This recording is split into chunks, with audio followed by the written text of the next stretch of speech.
Morning, everybody. I'm almost ready. Just kind of waiting for some people to come in.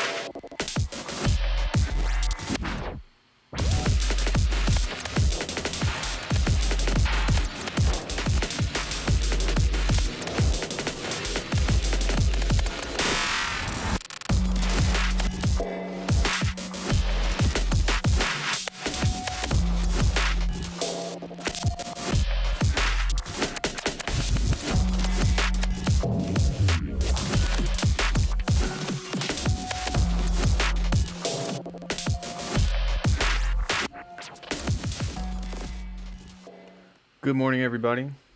Or it might be some other place and time in the world. It's morning for me. Hello, welcome to today's stream. I'm going to be working on some production stuff. You'll have to forgive me if I don't speak a whole lot because I'm going to try to focus in on getting into working on project stuff. But if you guys have any questions at any point in time, then you're more than welcome to kind of ask. And I don't really have a lot of ideas for the tracks that I've been working on. Like, I like them, but maybe I just don't feel motivated to continue to develop the idea into further things, or maybe I just don't have stuff. So you might see me doing some dabbling, but yeah, I'm just here to hang, and thank you guys for joining me, and we'll kind of get going here in just a sec.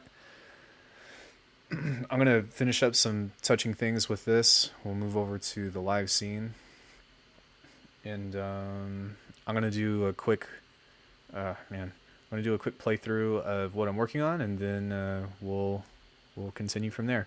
How are the levels? Can you guys hear me okay? Was the music too loud? Was it fine? Was it all right? Everything good?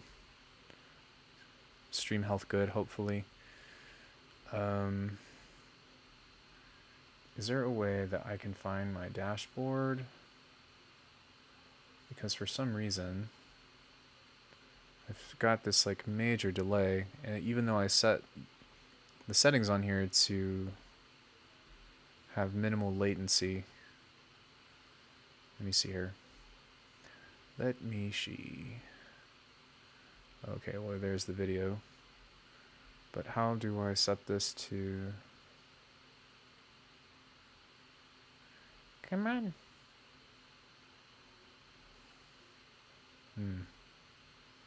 That's kind of strange how that does that.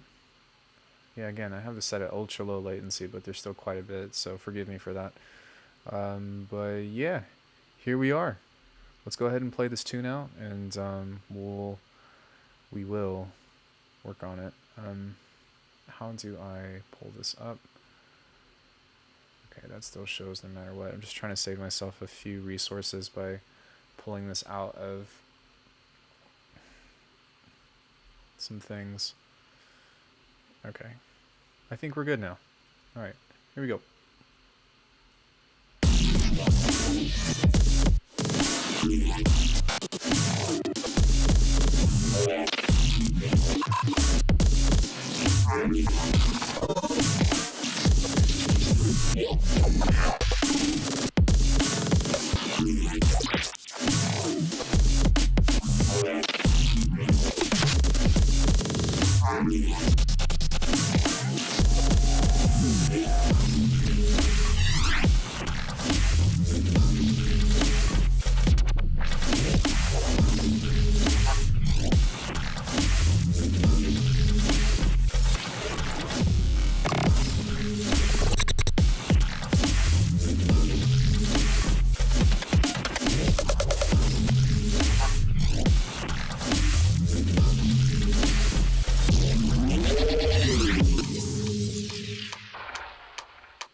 So from that point, I pretty much just duplicated this thing and haven't started working on this section yet, but I'll figure out some way to start to vary it on this, or maybe even just break the whole thing. And then I have an idea for this, even though it's in the wrong place, to kind of slow up and go into maybe like a slower rhythm, or maybe some kind of triplet idea or whatever. But I'm going to kind of work on cleaning up a couple of other elements and stuff, even though I feel like it sounds pretty good for the most part.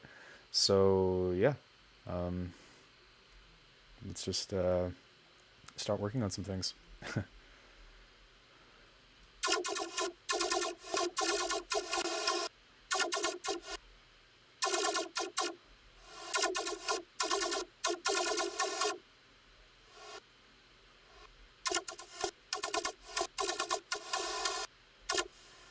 Okay, I think from here we can duplicate this, and let's deactivate this one. And we can kind of just use this, I feel, as a...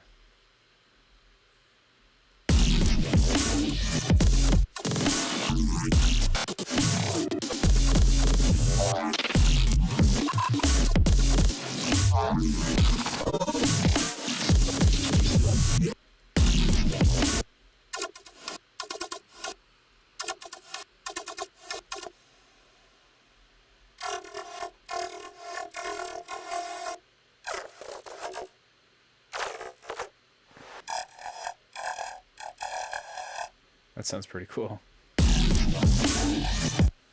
But unfortunately, you can't really even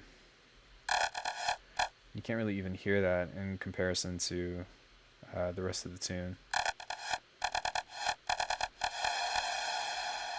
Do I have a... No, that might help.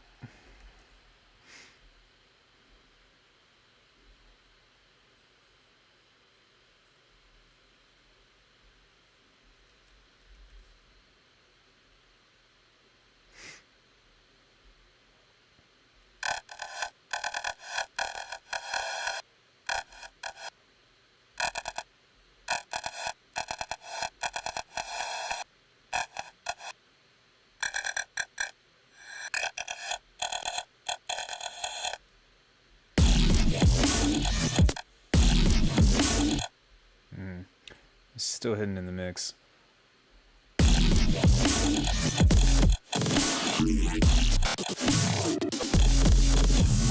Yeah, it just sounds like some random offbeat thing. That's okay though. There's supposed to be some kind of other little... Oh, I must have turned that off.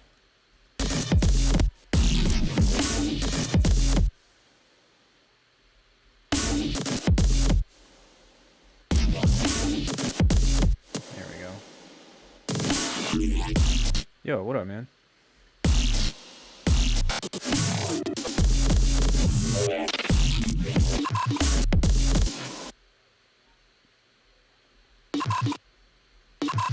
I would like this to do like a more of a stutter. Yeah, that's better.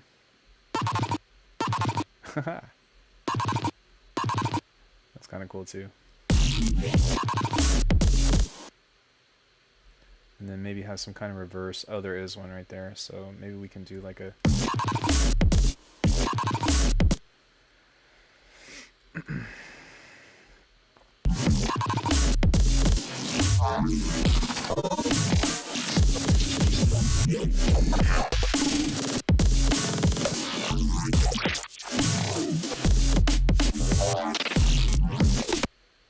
Okay, and then right here, I would like there to be a little bit more of a dramatic push-pull.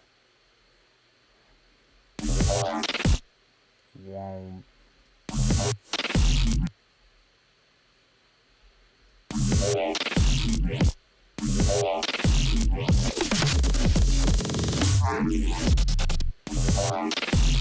And then we can add in like a...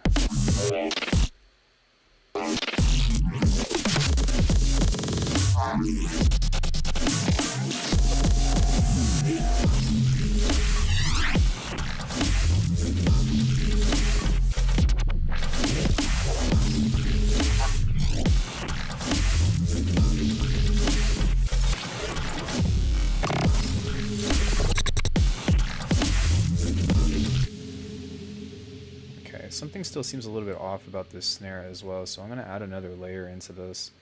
Maybe just some kind of Foley.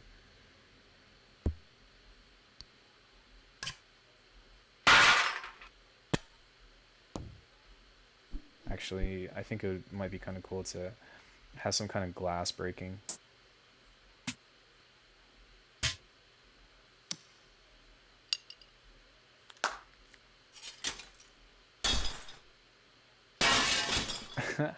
Okay.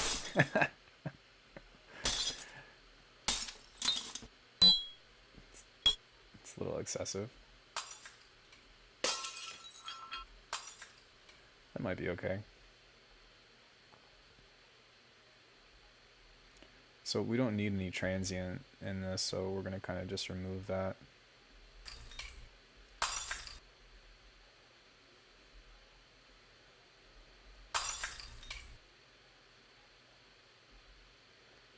Let's see how that sounds.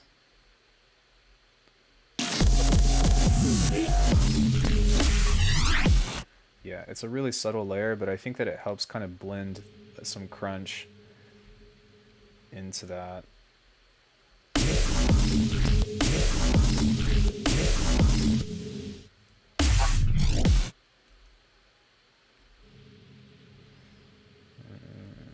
Okay. How's everyone doing today?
Okay, so we'll, on that second section right there, we'll start to break that, but I'm going to try to work on this for just a hot sec. I don't think that I really need to do much to this, but I kind of just want to have a little bit of space fade in on this because it just kind of like pops in and it's not really all that interesting until later. So let me see here.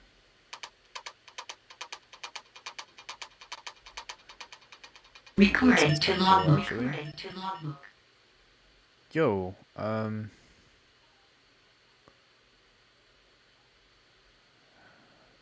why doesn't that pop up? Hold on one sec.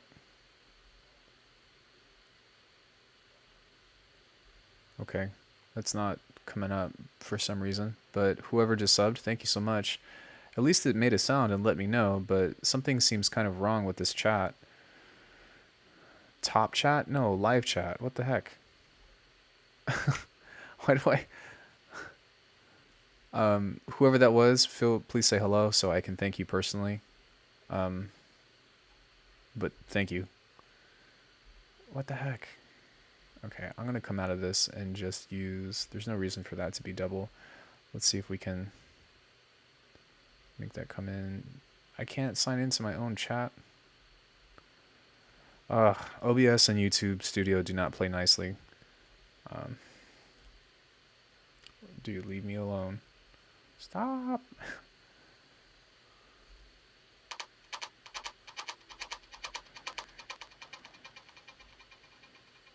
Yeah, it's not popping up. So again, whoever that was, thank you so much. I appreciate it.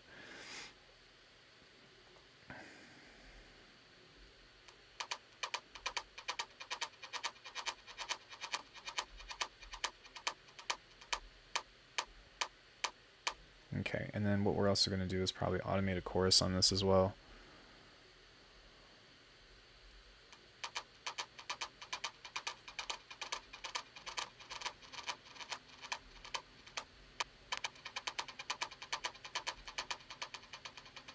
Yeah, that sounds pretty cool.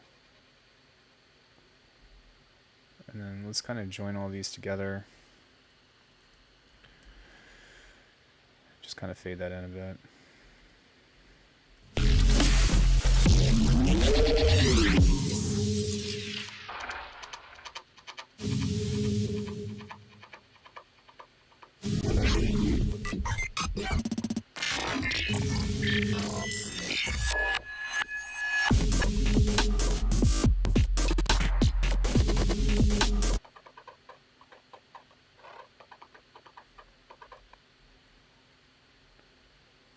So we'll also start that up and pull that back down to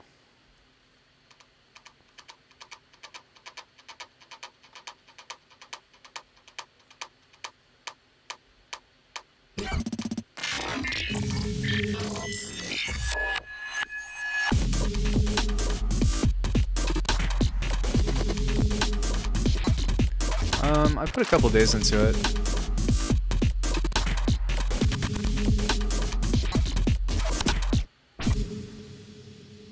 Okay, there seems like there would be a cool motion for a hit right there, so let's process that one. And sorry, it's just for the sake of saving CPU. One more thing that I'm going to do is turn this off here, and also grab this one and turn it off there. Just because there's no reason for these to be on.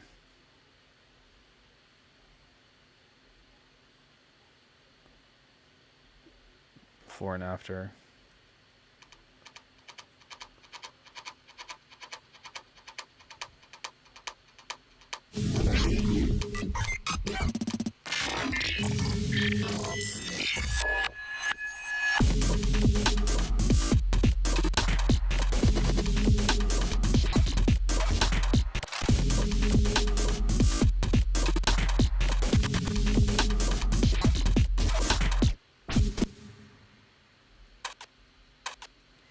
Okay, let's grab this.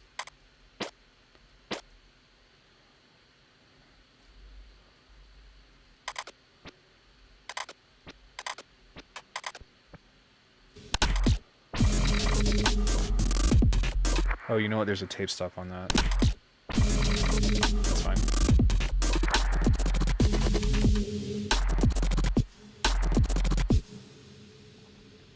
So that sounds really cool right there. So I'm going to kind of let that be a moment. And then there's also some tail reverb on here, so let's kind of just cut that off for a hot sec and pull that back on.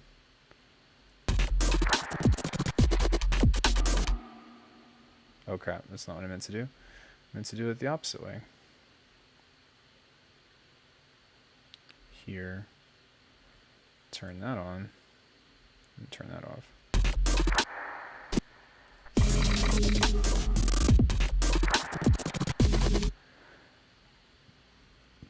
And then maybe I can just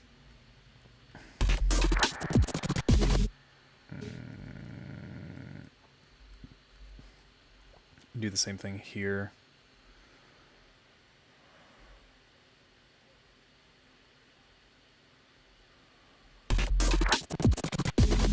Okay, so now that we've kind of isolated this, we want to try to give it a little bit cooler sound design.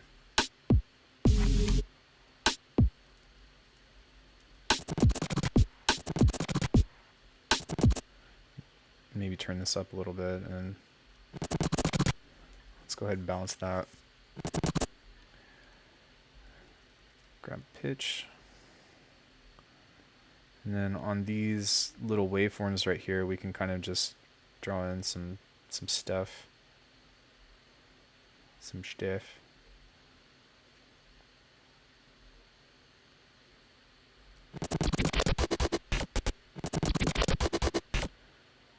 And then, what is this? Okay, let's try slice mode.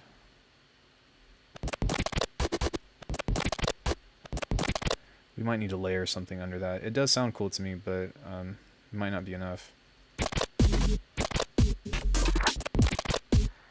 And in fact, that might even be an opportunity to kind of start to reintroduce like a bass or something. So let me take this and see what happens.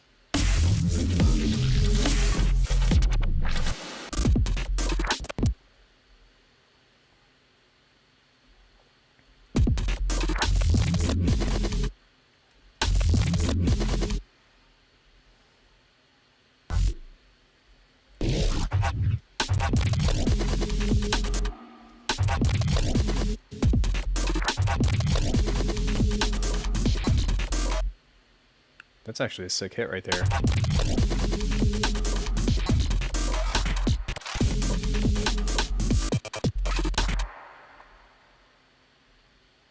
And then let's do a little break right there. So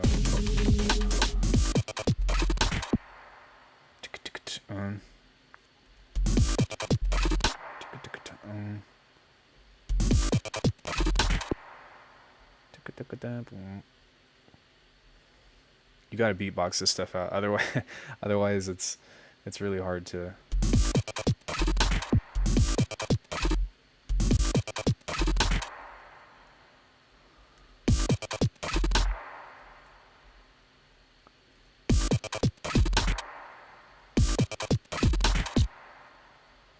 And then maybe we can do some kind of lead in with this one.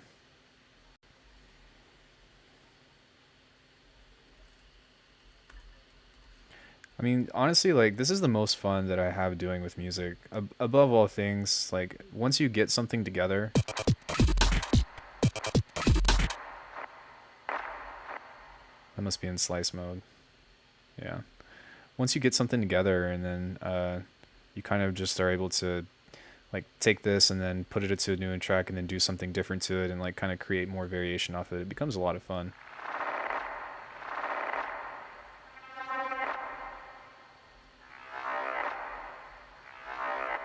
That's pretty cool. So let's bounce that and then make it even lower.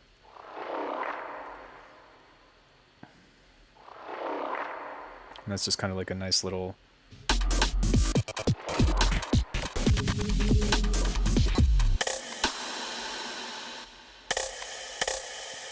And then it seems like something would cater really well to having some kind of reverb, like big opening thing right there. So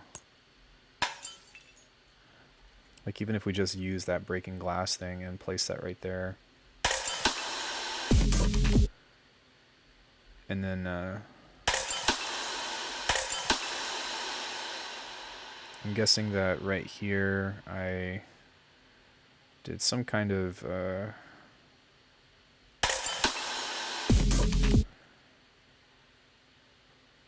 reverb thing. Yeah, so we'll cut that right there instead.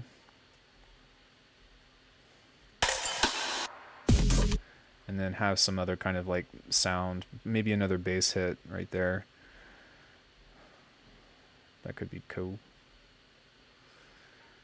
Roar. You know, gotta get those gurs in. But it's gotta be shorter than that.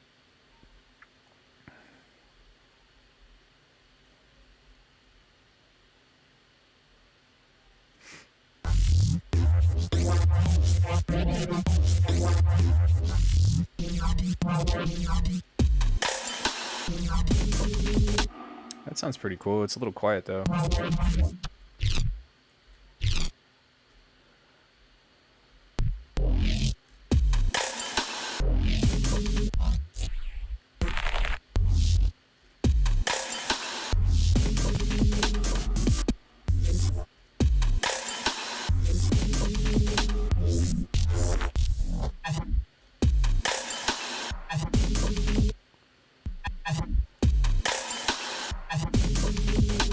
That sucks that that's so quiet.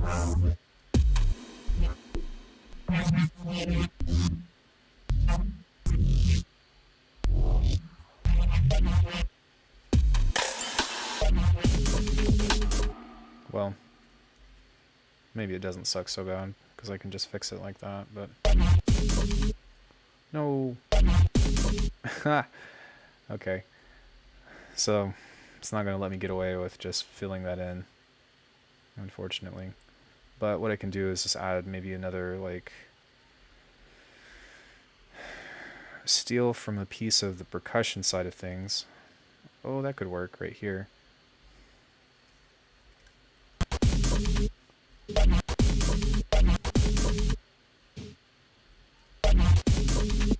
Yeah, at least that fills that up right there.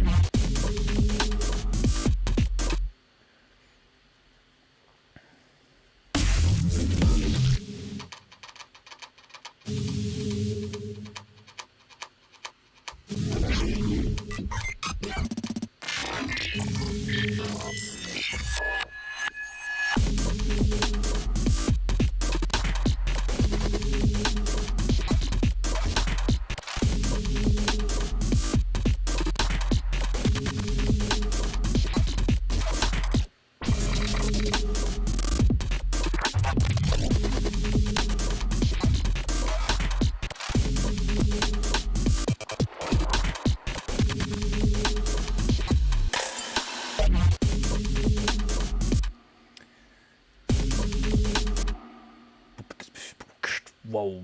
I think that would be sick to start reintroducing that neuro bass right there. Whoa. Or something along that nature.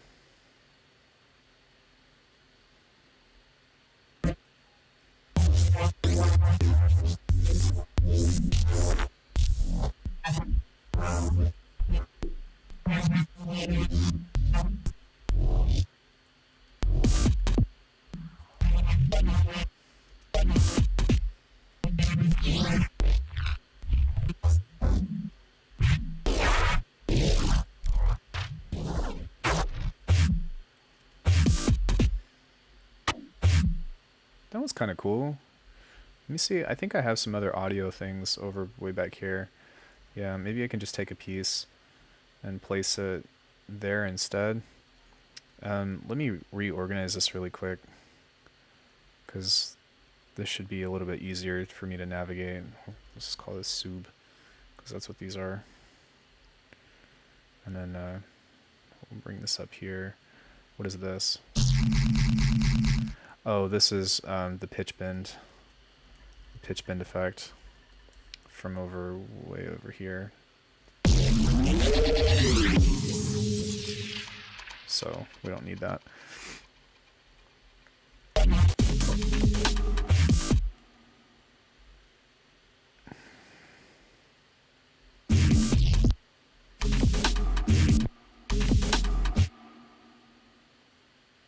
I think I wanted that to be just a little bit sooner, and then maybe I can cut this one off.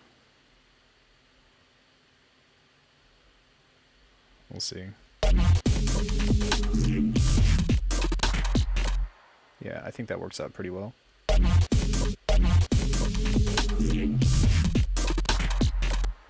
And just maybe we can clean this up a little bit so that way these subs don't overlap each other. And then maybe we can even do like a dotted rhythm right there. Oh, sick. Okay, it's already there. The kick's already in place.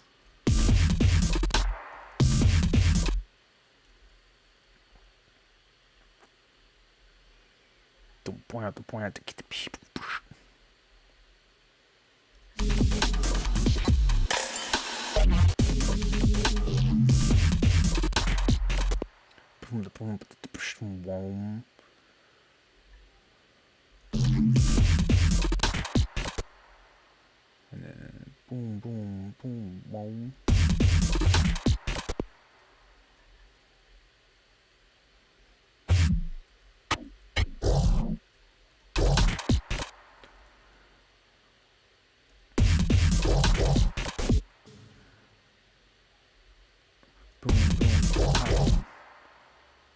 Boom, boom, but at the pop boom. So I think that would be in the last hit there. Boom, boom, boom. And it might actually be right there. So, sorry, these are going to be different, but.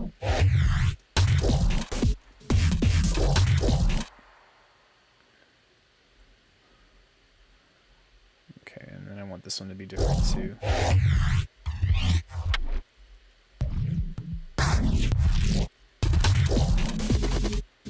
And then over here we can find a cut that will be kind of like a, we'll bounce it to audio, but we'll push it up here in a bit.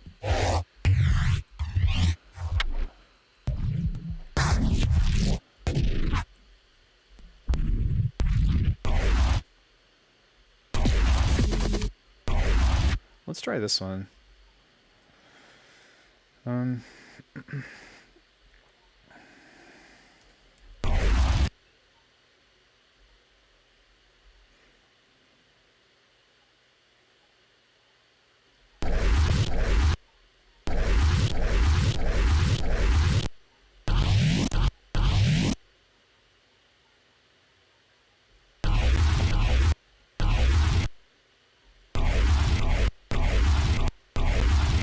Okay, those clicks are killing me. Absolutely killing me.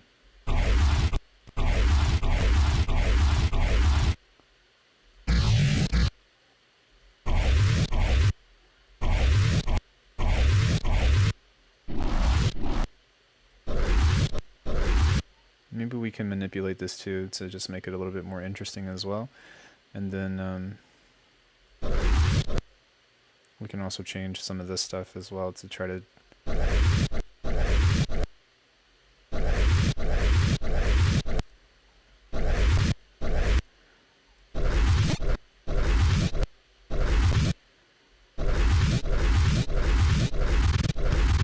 That's cool.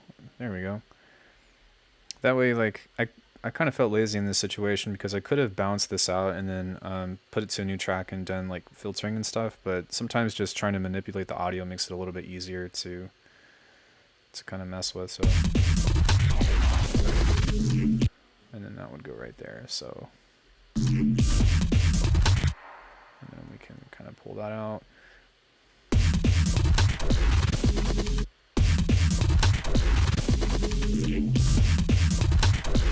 Recording to logbook. Recording to logbook. Yo, thank you so much for subscribing, JH. I appreciate it.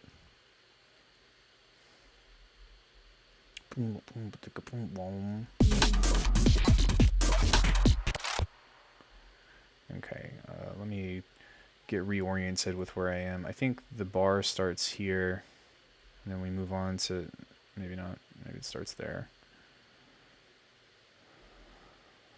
1, 2, 3, 4, 5, 6, 7, 8.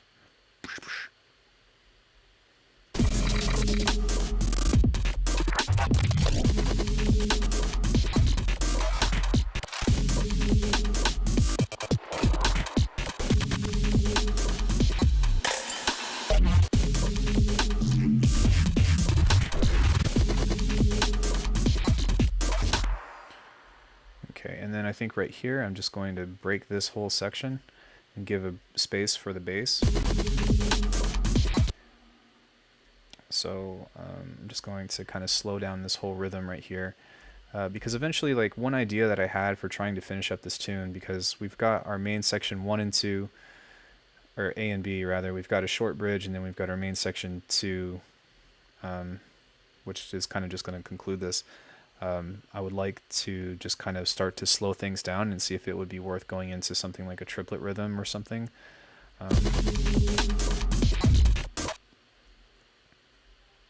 So we'll cut this, not that much, and slowly start to kind of, that's on slice mode, that needs to be in. Maybe we can take this and reverse it. Excuse me, I'm sorry.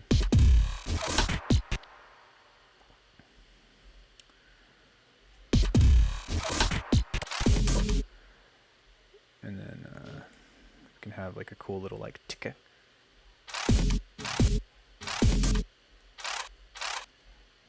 Somewhere right here. Change that into beats mode.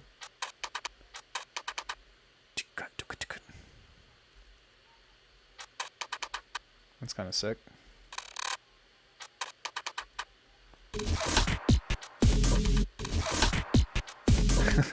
I like that a lot. It's just really quiet right there.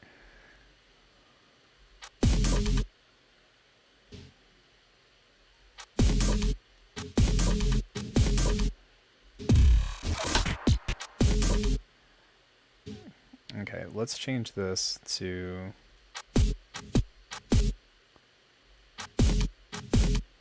make it louder.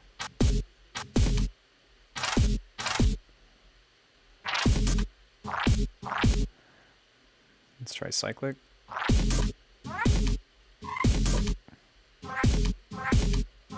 That's kind of cool. I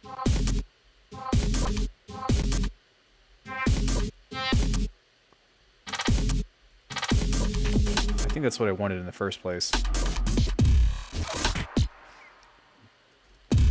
Sorry, you guys can tell that like the pace of this, at first it moves pretty quickly, but once you started getting into like the finer details of like of cutting audio up, like I enjoy it, but it's can sometimes be kind of tedious to grab these kinds of things and to make them all have like a unique pattern or so, if that makes sense. Undo, Command B. There we go. So even with this, we can kind of, I think what I'll do is I'll pull this down to,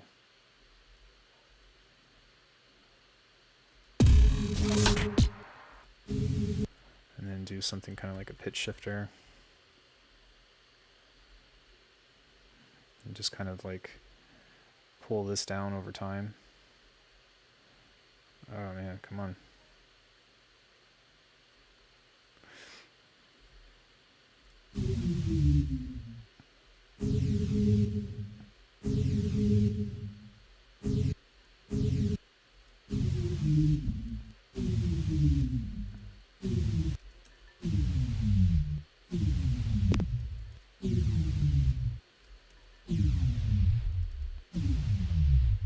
It's kind of cool.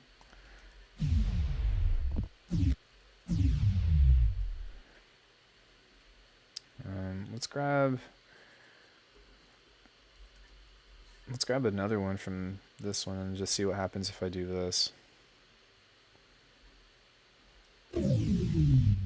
Okay, that's more so what I wanted. Cool. Yeah.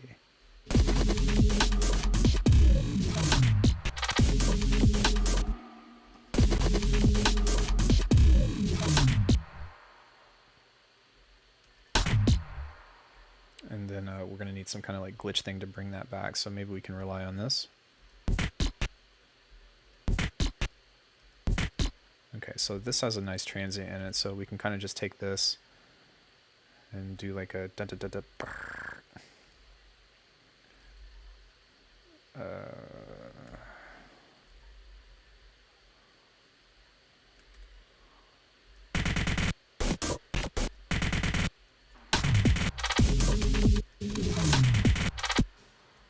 And then it might be kind of cool to pan this over to the left, because this seems like it's over to the right, so we can kind of just like try to mindfuck you right there.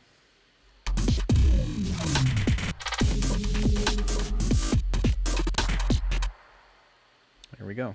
That sounded pretty good. Let me listen to this whole thing.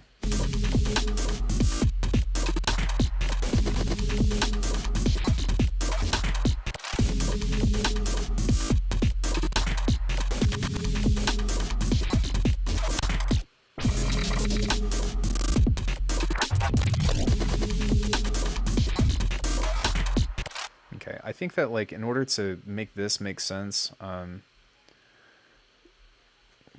let's grab one of these and maybe just try to fill that in right there. So like a boom. Actually, that works for a downbeat too, but I think I'm going to leave it in that other spot just because that sounds really cool though.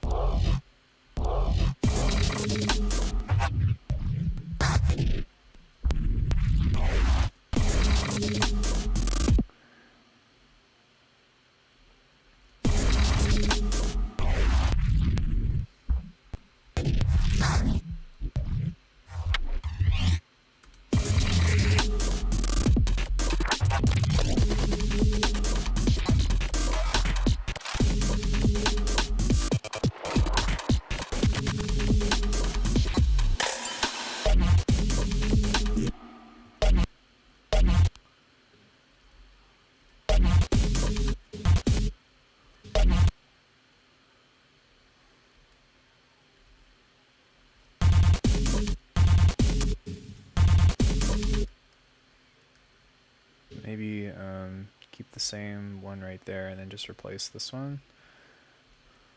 And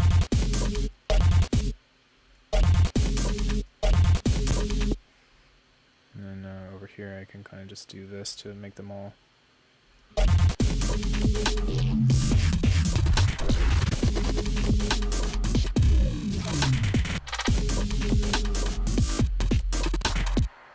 Okay, then we want to. And then it might be kind of cool to do some kind of like, again, just kind of stopping and playing with this rhythm to make it push and pull more.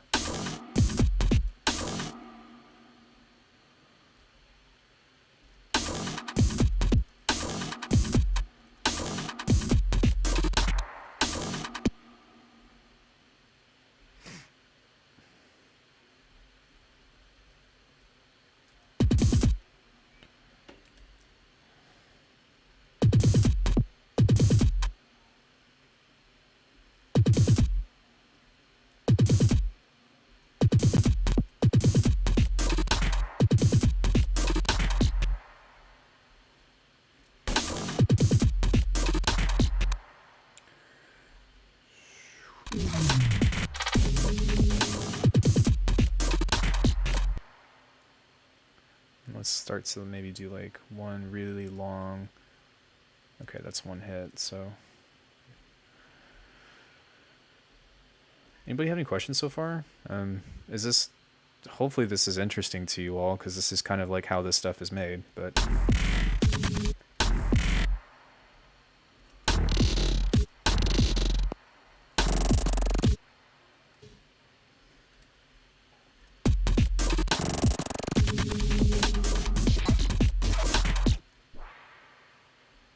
is that a? Okay, let's take the tape stop off of the tape. But oh my gosh, let's take the tape stop off of that one.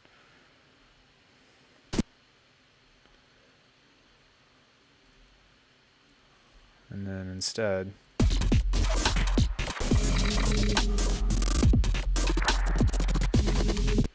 I think that's right. It was right there.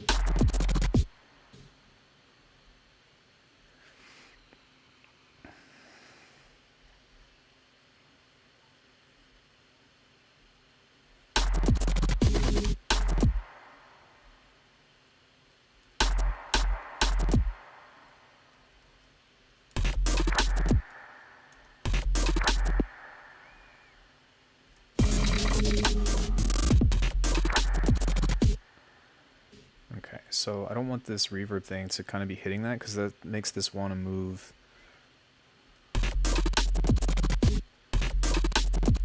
Okay, and then also the bass thing right there. So we need to kind of grab something to... Maybe I can just pull this up here and see if that would be a nice reverse swell or something. And then also I'm going to save this just in case, because we've been putting some good work into it. Yeah, that sounded nice, but that was really loud. And then we can add in another bass hit right there.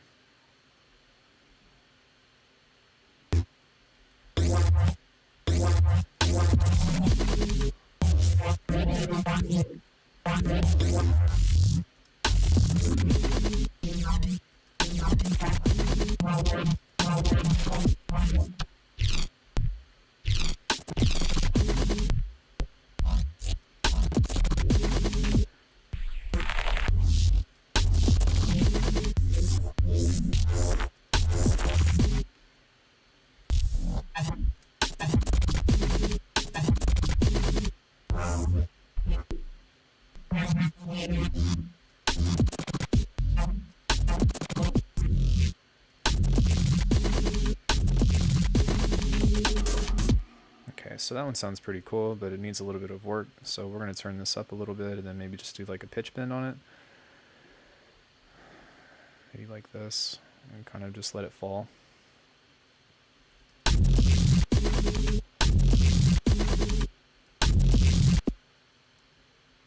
It's kind of strange that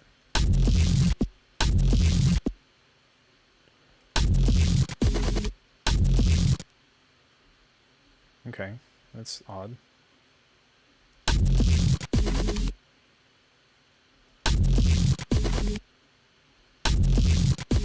Oh, that's because it's the formant. I was like, what the...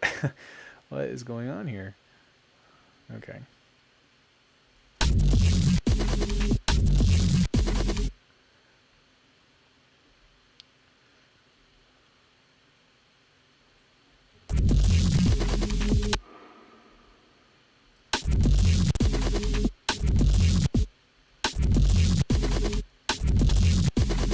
Okay, so for some reason there's this little pause right here, and I'm not really sure what that is. I don't know why.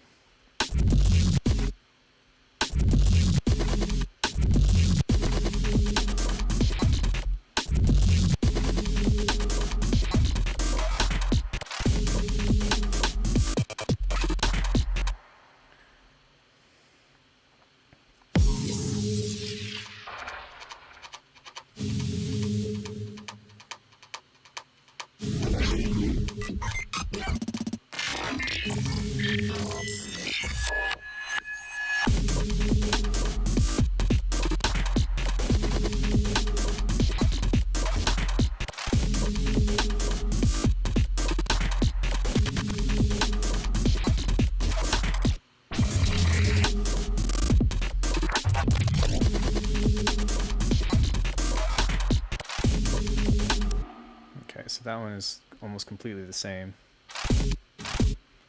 So we want to fix that. Maybe change that to something else.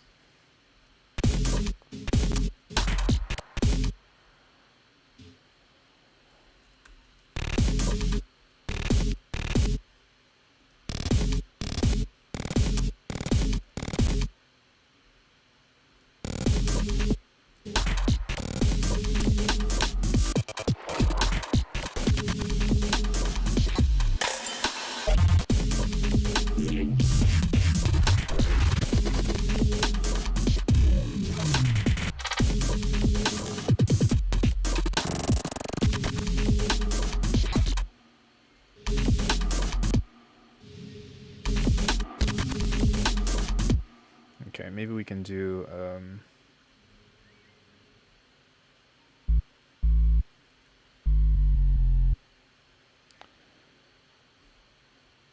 this should be a pitch bend. Nice.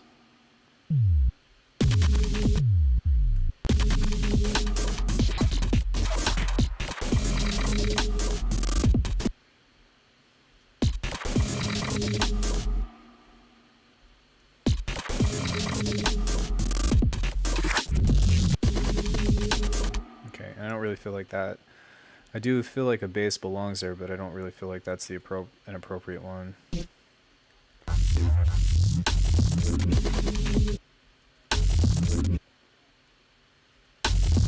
We've already used that one. That one is really good, but...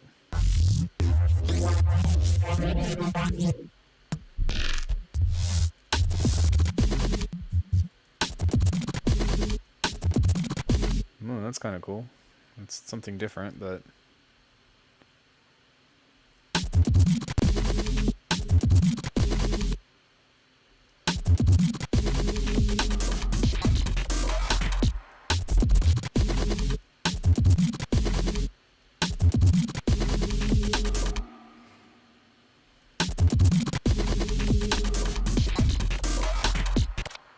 Okay, so there's something that I heard right here. Then we can do kind of like a stutter step.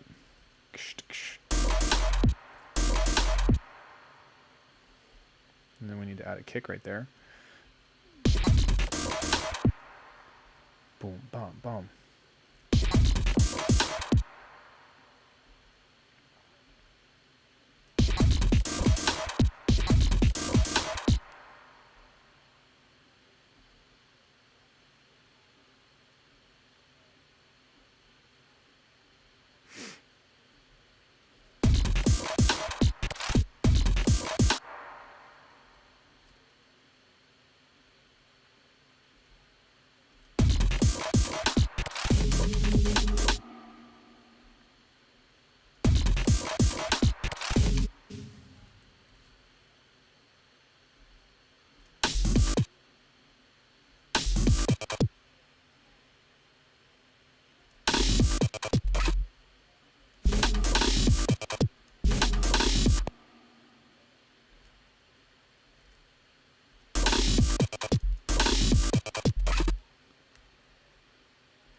I think having that right there could kind of give us some space for another transition of some sort.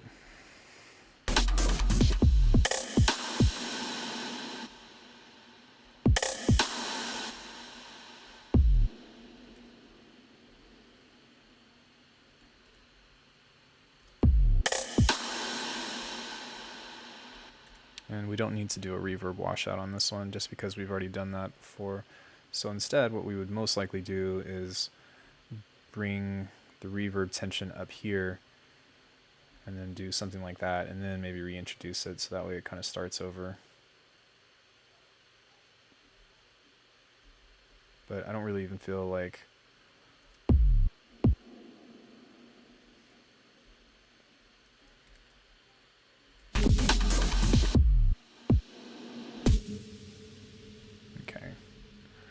I mean, honestly, like, I don't really have any ideas of what to do after this. I feel like, let's listen to the whole thing again.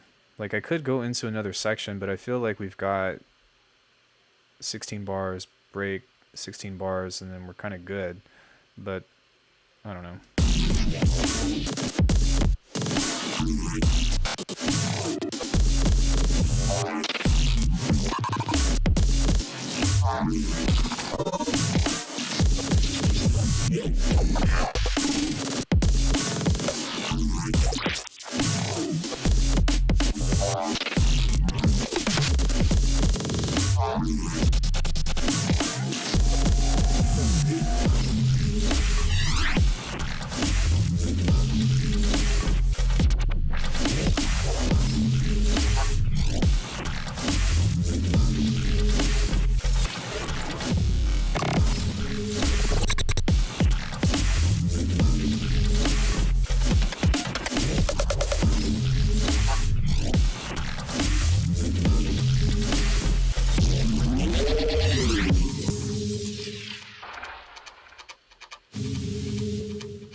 think like that's a really important part right there. So it needs to be something that's like or something.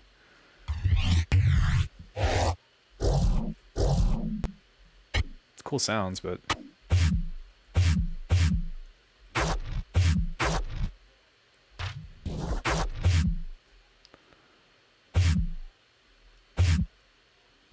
maybe I can do like a triple hit and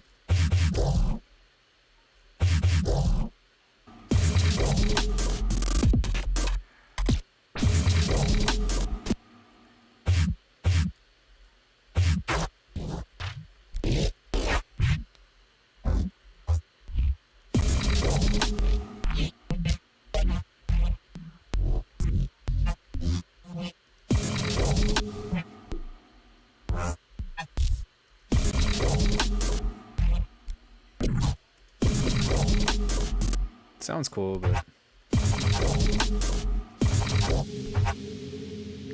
might be able to just use that one.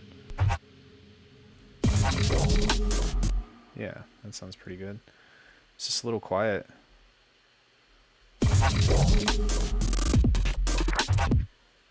Ah, shit, that's the same one. Fuck. That's like my favorite sound of this like whole tune. Yo, DNTR. What up, man? Yo, so guys, if you don't know who DNTR is, go look him up. I've got a podcast on my YouTube channel where I was talking about him yesterday where he showed me how to do some really cool drums. But if you get a chance, DNCR, do me a favor and link your SoundCloud and let everybody know who you are. We don't have to like write a text or anything, but you guys should definitely be paying attention to him. He makes really good music.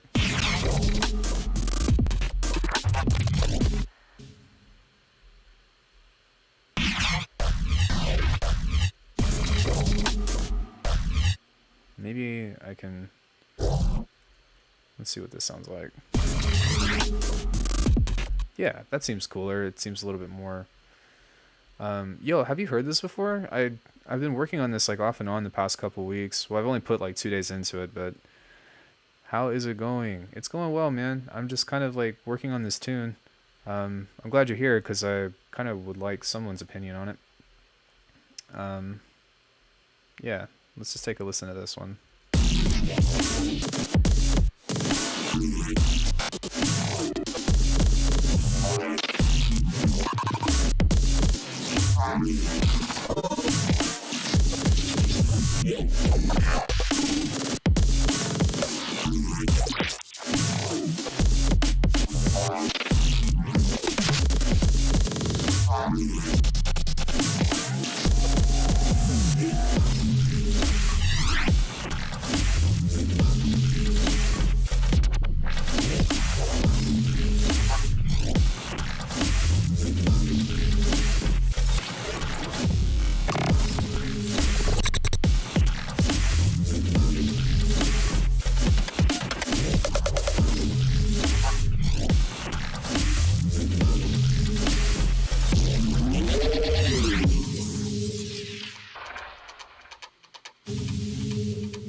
Yeah, it sounds... I like it. It sounds... I like how it kind of goes from like abstract to like really hard hitting and then just kind of chills out for the rest of the tune as opposed to like trying to do like a one up or something. Like I'm more concerned with like kind of catching in the groove or something. But I think it'd be kind of cool to maybe focus on some kind of tonal element here.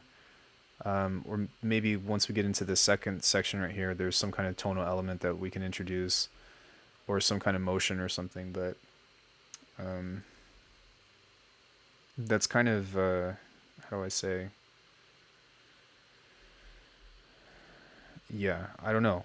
Like, this part is kind of long, and it does kind of drag on, but I feel like if it has something added to it as opposed to just like the same cut over and over, then I think that it could be, I think that it could be something interesting. So maybe I'll see if I can find something along those lines to do something with it. So let me group this called melodic elements, or mu logic, sure. And I think what I would like to do is, hold on, what is this? Oh, that's that transitional sound right there. Okay.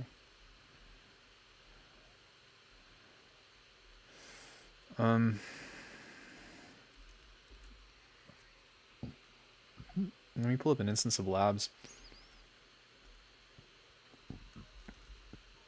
See if maybe we can find something in there.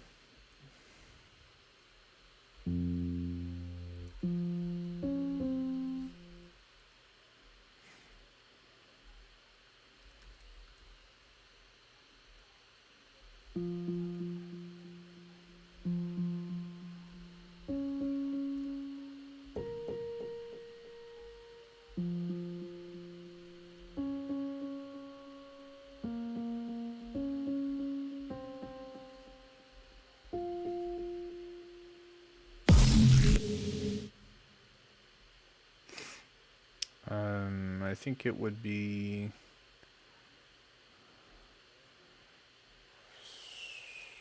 somewhere that seems legit. So we'll insert, oh no, not a time sig change.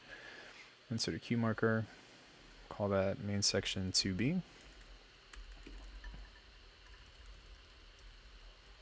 Section 2B, and then like we just need to add stuff to this, because like the cuts are nice. I feel. Oh, that's 2A, my bad. And then let's do another one halfway through this.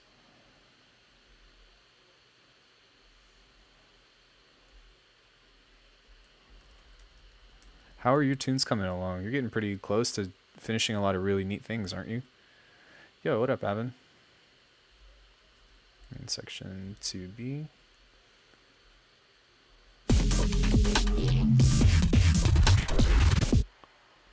Did I? No, I didn't. Okay, I was like, fuck. Alright.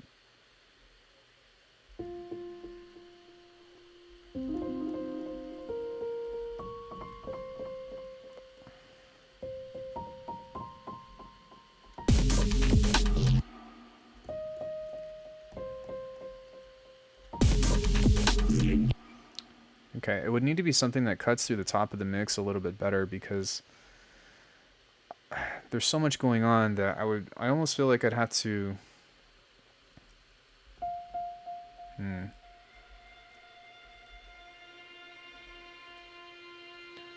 In a world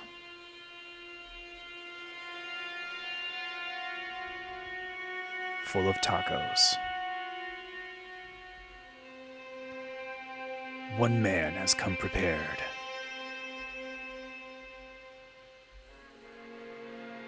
And he will overcome.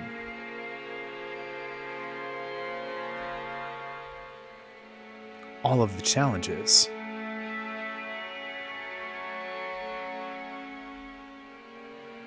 That has been thrown at him.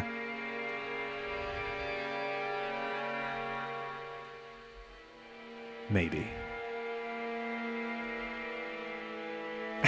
Yo, I wish I would have saved that chord progression. That was actually really neat. That's what happens when you're confined to a QWERTY keyboard.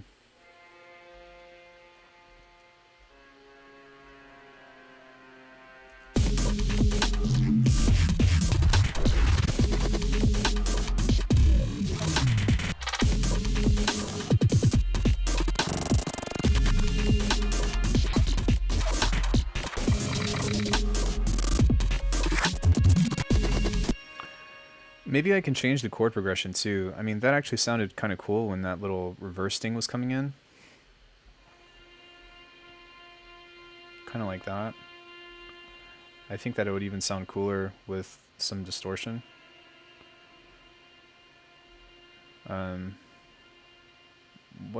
This violin sounds like, what's that one tune from Signal and Disprove?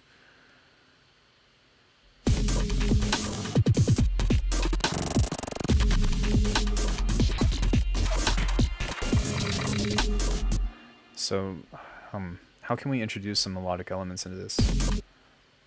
Maybe we can see if changing the chord would be kind of cool. Thanks, man. Appreciate it.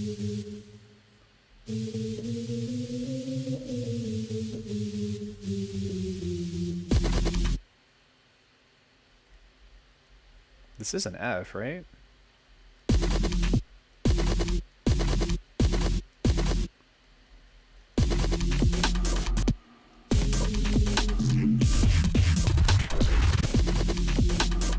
That's stupid. Okay, so what? One thing that I will maybe do is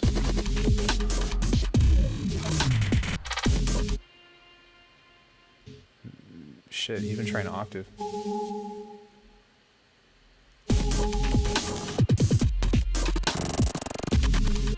Doing great. Enjoying some alchemy before heading out. That's always good.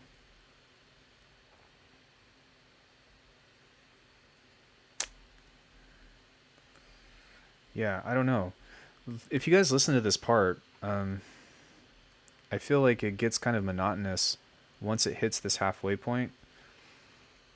So, I mean, one thing that I was trying to do is maybe figure out how to flesh out this groove, but what I might even end up doing is just taking little parts of this and mixing them up. But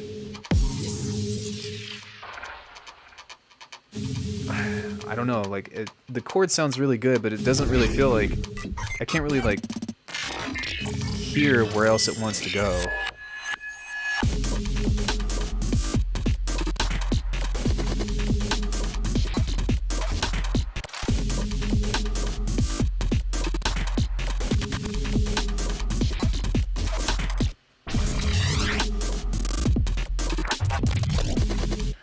Actually, I think right there would be a good place to start introducing some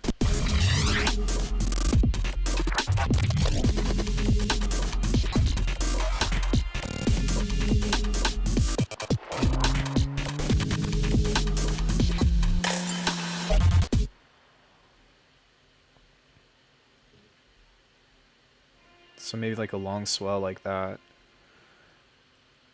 Bitwig looks extremely sophisticated. I wouldn't say that. It's more so just the way that I make sounds is kind of the chords don't progress. Is that what I'm hearing? Yeah, it doesn't. Well, it's only one chord, but it doesn't feel like the chord wants to go somewhere else, right?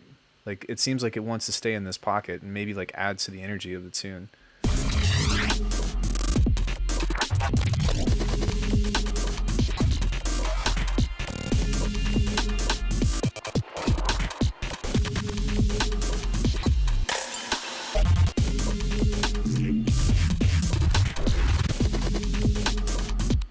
So maybe we can duplicate this.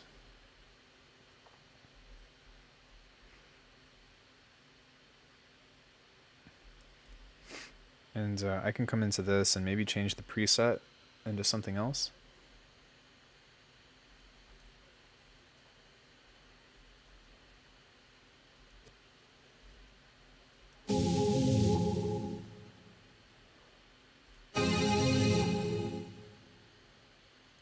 And do like a pretty sharp cut to this.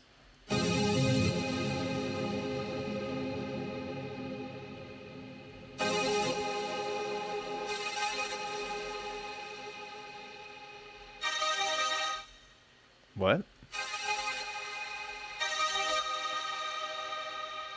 That sounds like the same. That sounds like a completely different chord.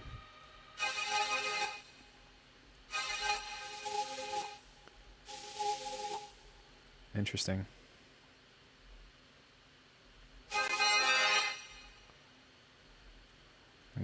let's go ahead and play with an idea that I have that might be kind of cool. So we'll just pitch this up. And, oh, I'll just do it the lazy way. Let's grab this and let's maybe try to see if we can pull some cool things out from Portal. And, see what happens from there. Just trying to be resourceful and see if I can find anything else that like would seem to complement this and seem to add something to it other than it just sounding like it's the same old thing. I just opened and closed this like 5 times. I meant to pull up a preset, sorry. But I have to like go into the folder in order to grab it. Yeah.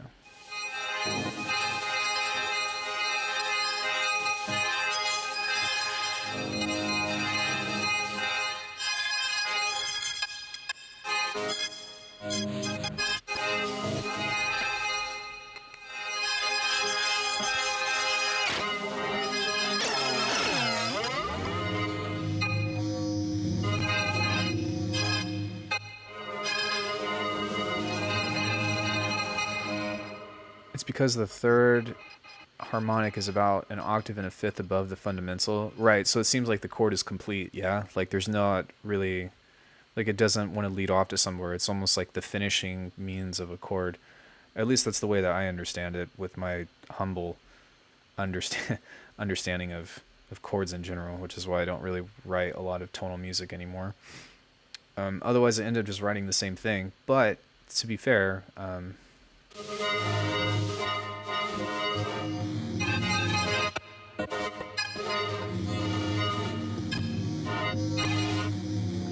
okay, there's some actual really cool stuff in here. So maybe what I can do is I can grab all this and shift this down an octave and maybe turn this into like some kind of drone.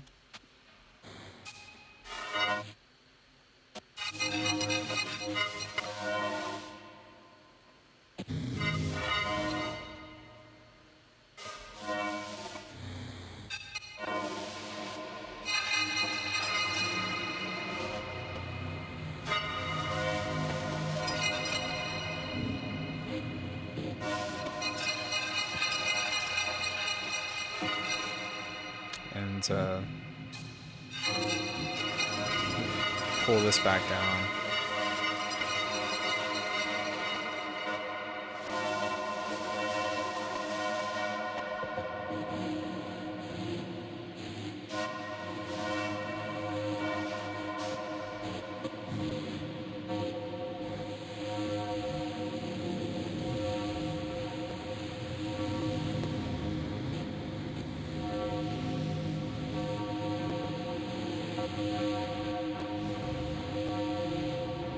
That sounds kind of nice. So maybe we can grab like a slice EQ and just maybe set the mix to like halfway.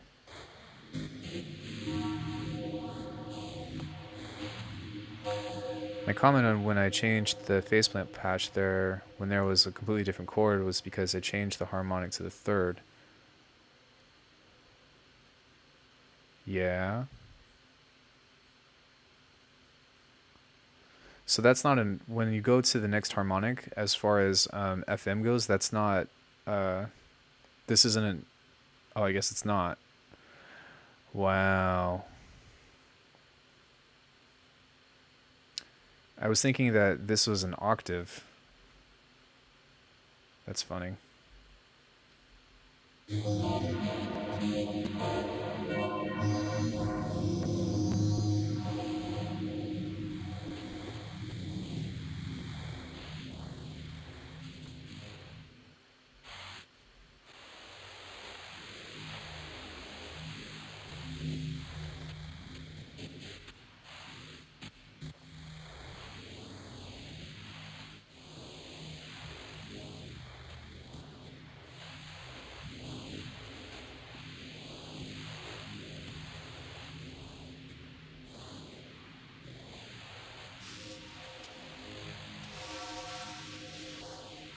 Okay.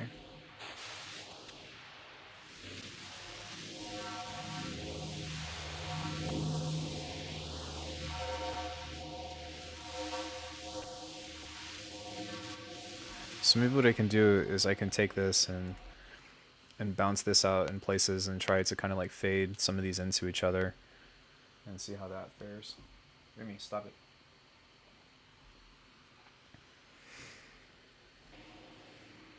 And if it doesn't work out, then I can always just cut this section and then try something, like try a different thing. But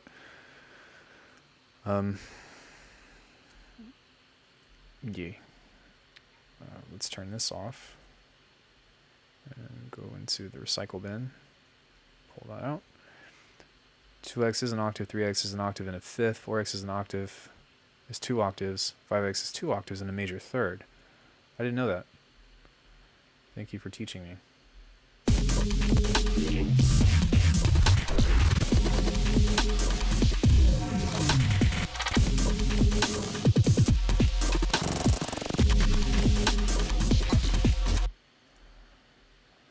And then maybe we can raise this up by an octave and see how that sounds.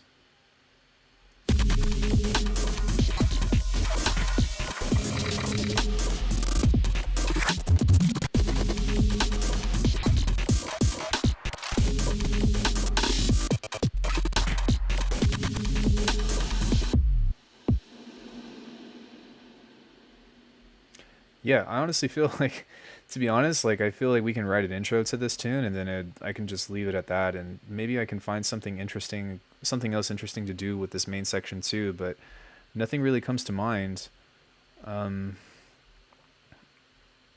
for all that stuff. And that's really the only thing that I really like am concerned about with this tune, because I think that up until this point right here, it seems really like, it seems cool because like the chord is introduced and then it has this like really cool breakdown, but something that it would seem like it would want to do is like go somewhere with it, right? But maybe that's just me overthinking it, because there's already a lot of movement over here at the beginning, and you know, something that I could even maybe try to play with is like putting is there's a lot of things that I could do. I can even bounce this to audio or start to like pitch this down and just let it kind of dwindle out, which might be kind of nice. But other than that, like it's like where else do you go with this?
Yeah, like I almost feel like we can just end it right there, because it doesn't, like I almost feel like it doesn't, as cool as this section is that I've worked on, should I give it a try and write a progression for this piece? So the thing that I'm battling with this though, which, hold on, first of all, thank you for offering, but the thing that I battle with this is that there's not really any space for any melodic elements to kind of come in, because everything else is kind of taking the full range. So in order for, and it's not that I'm reluctant to change, I just don't know what I would take out in order to make that transition smoothly. Like there would have to be some kind of introduction to a chord progression that's coming up on this. And then that would make it want to go into an entirely different section, I almost feel. So I don't know. I don't really have any ideas for this at this point, but I mean, for the most part, like the idea up until this thing is solid. So if anything, I am almost perfectly fine with just doing this, writing an intro and then cutting it right there and then calling it a song. Like, because I could be like, wait, what? Like, where did this go? But that's fine, because I don't know if you guys have. I've been talking to some people, and I don't know who's caught it and who's not. But with these kinds of things, because the ideas are so abstract, unless if I'm gonna do like a whole 6-minute epic or something, I kind of just want to do like a beat tape style tune. I mean, how long is this here? So this is 3:39 to 5:15, so that's just under 2 minutes. And if you have an 8-bar loop that comes into this, 3:25 to 5:15, yeah, that's like 2 minutes and 45 seconds. And so that's a great way to introduce what's getting ready to happen, make this go really cool, and then fade it out, or just stop the beat entirely, because this is perfectly fine as an outro right here, and maybe take off this part, or just replace it with this last section that I've written right here.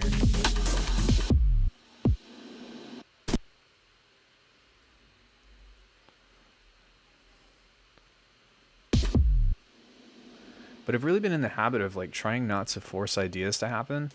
And in order to like finish a song, like instead of thinking about like adding an extra part or forcing myself to like, how do I say,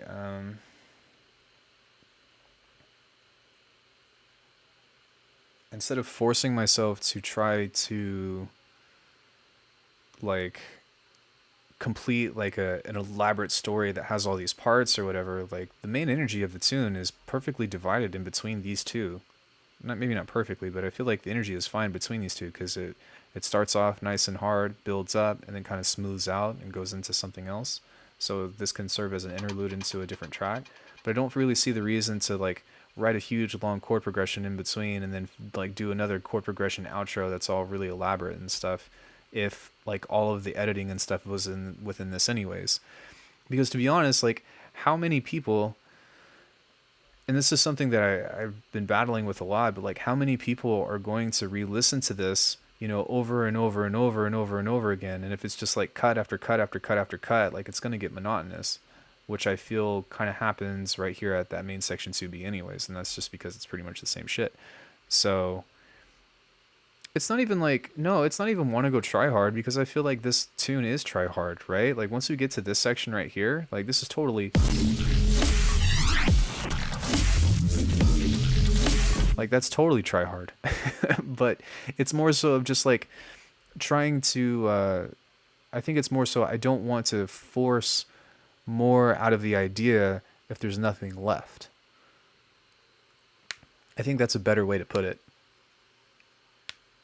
Because I feel like, you guys ever like get halfway through a tune and like halfway through it sounds freaking sick, but then you force yourself to write some like tacked on extra part, and then you're like, ah, man, it lost all of its, it lost all of its energy. And if somebody's going to skip it, then why would I even go through the trouble of, trying to make something interesting in that manner anyways? So yeah, I don't know. I that's just kind of how I feel anyways.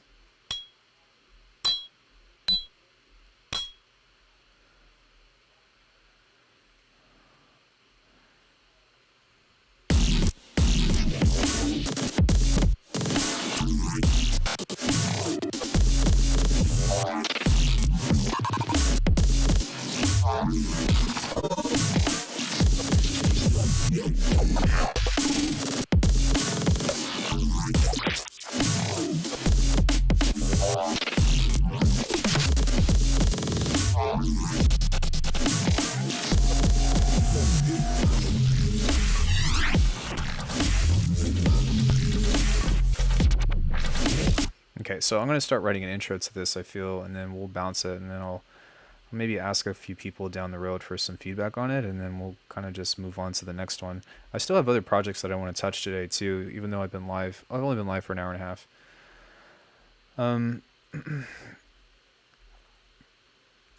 so yeah, but I don't know. Like I think like some of you have been with me on YouTube and Twitch for a really long time, like Avid included, and like you see me get this far into tunes and like totally give up on them because I'm trying to force something else to happen. And I think that by relieving myself of having to write these other things, I can kind of just like focus on introducing the energy, keeping it interesting, and then taking it away. And down the road, if I make something and it inspires me to go somewhere else with the tune, then I can ride off of that vibe, as opposed to being like, man, I need to do something else. Because fuck it, why do I need to do something else if that particular idea is so sick, even if it's a short time? Like people do that shit all the time with halftime music or with beat tapes or with like lo-fi music. Why can't we do that with heavy modern electronic music? Because we're supposed to please the DJs. Like just put it on repeat and then find some other shit. Nobody dances to this kind of, well, that's not true, but my music is not meant for a dance floor, so why do I care? Why should I care? 1, 2, 3, 4, 5, 6. That needs to be back here. And I hope that doesn't like come off as cynical, because that's not how it's meant to be. 2, 3, 4, 5, 6, 7, 8.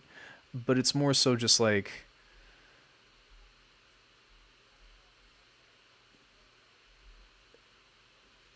for one, I think the big thing is, sorry, I'm trying to think.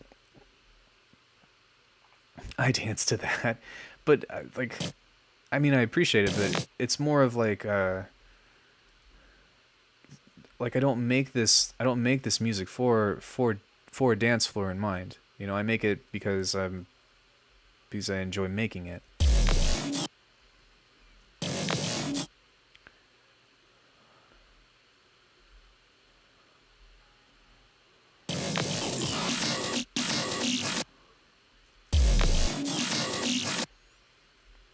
Do I have I do. Okay. Actually, what I think I'm going to do instead is I'm going to bounce this out. Maybe just this first section right here. And because this doesn't have any like tonal things to it, it's just all like shit, for lack of better description. And I'm going to turn off the OTT for a hot sec. The depths of ejection, bruh moment. Yo, your name is so cool.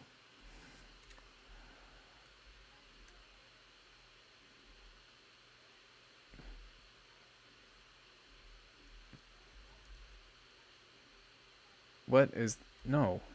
Why? Why? Oh, that's why. Duh. Sorry.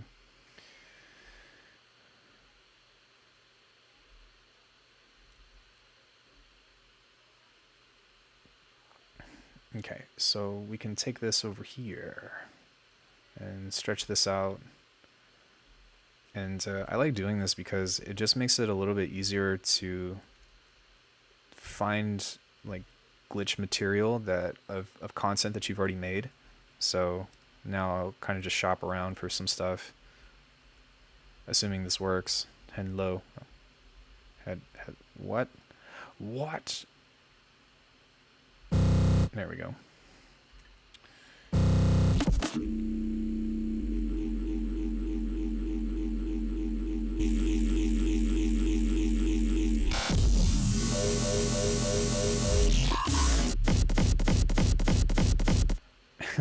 Sick.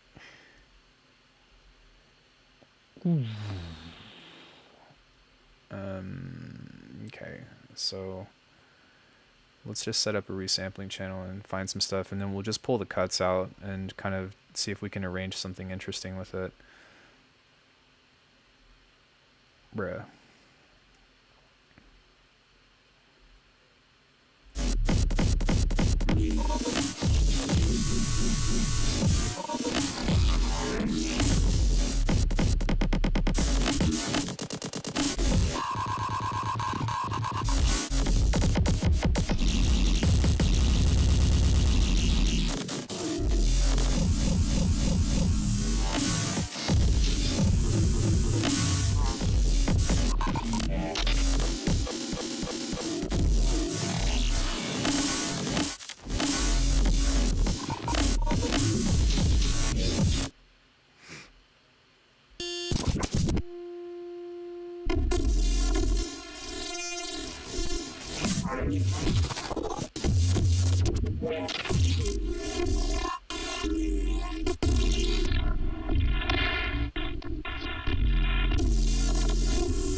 Okay, that should be plenty.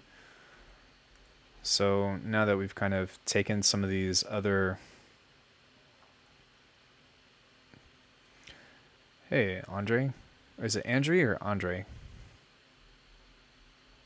Now that we've kind of taken some of these ideas, we can kind of just introduce some of them before we get into the main section A. And usually I do some kind of soundscape, which I might, but I'm more so just trying to find something to lead into this. So, like, I can even go, like...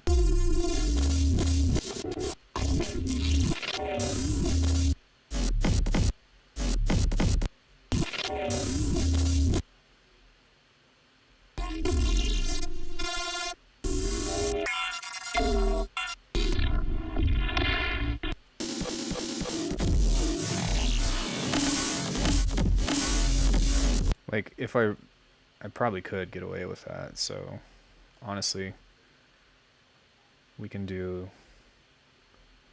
something like this and just reverse it.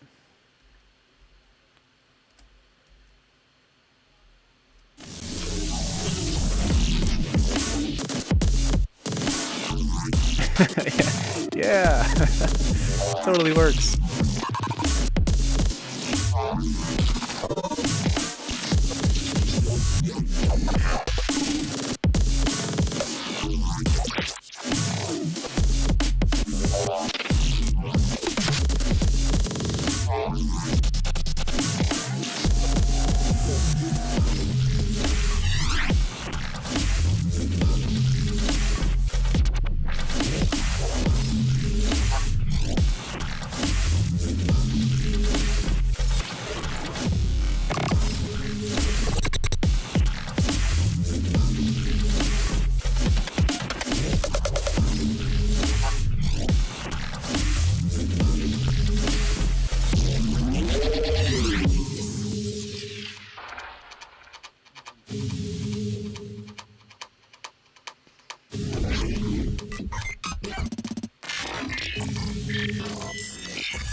Okay, so something I think would be kind of cool is to add some kind of hat rhythm right here, or maybe some kind of shaker, just like a tick tick tick tick.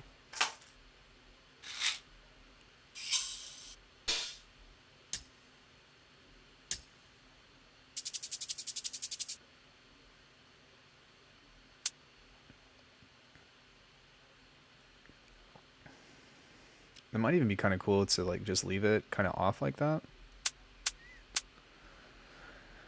And I think what we will do is we'll just push this like way out to the right.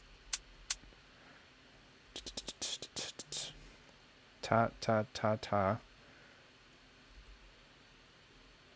Ta. Ta. Ta. Ta. Something of that sort.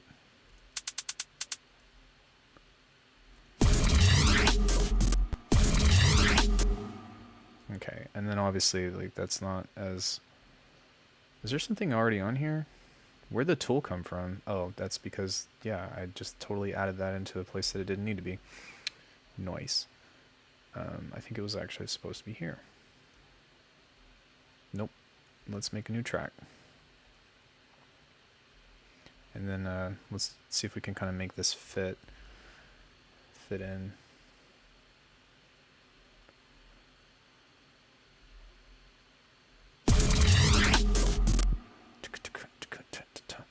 One, two, three, four. Boom, boom, boom, boom.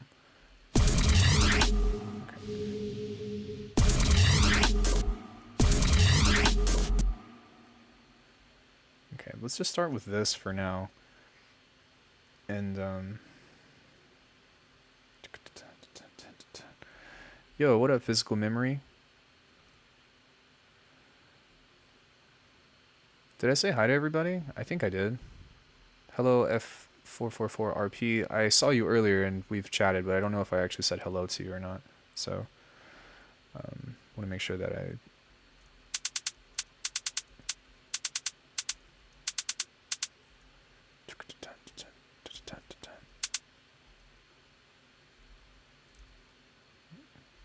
okay, that will probably be something of the sort.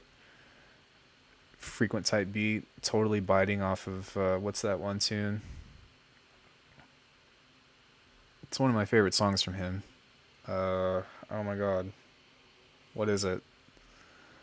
Anyways, if you know Frequent, you you know that yeah. Okay, so maybe I can just kind of get away with this for a starting point, and then maybe I can change up the rhythm in other places. But what I'm going to do is on here, I'm going to join these. I lied. I'm going to change the pitch of these. Something like this. It doesn't really matter because whatever, but yeah, I think that sounds really cool. At least it sounds cool on its own. And then maybe I can kind of just copy that and see if that doesn't sound too cheesy.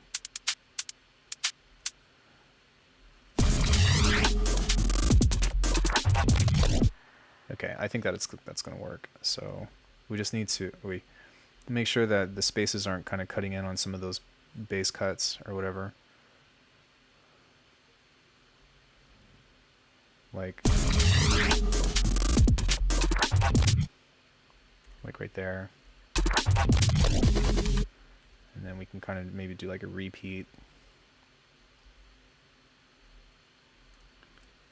Command J, fade those in.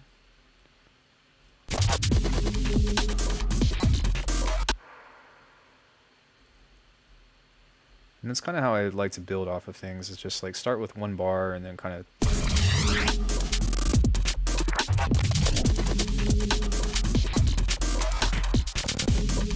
nice. That sounds really good to me.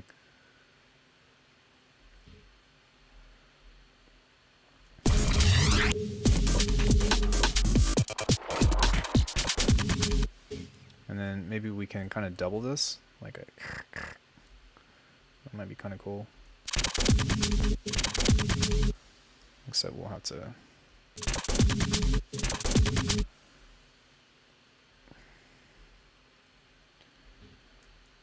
okay, let's join these together and then let's do some pitching. Pitch his love vibrato. Does anybody have any questions about anything? I mean, as you can tell, I'm kind of just doing me right now and talking to myself, but I will in just a sec.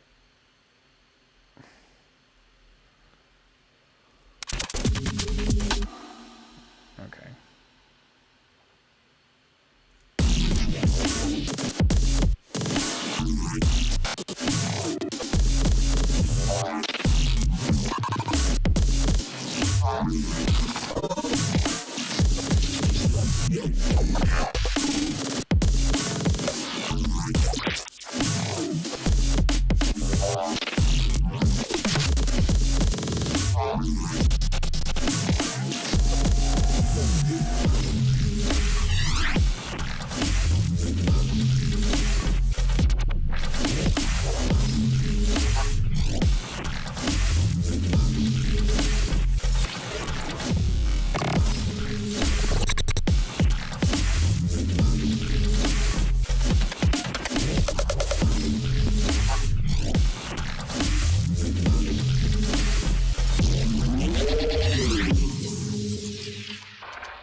So yeah, that's where we are so far.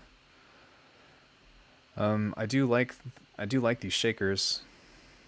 but I kind of want them to be in a different place in the mix because they're kind of competing with the other things. I kind of just want them to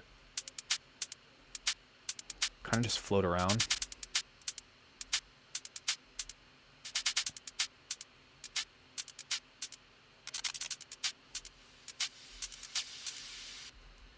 So maybe what I can do is use something like this to push them to the back of the mix.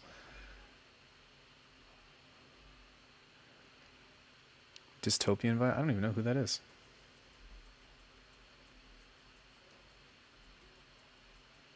Let's listen to how this sounds. I definitely want to learn how to produce this kind of amazing music. Yo, I've got so many I've got so many tutorials on YouTube that kind of cover all this stuff. But where I would start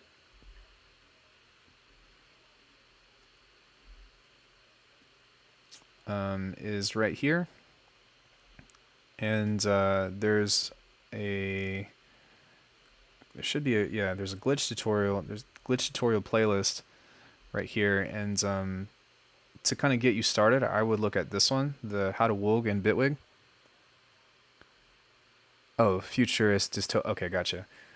I would just do How to Woog in Bitwig, and that will kind of get you up to speed with this process that I've kind of gone through with this. I don't know if you guys know who Woog is, but he kind of turned me on to making like quote unquote like IDM or it's been called a lot of different things lately and we haven't figured it out, but I call it just, it's really stupid, but IBM, like, you know, intelligent bass music or whatever, which don't take that for face value. But yeah, it will just explain how I get to all these cuts and stuff and really just kind of like have fun and go crazy. But I really like, this is my favorite thing to do with music, to be honest, is to like create like a core idea and just kind of fill in all these polyrhythms and all that. It's really just a lot of fun to just go ham. Yeah, there's a bunch of stuff and it's all kind of laid out for you within the playlists and all that stuff. And for any of you guys, if you're new to my channel, for one, welcome. My name's Alchemy. I make things but I've got a ton of tutorials over, I think we're approaching 150 videos for all that stuff, so yeah, I'm gonna keep going.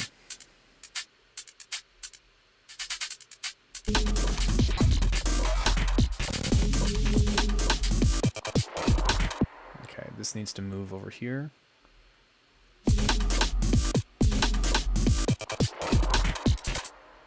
And let's try to match that with that.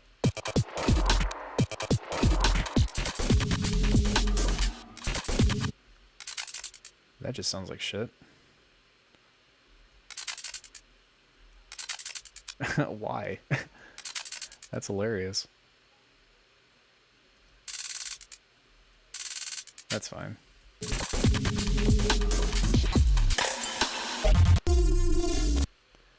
Okay, and then I think I'm going to remove this. And I think like this is, honestly, like I think this idea is totally fine.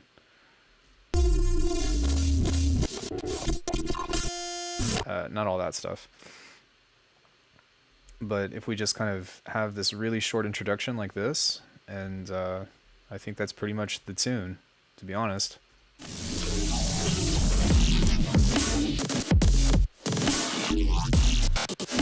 Actually, what we can also do is go into this right here and do like some kind of like ambient chord as well. I think that might be appropriate. Lol. It's so appropriate. And just kind of do in like a fade in like this. And then it might be cool to twist it, maybe with a pitch shifter.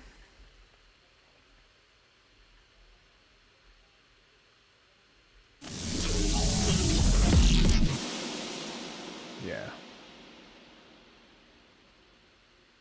And then maybe we can even do like bring this up an octave as well, because I don't really know how that's going to sound, but that tearing in that instance is going to sound kind of sick.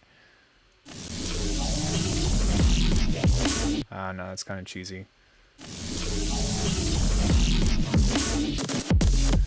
The the whiplash effect comes from the return channel right here. So if you look right here, and we just listen to this.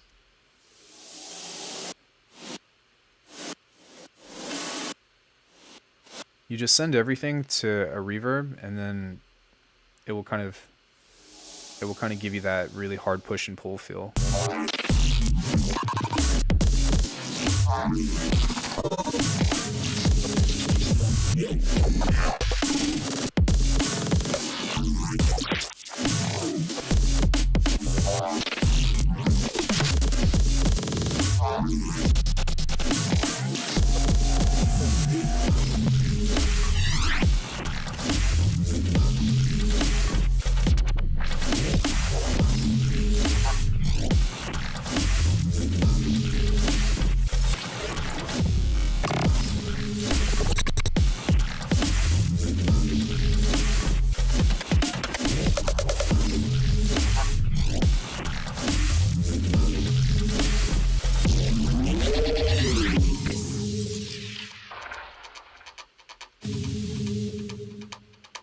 I don't know, does anybody else have any other ideas for this? I think it's pretty done.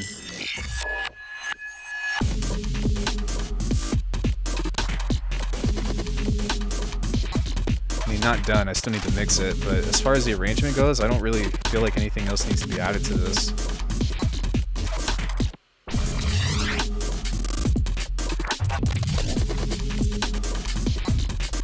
Okay, so I kind of want there to be a moment right here that is going to highlight that a little bit more. Roar.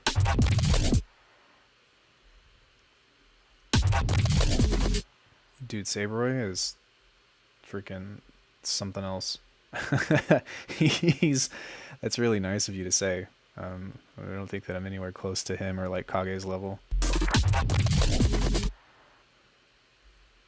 Okay, and then I think what I'm going to do right here is to reverse this as well. Okay, we'll bounce it and then reverse it.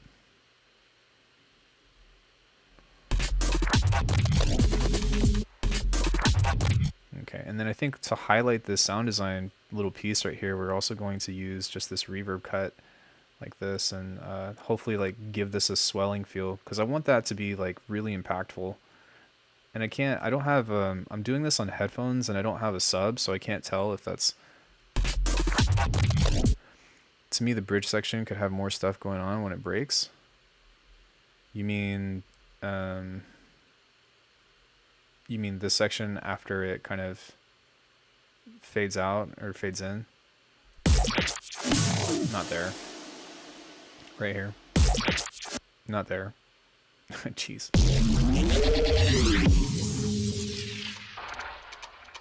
I might do a reverb wash or something with some more ambience, but I like the fact that it's short and doesn't take too long to get to the next idea.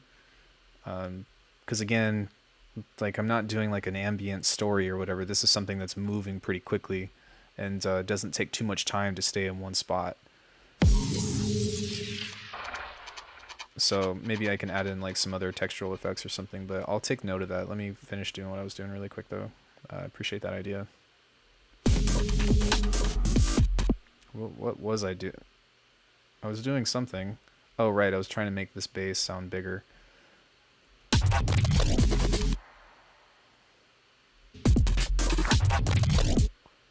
Okay.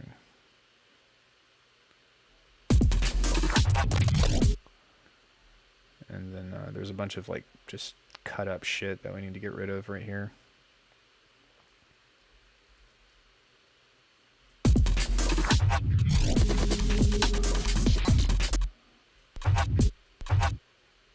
Okay, so I'm going to take this too and maybe just take this part and kind of stretch this out in reverse so that way it leads into the next part. Yeah, it's perfect in length, just like a big reverb wave for like a few seconds. Yeah, I agree with that. So yeah, thanks.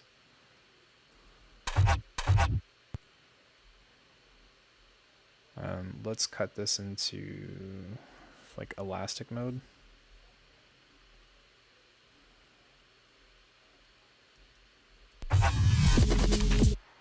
Something like that is kind of cool.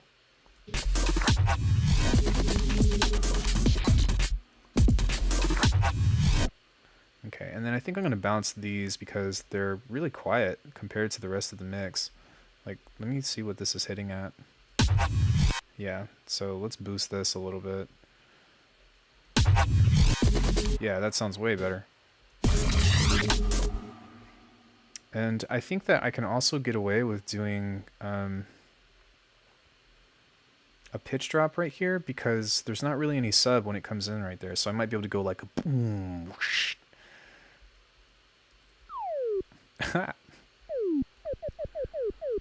Stick 'em up.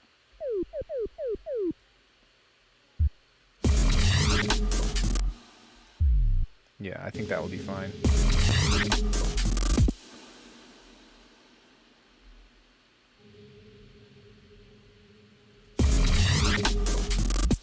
But why does it still seem like something is being cut out right there?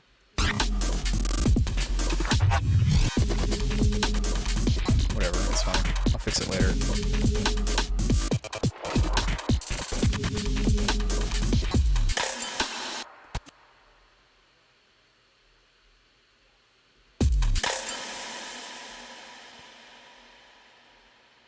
Okay, I don't think that we need that second hit right there. We can kind of just let that play out, I feel.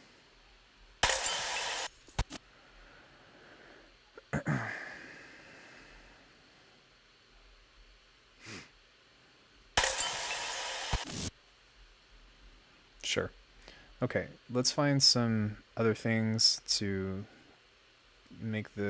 add to that, and then we'll balance this out, and I'll open up a couple of other projects and see if I can, see if I have some other ideas. I pulled my back yesterday, man. It freaking hurts.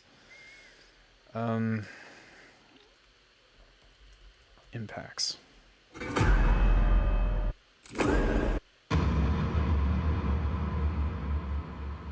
Impact. Dun dun dun dun dun dun dun. Anybody know that song? If you don't, I don't know why you're here. I don't mean that in a mean way.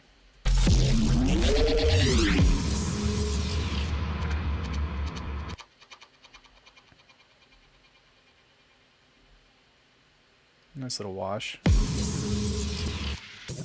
It might be kind of cool to let this kind of downshift as well.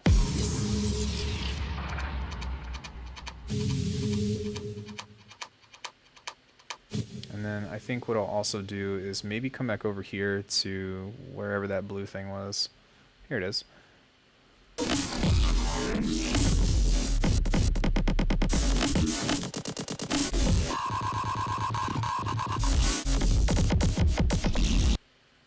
And maybe it might be cool to come on over here and do something that will lead into... I think it's right here. Yeah. So let's shorten this up and see what this sounds like. And it might be kind of cool to lead that in kind of like this.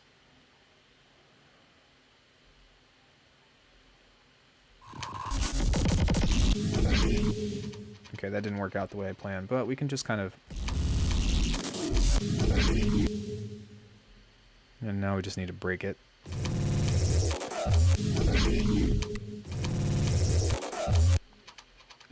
That's actually kind of cool. I do like that.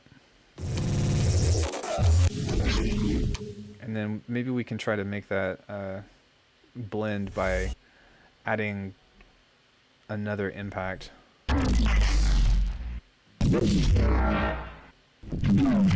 Sunk. You make the dopest impacts, dude.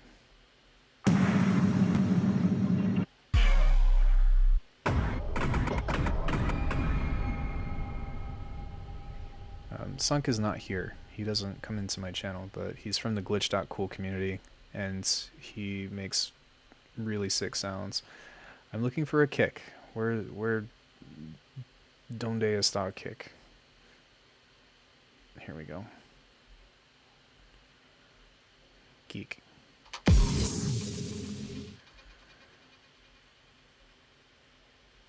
We can kind of just have something like that, and... Sorry, right there.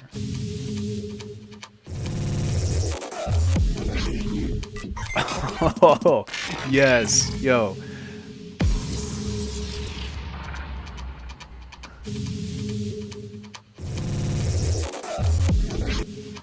Okay, and it might even be smart to pull this down a little bit earlier.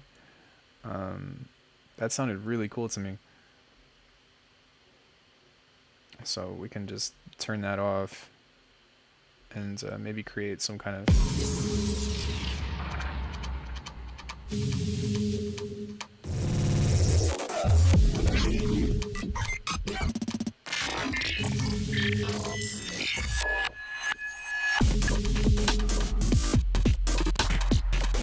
And then maybe we can make this more dramatic too by pulling the reverb thing up in this manner. Yo, that sound worked out really well.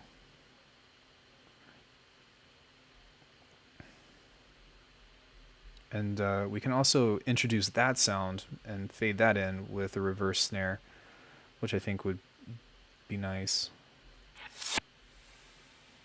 Yeah, something like that. So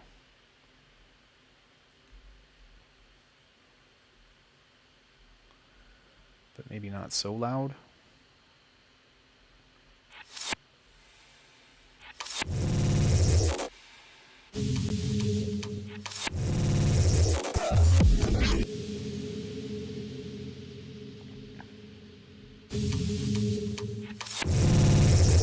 Okay, the fade is better.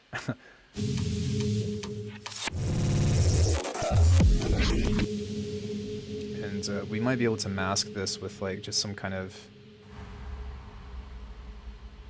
something like that, but we can take out some of the low end on this, or I guess most of the low end, because it's just kind of like to ambiently it's just kind of to mask some of the to mask the difference between this coming into something that it seems like it's going to be a transient, which that overlaps anyways, and instead into something that is kind of continuous.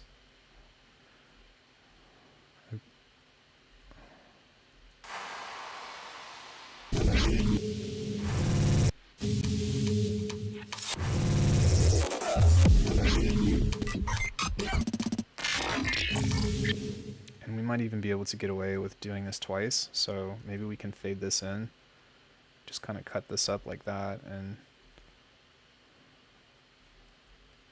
push that over.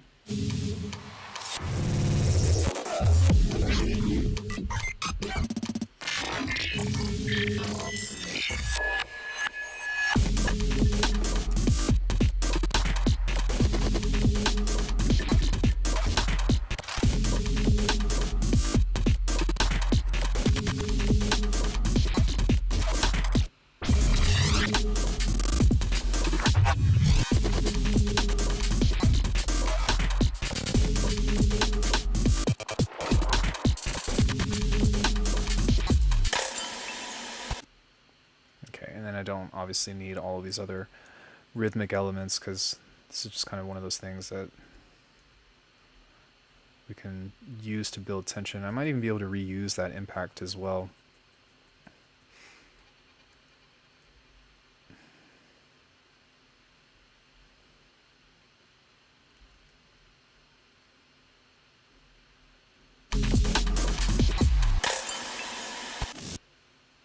And instead of the kick, we can probably just place the snare at the beginning.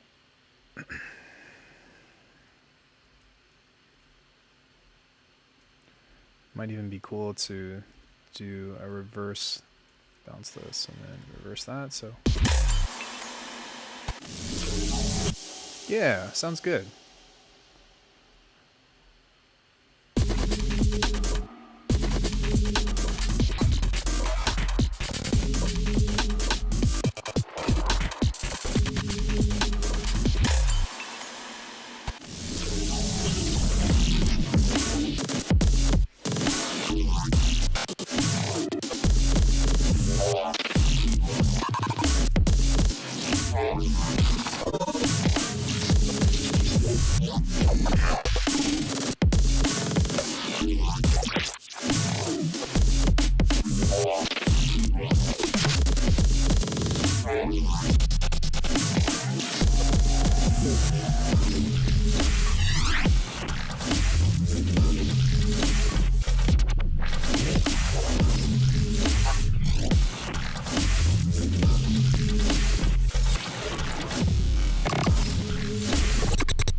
maybe instead of...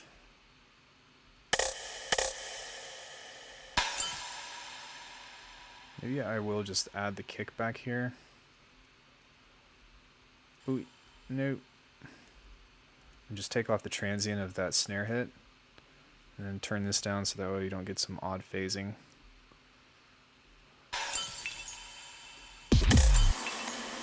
Yeah, I think that's probably better as opposed to having that snare because it seems kind of out of place. But, yeah, I think that's it for this one. I'm going to switch over to a new... I'll probably take a quick break and then switch over to a different project. But I think that this turned out pretty well. And maybe I'll just listen to it for the next week or so and see if anything else comes up for another part. Recording to logbook. Recording to logbook. Yo, thank you so much for the follow, Thomas. I appreciate it. But I think that this would probably be just a cool little like idea that, you know, is like 2 minutes long or whatever. Because again, like I don't really see the reason to make this any longer than it needs to be. Otherwise, it's just going to sound repetitive. And like if it's too abstract for too long, then I feel like the appeal of it being really weird and like highly energetic is going to take away from what it was intended to do.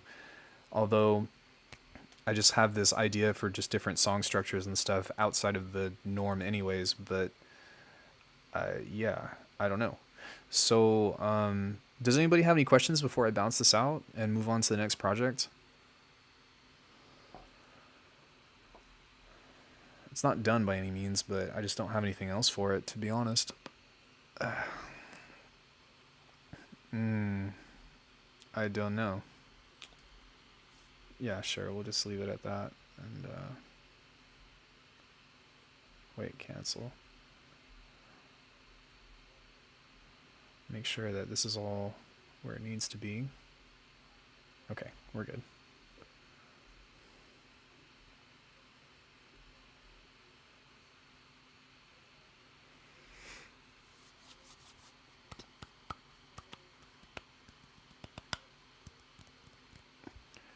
I'm still surprised that like my commands aren't working for some reason. It's kind of a bummer, but that's totally fine anyways. So yeah, while we're waiting for this, I'm going to put some other music on. I'm going to take a... Do I mostly treat music production as a technical science? No. But this is kind of where my music has been taking me lately, and I'll talk about why here in just a second, if you're going to be around for a few minutes.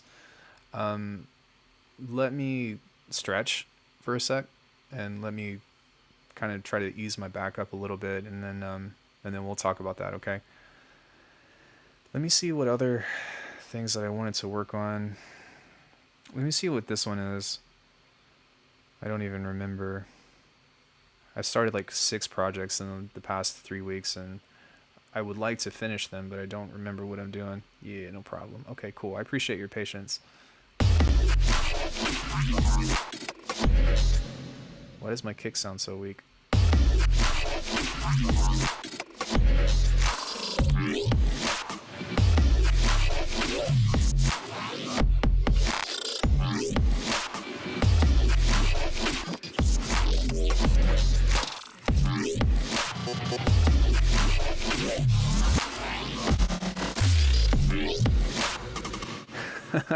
I mean, it sounds okay. It needs to change the kick. Maybe I'll try and look at a different one. No, I don't want to do that. No.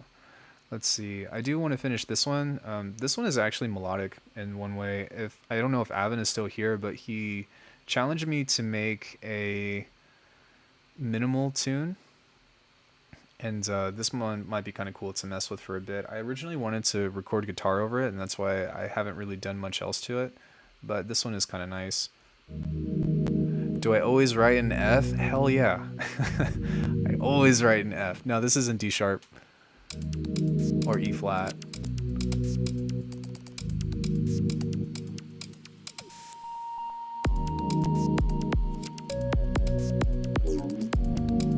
This one is so pretty though, man.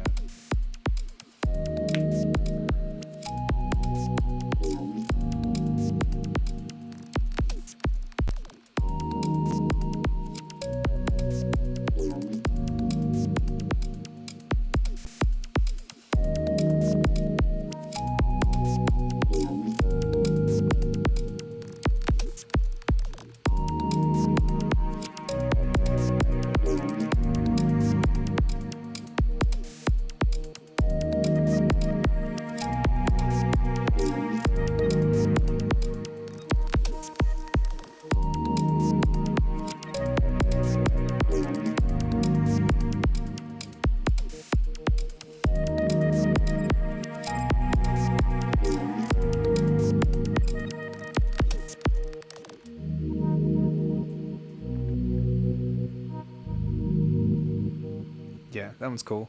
I might mess with this one a little bit later.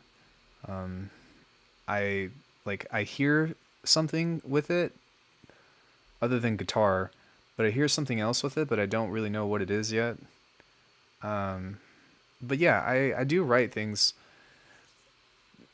The kick is too sharp. Yeah, I agree. It is too sharp. But that's just a work in progress. I put that together in maybe 2 hours. No, maybe an hour.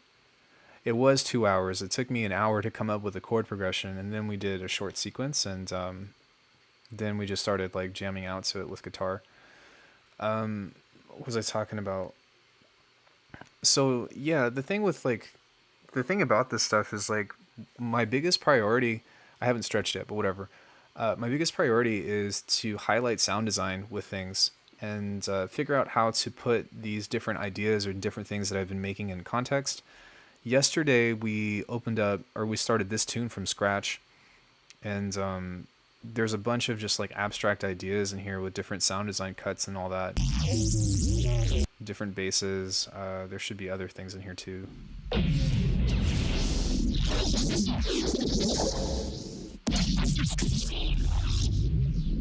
So you take little ideas and stuff like that, and then try to just figure out some kind of context to it. And I find that if you relieve yourself of having to come up with melody and come up with harmonic content, then it allows you to focus on treating these sounds as emotion, and it makes it a lot easier to mix in the long run.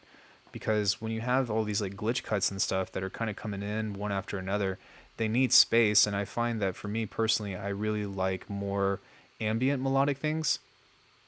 So I have a really big battle with all that stuff, and I've made it work before with some of my older tunes. I don't know who's in here and who's been subscribed to me for a long time, but I've written plenty of tunes that have music in them.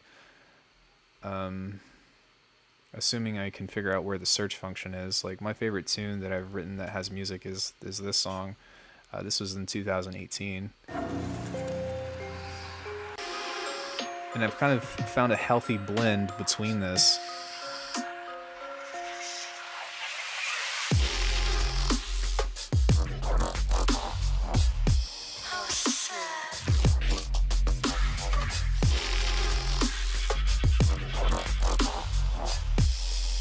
But you'll notice that there's not really any melody that's playing over the main section until we get to what's coming up right here.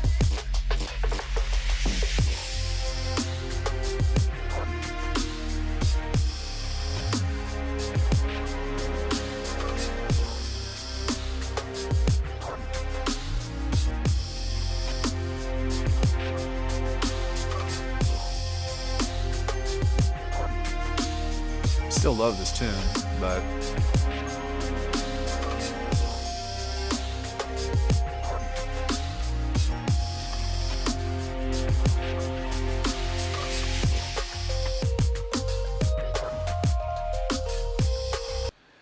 oh yeah, that's the IDN song I missed from yesterday. That's what this one is. YouTube stream half whatever. I don't even know if I'm gonna like this or not. I haven't listened to it since yesterday, but yeah. So like, it's okay to write these kinds of things and to do things together, but that's part of the reason why I kind of stepped away from doing melodic things, was because I wanted to focus on creating more textural things, kind of like Audica, and figure out how to just make shit really heavy. And then once I kind of feel like I'm at a comfortable place with that, I might try to reintroduce some of these ideas of like having these melodic things. But I don't know about you guys, like, but whenever I try to write melodies or like try to write like quote unquote music on the computer, I get into this pigeonhole of feeling like it sounds too cheesy. And I haven't really like introduced myself to coming up with melodies or coming up with these motions and stuff that have like a darker overtone that complement the kind of music that I'm aiming to make, if that makes sense. So that's kind of why I've leaned more towards doing things on the technical side. And I have a video coming up on how to do like abstract soundscaping and stuff pretty soon. I've already covered one video on it, but in that way, I don't have to worry about the music taking you, I try to focus more so on creating like a place or an establishment that makes you feel like you're in some kind of a different world. And I don't know. I mean, that's the goal, of course, but I don't know how successful I am at it just because I'm the only person that can really understand my own music. Um, but that is the goal. Let's listen to this one.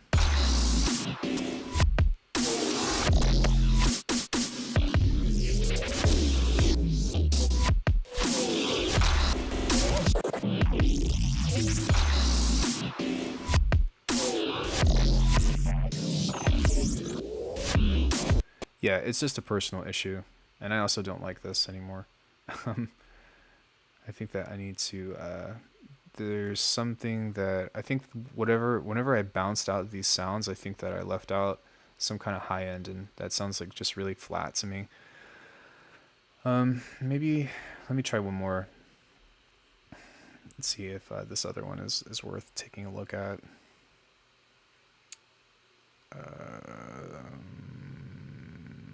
Might be this one. I might just start a new tune, to be honest, because I have the desire to keep working on music, but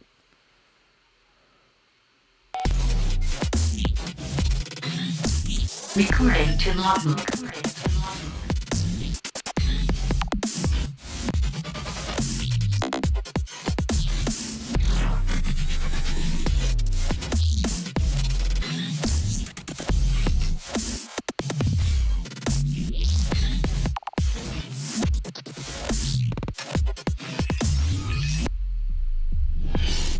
yeah. So you guys can kind of see like all the main sections or things that I write are pretty much, you write it at 140, and or like I do two different kinds. I do something that's either halftime.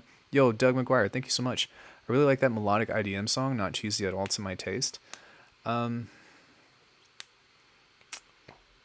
yeah, like go listen to Audica in comparison though. But like even still with that song, like there's still a lightheartedness to it, and I didn't want it to be that way. I wanted it to be like really grim and really menacing as much as I possibly could. So that's kind of like it didn't really. I like the song and I appreciate like I have like the a gratitude that I was able to complete that, but it still wasn't really like fitting the vision that I have for what I wanted to do as an artist, if that makes sense. So yeah, I'm gonna switch. I'm gonna put some tunes on. I'll be right back. Um, if you guys want, you can listen to my older EP while we wait. Um, wish I caught the whole stream on which I made it.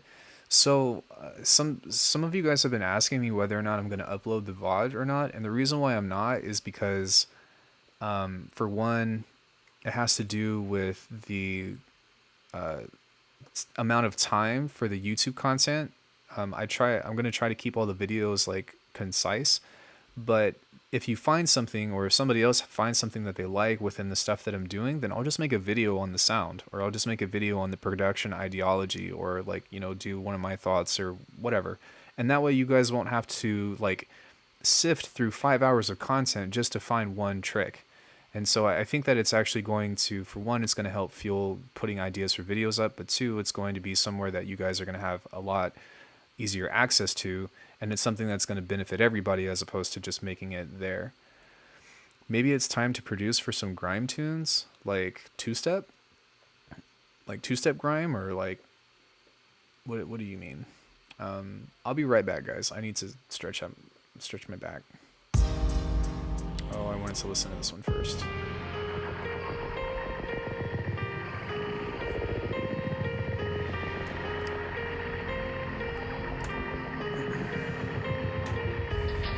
Watch out, guys.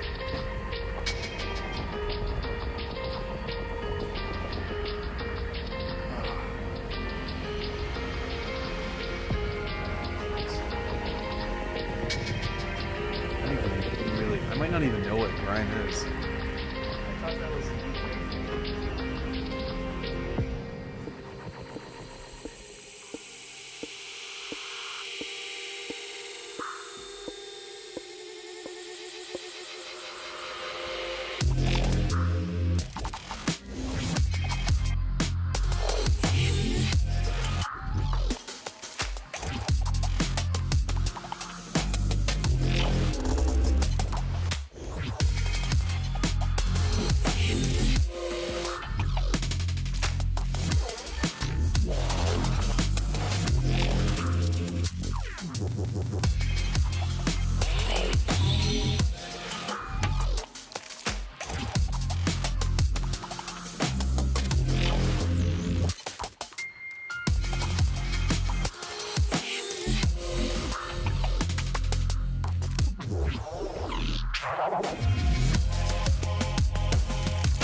Thanks for waiting, guys.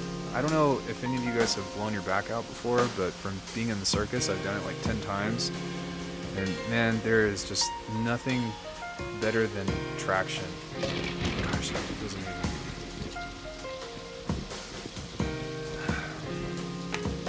It's just divine. Oh, traction. Alright,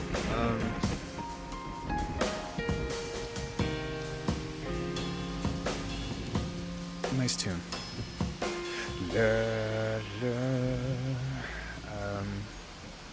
Yeah, I wrote that tune when I was on tour for Marvel Universe Live. I was playing as Iron Fist, and it was a good time of my life. I really miss it. Now I'm all old and crinkly. I've got a bad knee, a bad back, a bad attitude.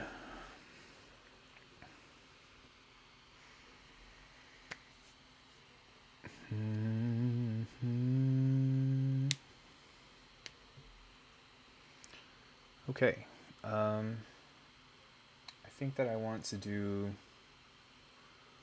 something that's kind of like a halftime tune of the sort. Nice song, very enjoyable. Yo, Liam, thanks so much. Appreciate it, man. Yeah, let me think. Couldn't hear what I was saying. Oh, I was messing with the dogs because they were attacking me while I was trying to stretch.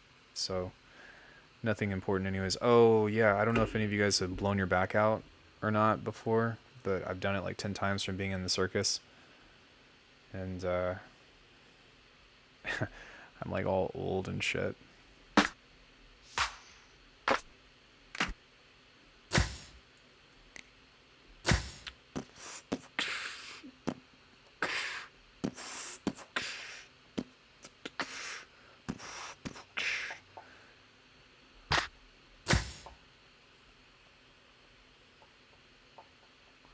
Okay.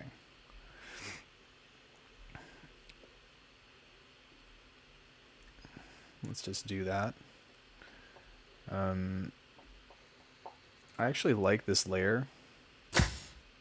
How old am I? I'm 29 next month. I think. Yeah, I'm freaking old. A little question. I was using Breakwater for that light IDM track, or am I mistaken? Never seen anyone using it. Is it worth... Oh, Break Tweaker? No. I don't think it's worth the investment unless if you find it on sale. Unless if you're really lazy. Hey, stop it. Unless if you're really lazy, I would do it by hand. Oh, you have it? Yeah. Well then, yeah. I think that if you already own it, then there is some stuff to get into. But I don't like the fact that it doesn't have any swing functionality. And I feel like when it was made, it was catered towards like that style of electronic music during that time. So it came out in like, I want to say like 2012. And so that's kind of like when dubstep and like Skrillex and that kind of like electro house and stuff was really popular. Have I got any tips with drum syncopation for drum grooves? Boy, do I. Boy, do I. It depends. Like, can you give me like a style of, or like a BPM that you have trouble with? If you're going to ask me how to do halftime swing, that's probably like my bane of my existence, although I have a way that I do my own. So like if you're trying to get that like Ivy Lab groove or something, that's been a challenge for me too. Although I have this, hold on one second, let me show you guys this. If you're not part of my Discord already, then feel free to join. I've got a bunch of free stuff on there, but I tried to recreate the drum groove from Ivy Lab's Night Driving. I don't know if you guys have heard this. So if you guys want this,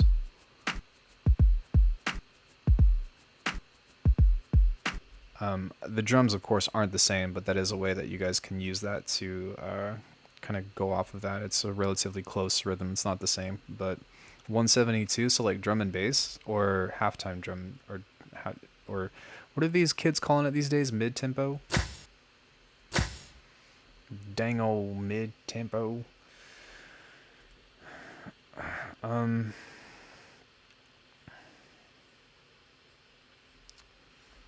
let's grab kick 2.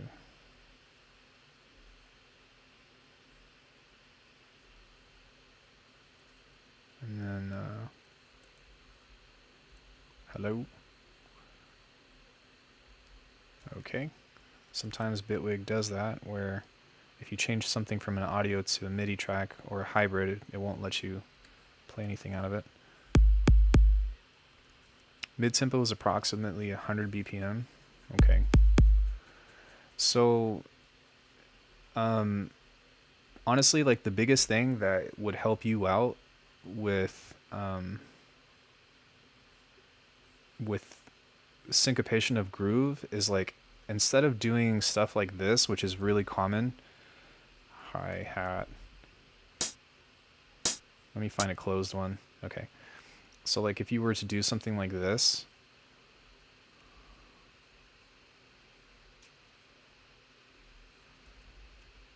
it's going to sound really stagnant.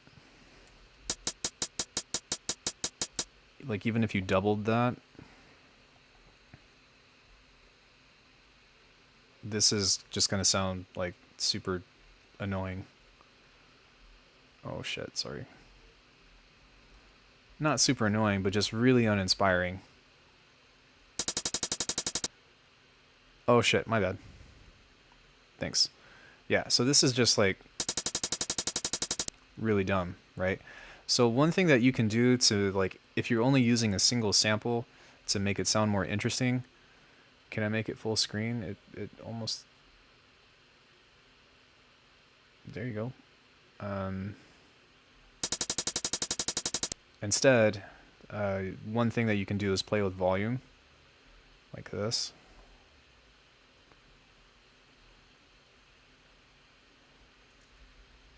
And now this is going to sound a little bit more alive.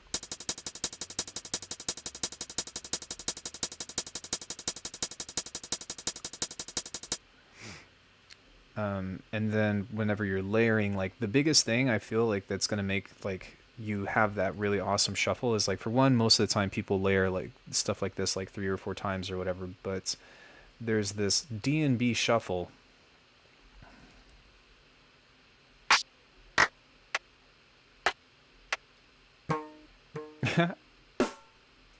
Hold on.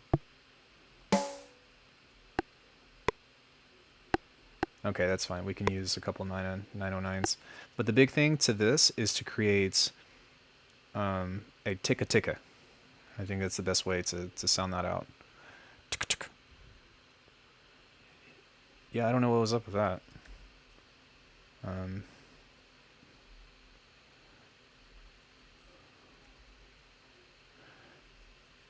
So we'll just leave that right there. Let me just grab like a stupid kick and snare just to kind of contextualize.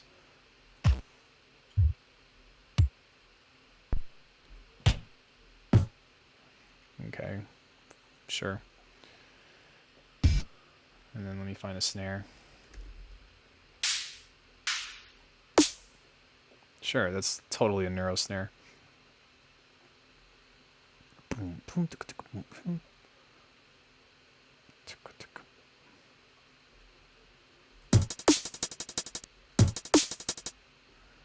Okay, obviously this is...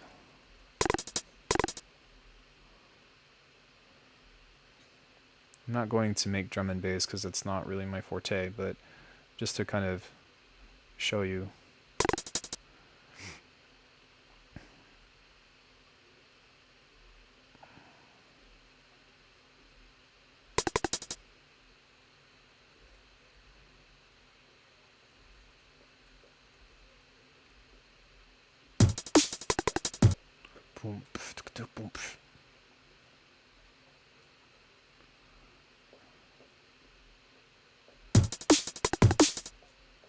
Okay, so this little ticka tank right here is going to be like your best friend, because even though this is a crappy 909 thing or whatever, this is going to give you one of the biggest shuffles. And I feel like that would be the most beneficial to you.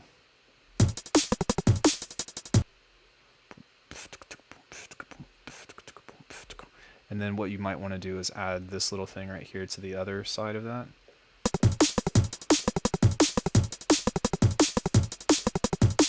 That's really like just a really short crash course to doing that. And you want to use good samples and stuff. But again, when it comes down to it, like you would layer or you would sidechain everything to your kick.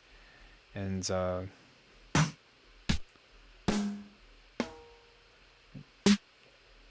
but this little thing, this little trick right here, it's not really a trick or whatever, but just as far as like polyrhythm and all that, like I can't stress that enough. And like what you can even do is you can separate it. So like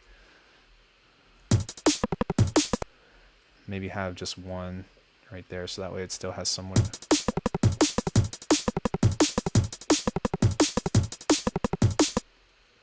But yeah, and then you can add a ride. And the way that I would do that is, this is like super out of order or whatever, but it's fine, is to do it like this. So one is louder and then one is more quiet, and take both and then make it even more quiet. So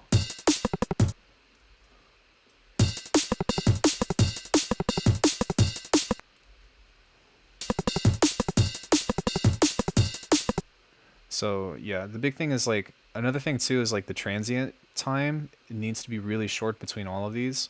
And like you don't really want stuff to overlap each other. And once you have that idea, and again, like I'm just like, don't mind the samples and stuff, then you can even layer some white noise over this to kind of like help blend everything.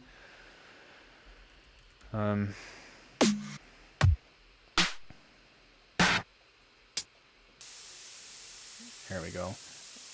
And let's just pretend like there's a sidechain on this, so I'm just gonna like do a pseudo one, but you'd kind of go like that.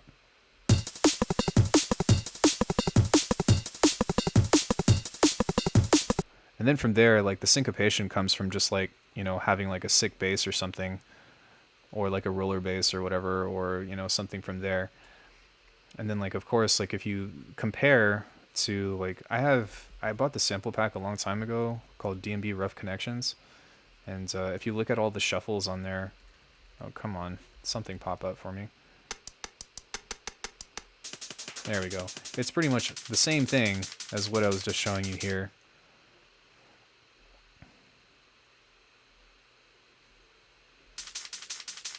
Right? And then when you get into the syncopation, like what you can even do, like once you have something, is to have something consistent like this, and then you can take away some of the elements on here. So instead of having them always play over each other, you can kind of start to play with different things like that to try to find variation. Okay, that's obviously way too loud, but...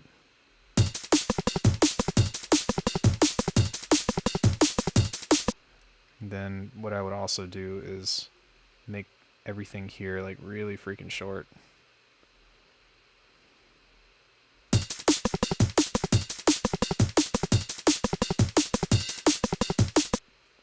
So yeah, that would be my 2 cents on how to create like different variations and stuff within that. But obviously I just pulled these from my sample pack or whatever, or from my sample collection, and didn't do any processing. But that would be my approach to how you can kind of just layer all that stuff.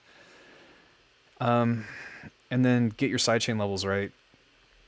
Honestly, like drum and bass is the hardest freaking genre to make, in my opinion. The amount of stuff that has to go right in order for that to become interesting is pretty complex. Okay, let's make a kick that's actually worth using.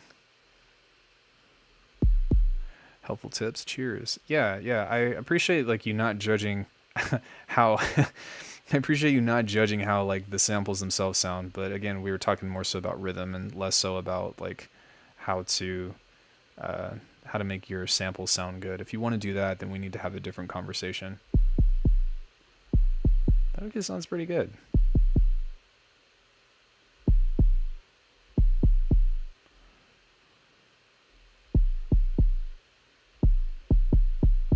Cool. Let's give this just a little bit of FM.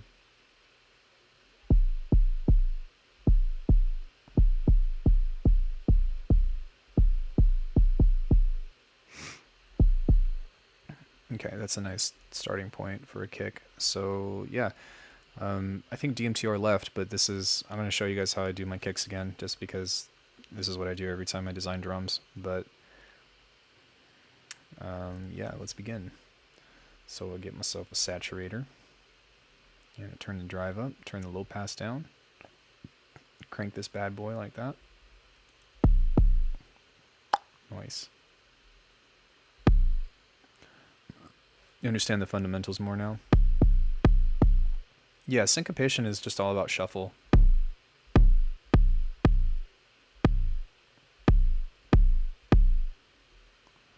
All about shuffle. Let's grab a frequency shifter. No, not that. Well, we will use that, but later.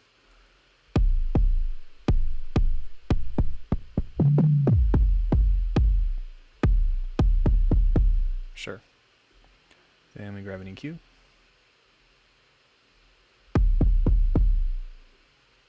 I haven't seen me using any Vengeance samples, just think they're overused or something. So on my old hard drive, I actually had like all the Vengeance samples.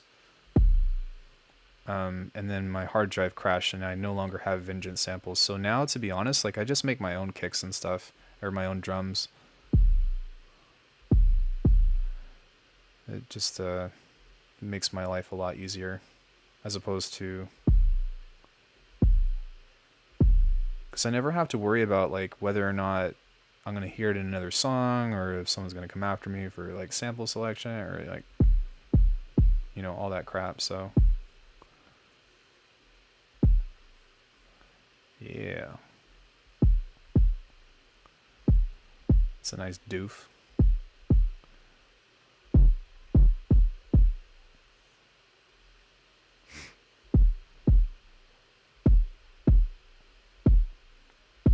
Let's do that again. Maybe back off of this a bit and just try to pull this up a little bit more.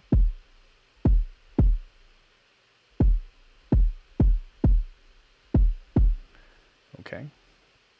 Now we need a transient shaper.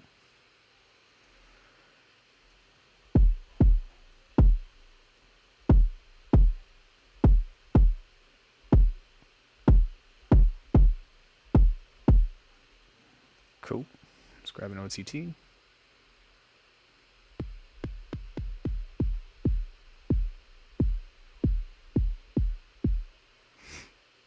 And then a glue compressor.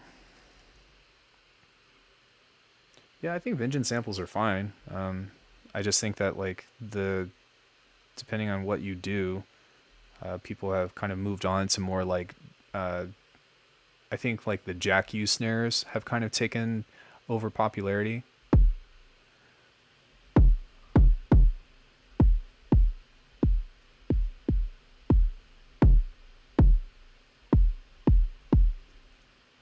If that makes sense. All right, so now let's clip it.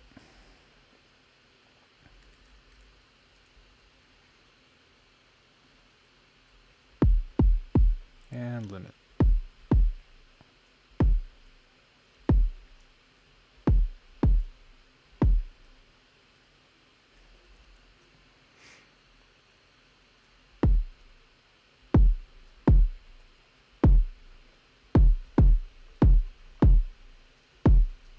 Maybe not so much.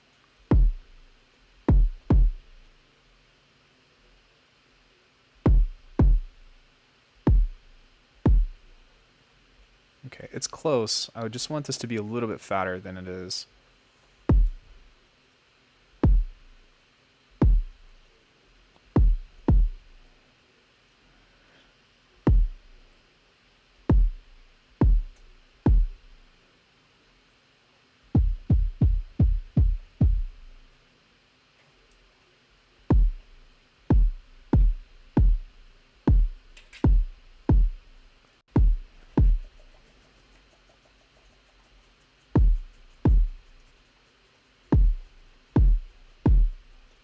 Yeah.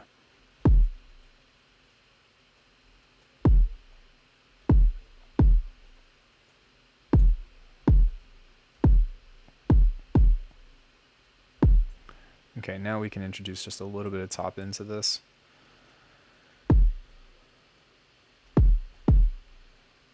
Assuming that there would be some. That's fine.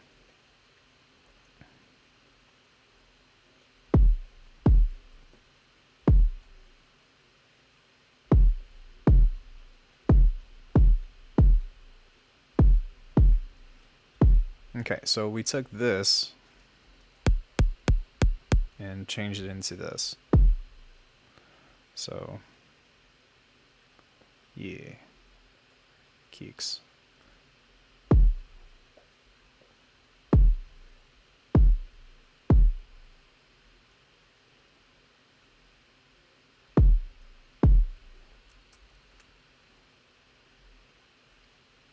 Nice. I just don't have any acoustic top in, so I usually throw a Vengeance sample on the top of the kick of the body or whatever. There's nothing wrong with that. Like, whatever, like, sounds good to you, you know? I think that's the best way to go, to be honest. Okay, so I have this snare maker that I always use.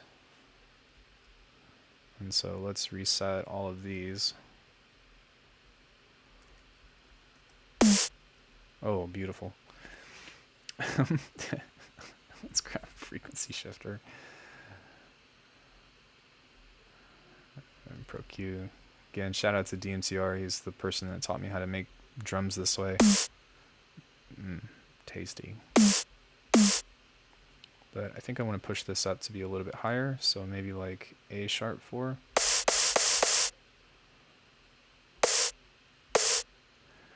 At least it's not a somatic sample. I have some of their stuff, and I don't think that it's bad.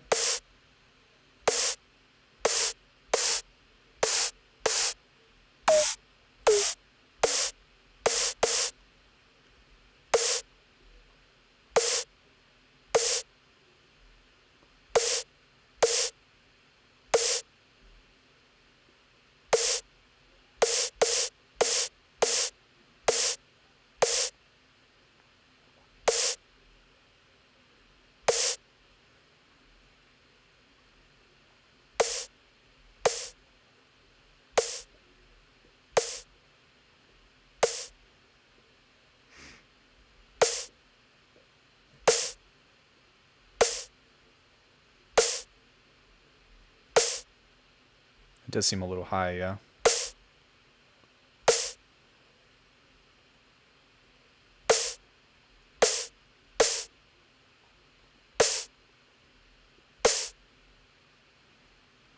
And, it's just a little bit too long, so I'm going to shorten the long sample on here just a little bit.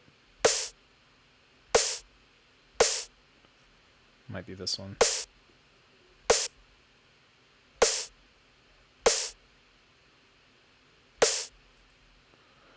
Okay, sometimes like duplicating the transient control can help. There we go. Can help you figure out like if something is too long or whatever. But I think this would be a good fundamental.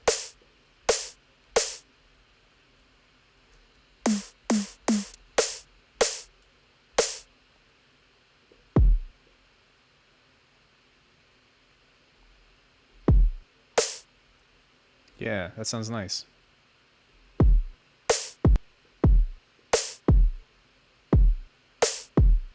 Sweet. Okay, so now we bounce that out. And we can turn this off and reintroduce the clap to kind of layer over this. Actually, let me pull all this stuff over here. Does anybody remember that rhythm that I was just making earlier when I was thinking about beatboxing? It sounded cool. It was something like that.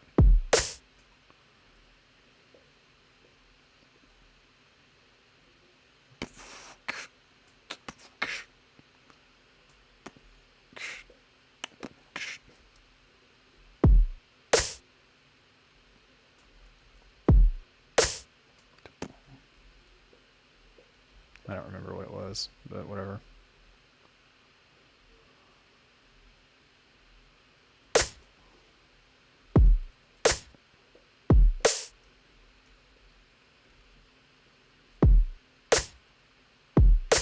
Oh shit, we're supposed to be at 85 BPM.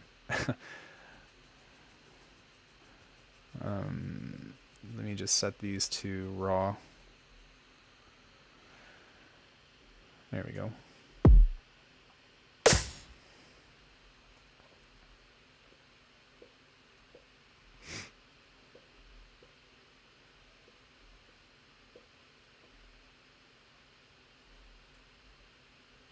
The reason why I go slower is because whenever I start like finding like cuts and stuff for different, how do I say, for different like songs or whatever, I find that going slow, it's easier to speed things up if you need to, as opposed to like dialing things back. So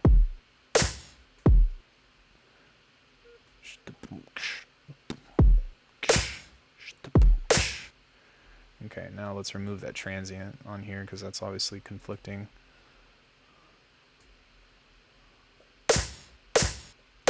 It's still there. So what we can do is we can push this forward a little bit.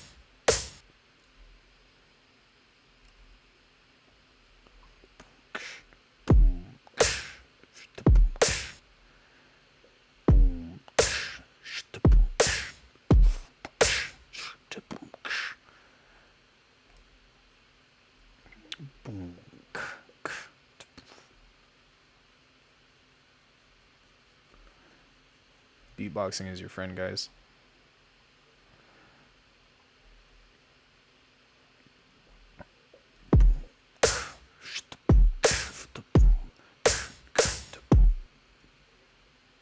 And then maybe we can have like some other kind of layer of a snare right there or something. Have I used other DAWs in the past, and what do I like about Bitwig? Yeah, I've used like 5 different DAWs. I have the most experience in Ableton, about 6 years in it. I've got about a year in Bitwig, and I've got about 2 years in Machine, and off and on I've tried Cubase, Logic. I have tried FL Studio, although I haven't invested the time into learning it, and that's about it. So the thing that I like about Bitwig is, like, in my own opinion, it's a sound design paradise. What you'll see me do here in a bit, I know that I'm like just designing like a drum idea or whatever, but like just the sound design capabilities that you can do and like how accessible it becomes is something that I really look to Bitwig for. Nice. I think I wanted to clap though.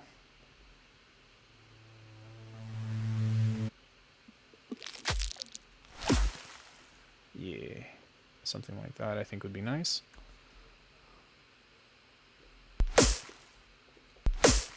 Except we want to remove that transient there, because otherwise it'll be peaky peaky.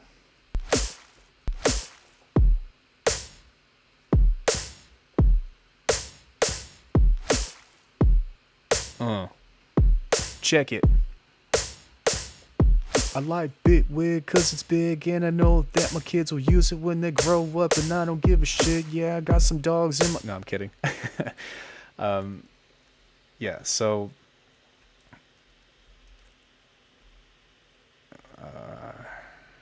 we'll call these drooms. Okay, so now that we just have this kind of idea, I can push this forward or back or whatever, but it'll work for now. But yeah, so like Bitwig is just awesome, man. Just the randomization things that you can do on here, and like the modular environment that you start to develop has been, in my opinion, like unparalleled. I don't know of anything else other than like having complete mastery over something like VC VRAC, and even then that allows you to do the kind of stuff that you can do in Bitwig. And I'm not saying that it's the best, because there are definitely things that I don't like about Bitwig, but that, as far as the sound design stuff goes, and then the workflow, like having the ability to have like a similar layout as Ableton and just go to here and type in whatever device I want, is actually like really fast. And what this allows me to do is, if I want a synth or something, I can go in and type it here, and then if I want to pull from a sample pack, it's always right here. So I can always just be like, yo, I want a snare. Yay. Or if I want, you know, a synth or whatever, I can just find Phaseplan or find all my effects and whatever, and just, you know, pull something up of that nature, right? So it just becomes like super duper easy for me to just get stuff going, and that's really what I think it is. The only reason why this took so long was just because I'm really picky with drums. I'm mad picky with drums. So what we're gonna do now, though, and like if there's anything that you want to know specifically about Bitwig, or like you're like, what does Bitwig have versus Ableton? Like, feel free to. It took me about 6 months to convert. It was about a good 6 months. Okay, so this is a song that I haven't mastered yet, but has some cool stuff in it. So we'll just kind of take some of this stuff.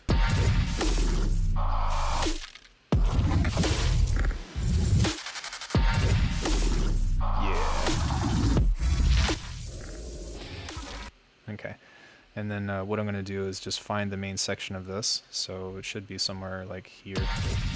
Yeah, just cut that, and then we'll pull this over here, and we're just going to take this main section, I feel, stretch that out. Yeah. And then, sorry, what was I going to do on this whole thing? Yeah. So this is typically frowned upon, but it works for me, so leave me alone.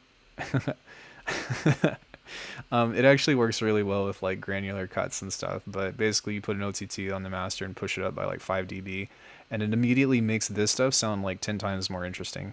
So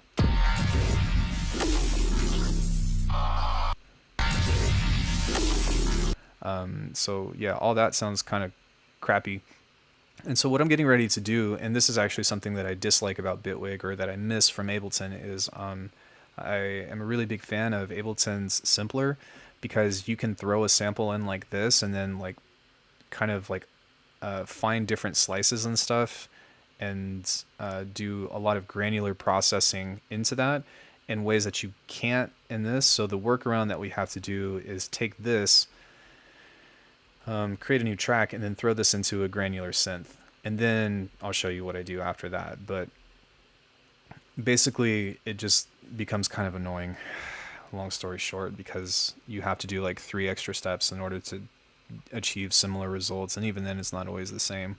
But one cool thing about Bitwig is that its sampler has repitch, it has wavetable mode, and it also has a granular mode built in within it. So sometimes it can be really interesting to find different cuts and all that, and that's kind of what we're doing right now, is just looking for some nice metallic monster sounding things. And I just take my whole song. You can take any song, but I take my whole song, so that way I don't get like a copyright infringement or whatever, because YouTube is really particular about that. But what can I say?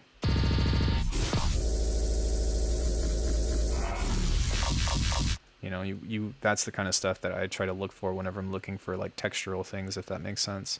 So yeah, you just set up a sampling channel, if you know what I mean, and double record at the same time, and find some nice stuff. Something that I think is that you can also use as a strategy, and I haven't talked about this in a video, and I kind of wish that I would have, but what you can do is you can set up a loop here. And the reason why this is going to be useful, I want this at 64 bars, is because it's going to help you calculate how much space to divvy up things. So if I were to highlight this and go slice to multi-sample, it's going to ask me what beat division I want. So if I just record this amount, then I know that I'm always going to have like everything within that amount of slices, if that makes sense. So was that really confusing to anybody? Hopefully not.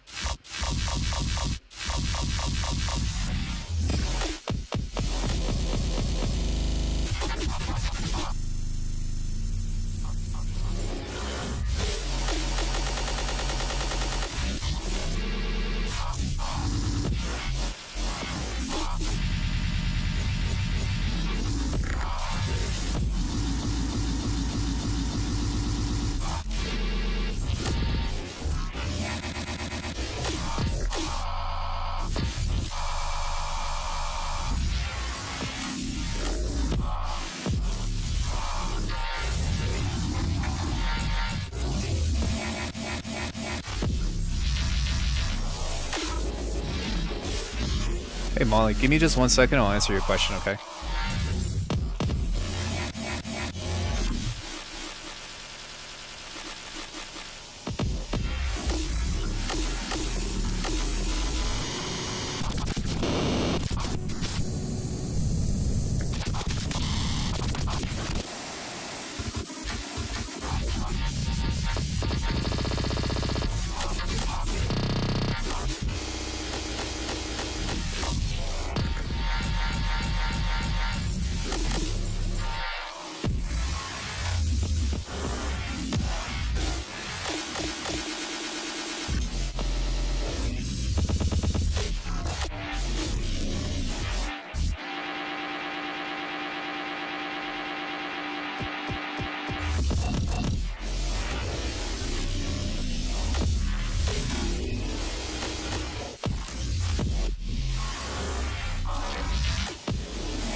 Sorry if this is getting annoying. I'm almost done.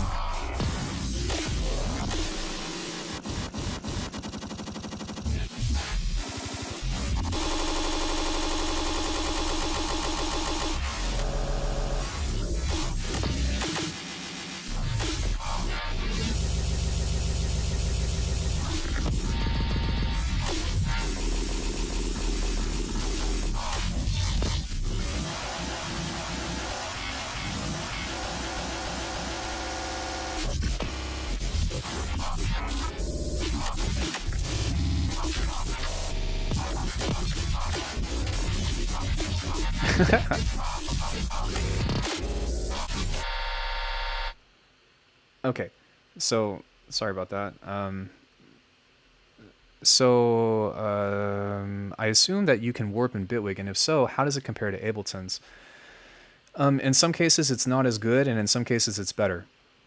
So one thing that's really cool about Bitwig is that if you find a loop or something that's out of time, it will automatically... Okay. Yeah, so this is at 90 BPM, but if you pull this in, it will automatically warp it for you in time. So it's almost like it tries to... It attempts to make everything quote-unquote kind of like a Rex file. See, it's still perfectly in time. And it doesn't always work that way, but sometimes it can work better. One thing that I miss from Ableton is the texture mode, and the reason why is because whenever it has a transient, it will help create an impact. But as far as like beats mode and all that other stuff, like it's pretty much the same. The slice mode has some cool granular things in it that you can do. So like if we take, let me grab this and let me copy this right here. So let's listen to this, what it is, because otherwise you won't be able to tell the difference. That sounds cool. Then what you can do is you can stretch this out and have different tails for different slice modes on this. So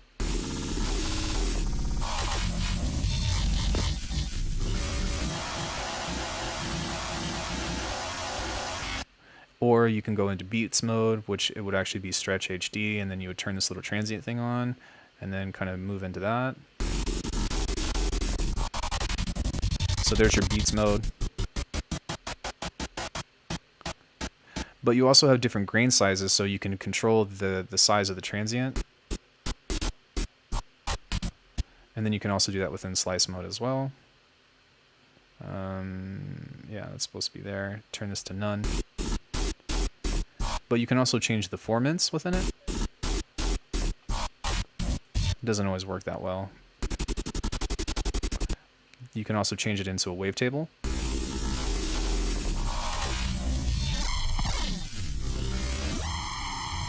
So I think that I need to spend more time with doing that because I've been kind of lazy with just doing different shit lately. You can also change it to Elastic Pro.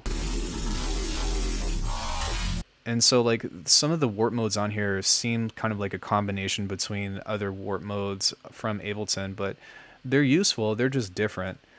One thing that I miss from Ableton as well is, especially if you're from Ableton 10, is from shift clicking or shift and dragging the sample to warp it. You can't do that, but what I've done is created a keyboard shortcut right here that's scale 50% and 200%, so I can just hit open and close bracket and kind of stretch this out in that way. And I find that it works okay. I would still like a custom thing or whatever, but I like the +1, -1 dB buttons. Ableton needs that. Yeah, the inspector controls on here are pretty cool that you don't have to like double click a sample or whatever, but you still have like your clip automation or clip modulation, I guess would be what it's called, and you can do like cool other shit like this, which I don't really do enough, and I probably should, to where you can create warp markers and then stretch within them. So if you hold this and then kind of pull that out, it will stretch to that point and do like custom stretching in that way. So sometimes like this can be really fun to mess around with, just to create like different clips and see what happens to kind of stretch these samples out and all that, if that makes sense. Dude, grab it. I don't do this enough. I really should, but you can just end up getting some really interesting results in that way.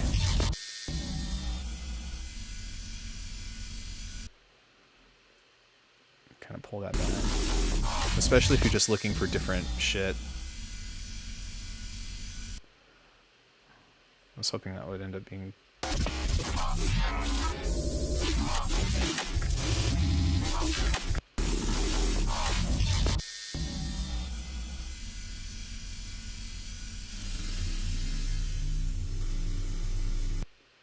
Let's grab that and do another one right here.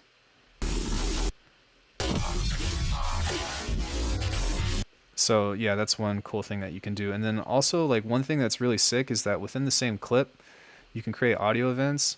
And so like if you want to do like really custom glitching and stuff, then what you can do is within the clip, you can do editing, which is pretty sick. So assuming that this is all like quantized or whatever, right? You can kind of just cut this up into certain things of that nature and kind of just move this over, and you'll start to see here in a second that this stuff here will kind of disappear. There you go. So you can do like custom editing in that, and then like come over here and grab that, stretch that out, or you can even pull this and stretch it out like that. So sometimes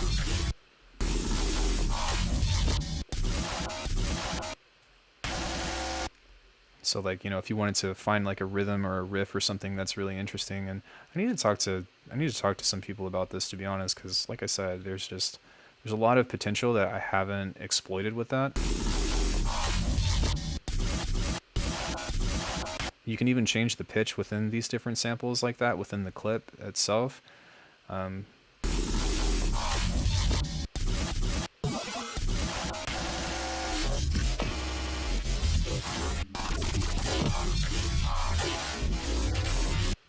So yeah, and even within the clip itself, you can actually change the warp modes within it, I believe. Yeah, okay, cool. So if I wanted to change this into something like cyclic mode, or let's say I wanted to change this into, let's do slice, because that way it'll be a little bit more easy to hear, in theory. Okay, maybe we'll do stretch HD. There we go.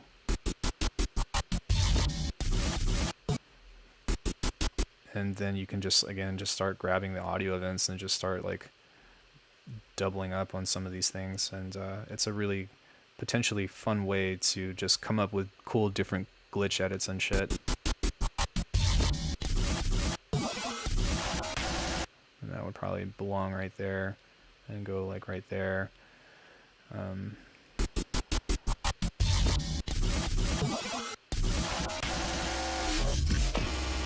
So yeah, I really like this idea. I just haven't played with it enough. But what I find myself doing more than anything these days is getting something like this, and then now that I have it, I'll just go to slice to multi-sample.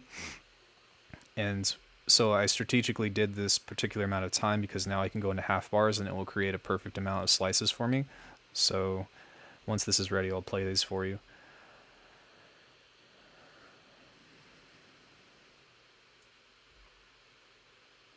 Come on.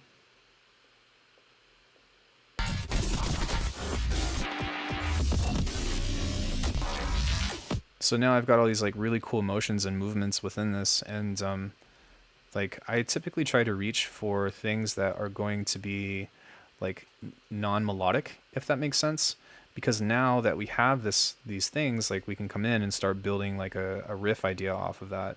So we've got some basic drum elements, right? And we can try to fit a riff within this that I'm more so concerned about rhythm, less so than like bass. I'll talk about bass in just a sec, but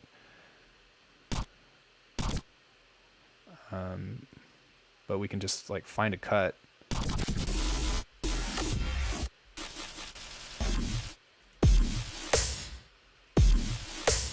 Okay, that's sick.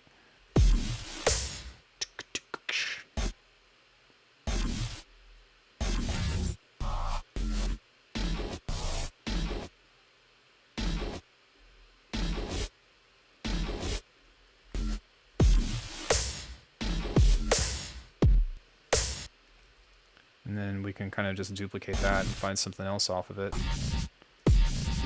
Oh, no, I wanted to do this one.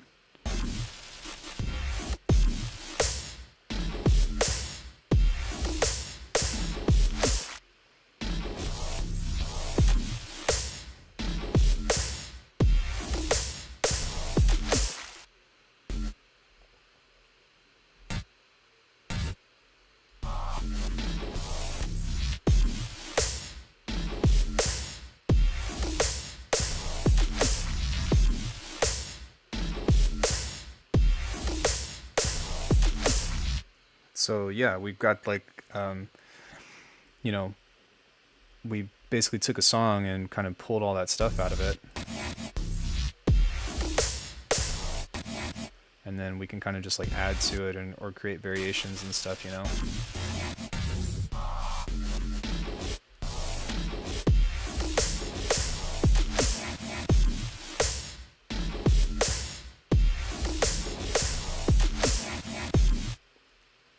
Cool.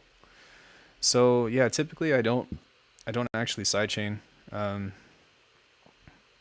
anymore. I mean, you can, and I probably should, but because we have an OTT on the master, it kind of pushes everything out of the way anyways. So like, this has 0 sidechaining on it.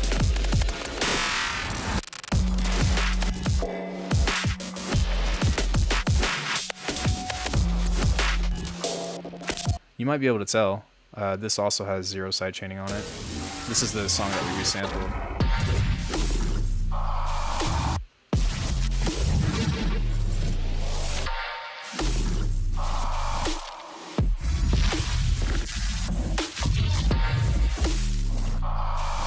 Hell yeah. I need to finish that tune. I would move to Bitwig, but I know I'd miss Max too much, and $170 for 12 months of upgrades is a bit meh to me personally. Well, if you think about things in the long run, like, how often does Ableton update their stuff? Like, when was the last time that Ableton had a big update? So, like, if you consider the pricing, like, it seems ridiculous, but it actually ends up evening out. And, like, if it comes out with an update and you don't want to upgrade, or like it's not significant enough, you don't have to repay for the 12 months. But when you decide to upgrade, or maybe something comes out and you enjoy it, then you can pay for the upgrade and you get everything in between. So I think that it's fine compared to like spending what, $700-800 on the full suite. But the Max for Live stuff, like, there is a modular environment within Max that is, I think, substantially better than the grid of Bitwig. But the thing that I like about Bitwig's grid is, for one, just the way that it looks. It's just really attractive. But two, it's so much easier to... It's very accessible, you know? So like if you're not well versed in like modular stuff, then like this is a great like tool that you can use. But to be honest, like I don't really mess with this that much, but the fact that you can use the same sampler that we were just messing with and like do modular things with it in that world, I find that that's pretty interesting to me.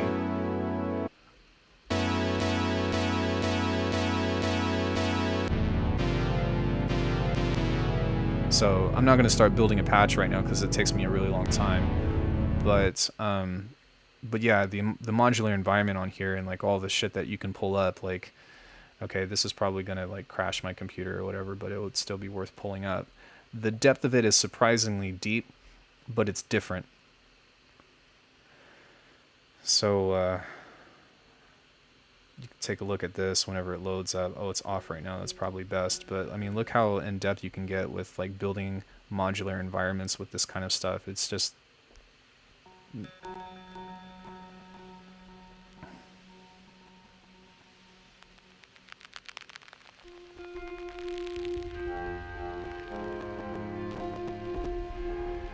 shout out to Polarity, by the way. This is his preset. I recreated this, but I know that this one is his because his says mega cool and mine said this was really hard. But yeah, like, there's tons of depth to it. But the fact that even if you don't do anything of that nature, the fact that you have the ability to modulate anything within Bitwig on its own right is just it's too hard to beat. Like I'm gonna start making a bass here in a second, but you'll kind of see.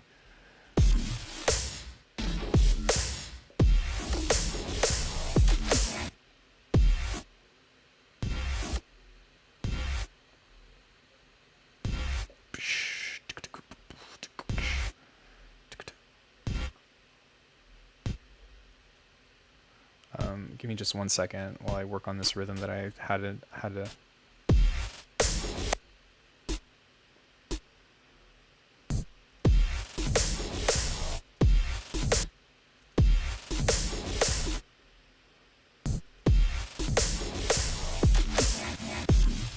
Okay, that's pretty cool. So that's just an idea that we can start with for now. So let me actually save this, and we'll call this new track 85. I don't know. That's just what I do. And I wanted to pull up this bass that I made yesterday because I actually really liked it, and I might want to repurpose it. Cancel file. Open. No. I want to see this other one. Where's it at? There we go. YouTube stream half tuna. Alright, so there's this bass on here that I don't think... Oh, we did save it. Okay, my bad. So one other thing, too, that's pretty sick is you can upload multiple projects. I know that it's not exclusive, but it's really nice to open up one project and just like highlight all this and be able to drag it into another thing. I recently had that Reactor tune that I just played for you. I have the entire production on stream.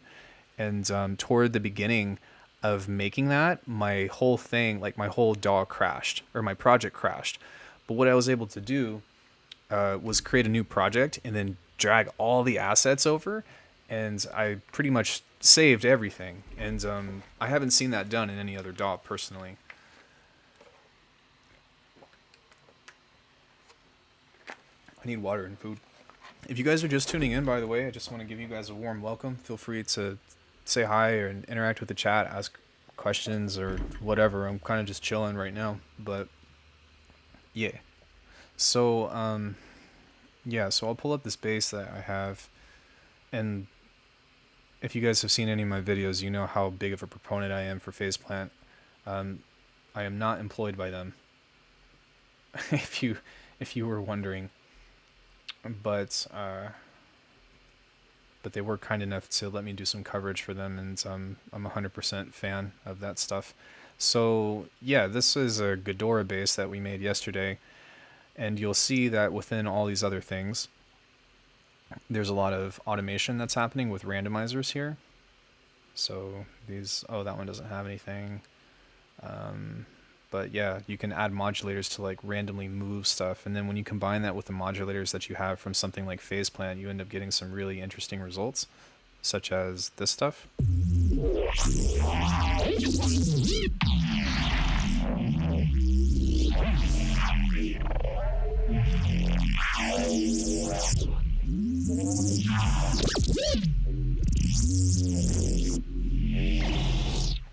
Yeah. I will do a video on this at some point, but I've literally the past 2 videos I put up are about Neurobass, so I worry that that's going to get played out. But what's cool is that I have some other things set up to change it into a generator, and it doesn't take much to do that, but when you do, it transforms into something almost entirely different.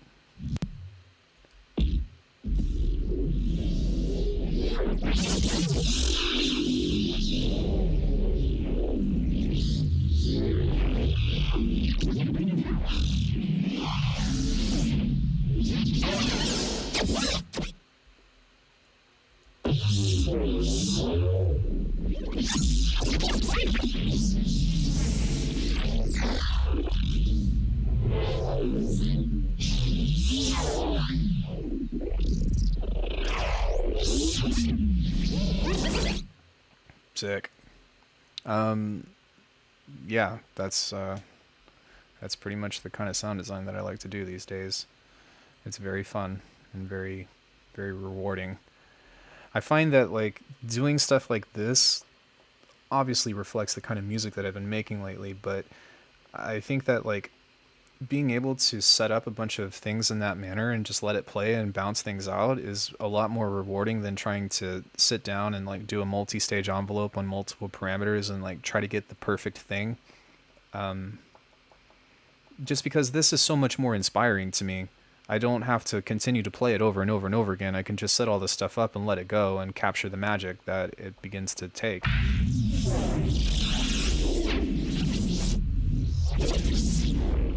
Like all that stuff is really cool to me, and it's great texture. So, speaking of, Remy, stop it! I am really hungry, guys.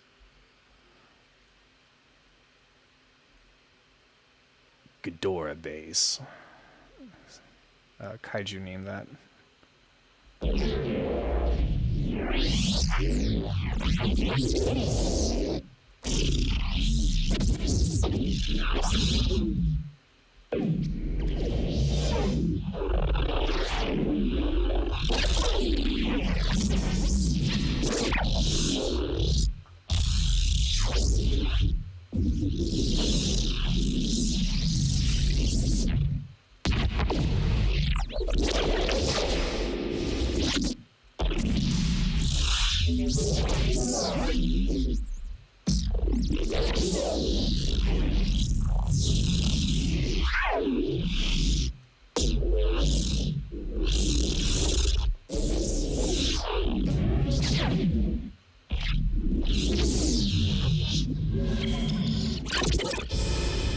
That was really cool.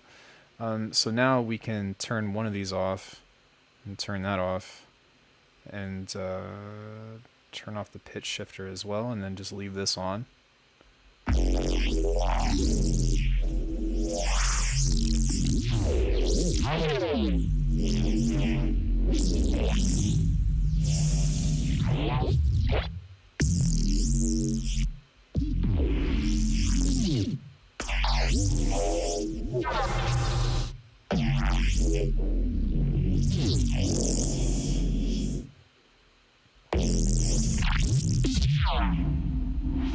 Dang, that was really cool. Come on.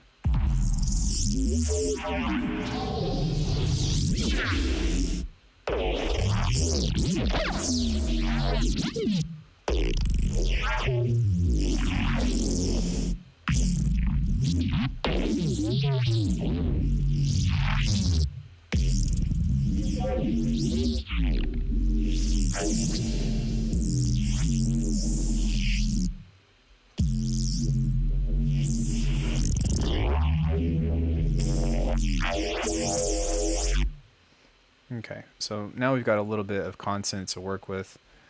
Okay. So on one end, I'm going to split this up, but out of a single patch, we were able to create some like texture and motion, and then by turning off some of the randomizers, we were able to find some bass cuts that sound pretty cool.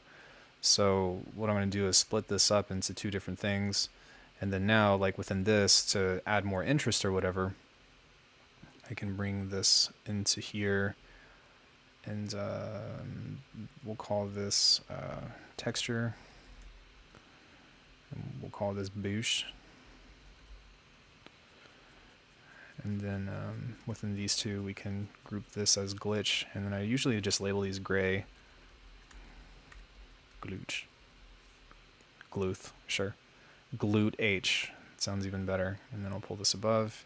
And I don't know why, but I'm just kind of like in this habit of like, for the most part, having bass, glitch, drums, and then anything ambient and musical below. And usually it's the complete opposite, but I think that I like putting the drums in the middle, since we usually make things around the drums, so that way I don't have to scroll too far up or too far down. It's a theory, I don't know, but that might be a reason why I do that.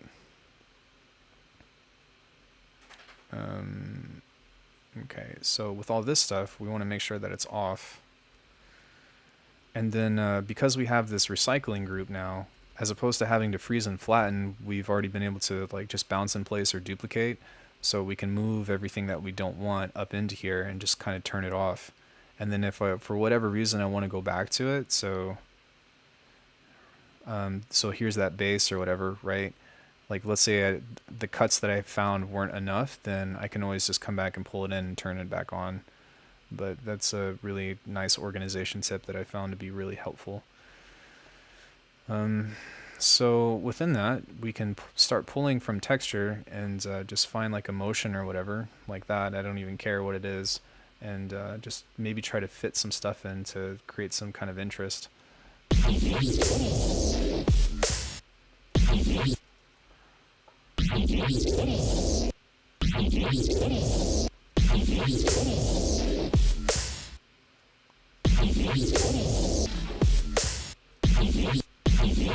Okay, so that's kind of interesting, but not...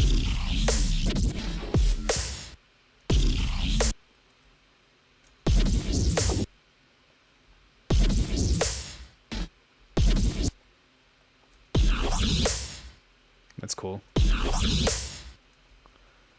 And then we can kind of just support this over itself. Pew!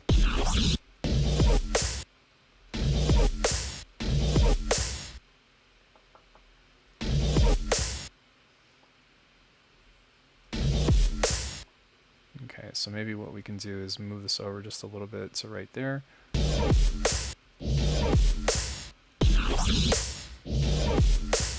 And then just kind of shorten that up.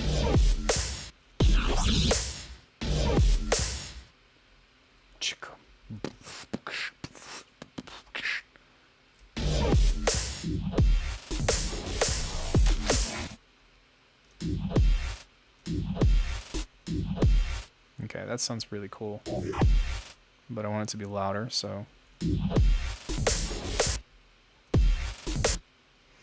Okay, and then obviously right here, this little like drill or whatever is really quiet, so it's really important that like each piece of the rhythm is standing out.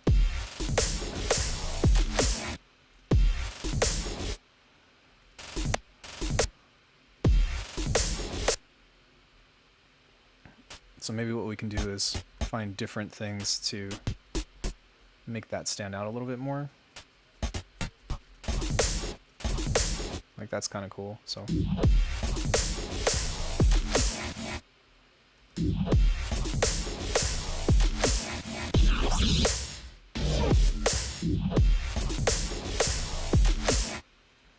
And then we can find something else right here to kind of...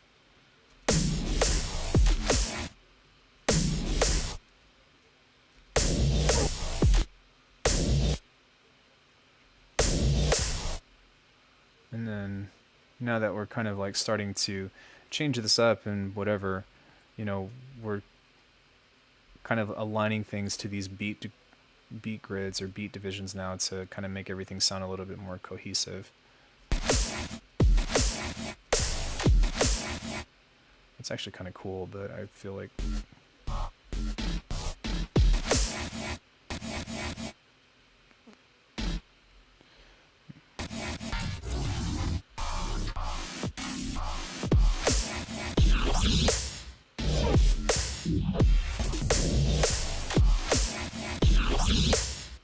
Have I tried Melda Sound Factory? It's insane. I have some of their stuff, but not the actual...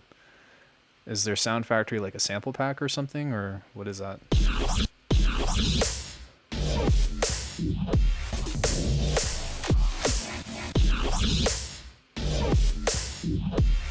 Okay, so now what I'm going to do within the drums is I'm actually going to turn them down a little bit with a tool, because I want, or I would like, everything to sound relatively consistent in that manner. And I'm not really so worried about like mixing per se, but I want these synths and stuff to be really big, and if the drums are too loud, then I'm not going to be able to kind of...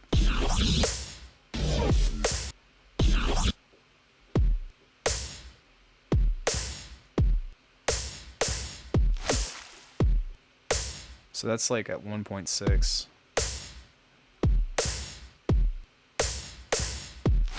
Yeah, so I can turn this down by a little bit more.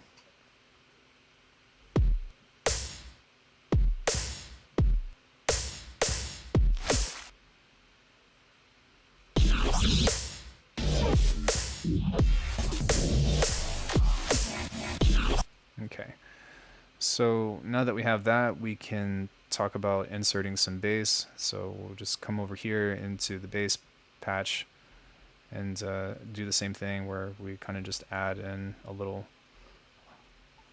thing where there are spaces within the rhythm. So there's potential for a hit right there.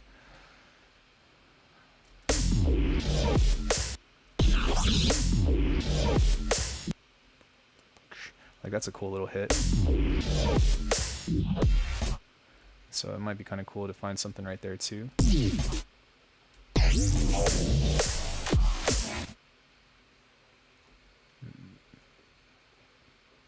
So maybe something else right there as well.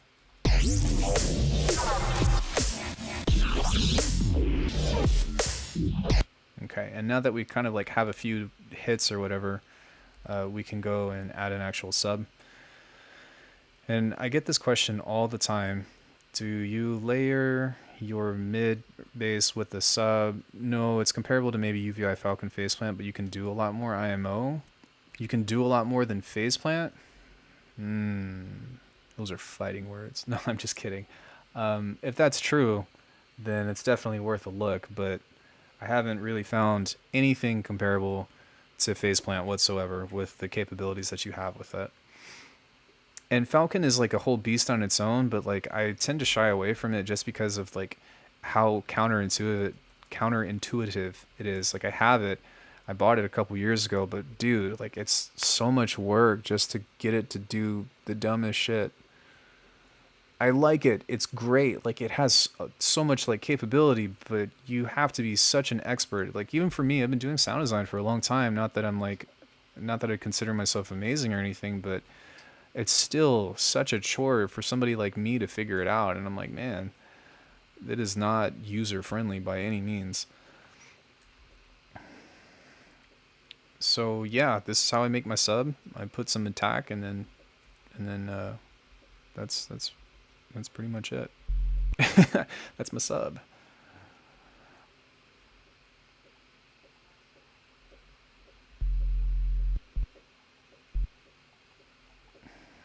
We can do some MPE stuff right here where we kind of let that fall down a little bit. Boom.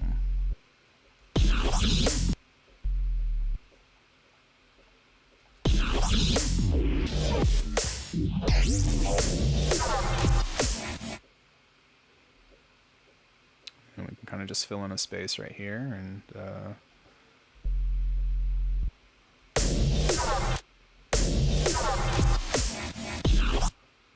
okay. So now that we have kind of like this this group thing in mind or whatever, right? I like to label this purple for some reason, and we're going to label this gray as well. This can also be blurple. There we go. I don't have synesthesia, but this is just how I tend to like to label things, so I don't know, it's weird. But yeah, so we've got this little like...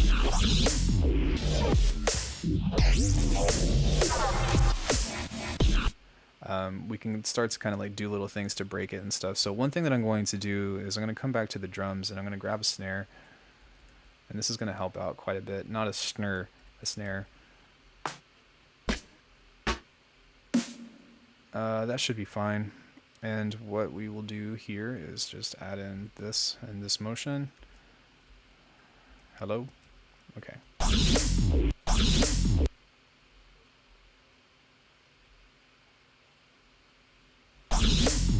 There we go. And then we'll just kind of place that down here. Okay.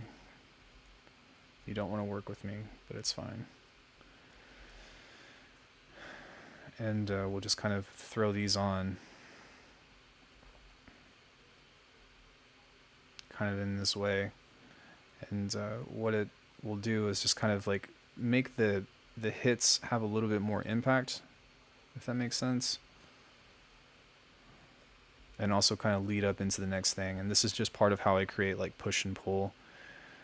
I should definitely check it out. Okay, hold on. Let's check this out together. I am so hungry. For some reason, like usually whenever I type in NIN, I try to get to Nintendo Life because I'm big on Nintendo. But it's for some whatever reason, it always pulls up Nine Inch Nails. Melda Sound Factory.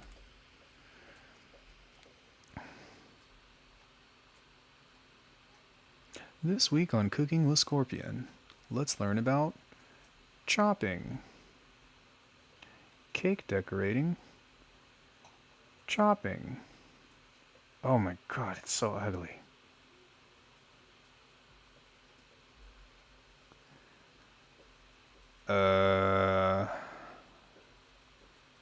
Well, to be fair, Melda has always had really ugly.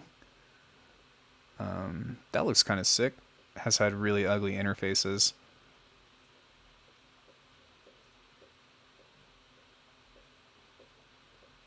But everything that they have sounds really good, so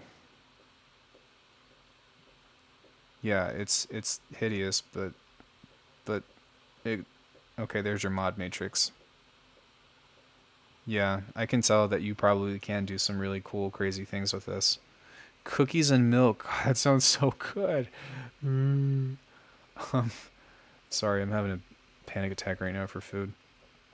Yeah, that was definitely worth taking a look at. I'm a very visual person, though. That's one of the biggest reasons why I switched from Ableton to Bitwig is because this looks like, I don't know why, but this just looks like, maybe not a toy, but just looks a lot more pretty to me. Sorry, Ableton is great, but it looks like fucking Windows Excel.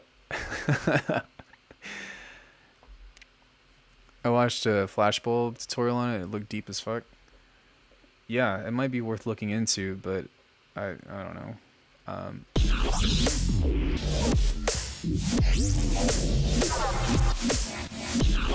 Okay. So now what we want to do, because I think that some of this stuff is really cool, is I kind of want to create like a little bit of space in between some of this stuff. So what we can do is we can just kind of chop off some of the edges here. Kind of like that. Or maybe even just use the duration of...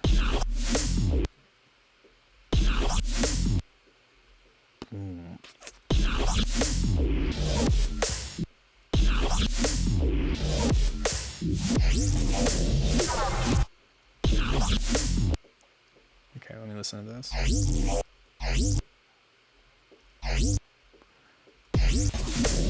Okay.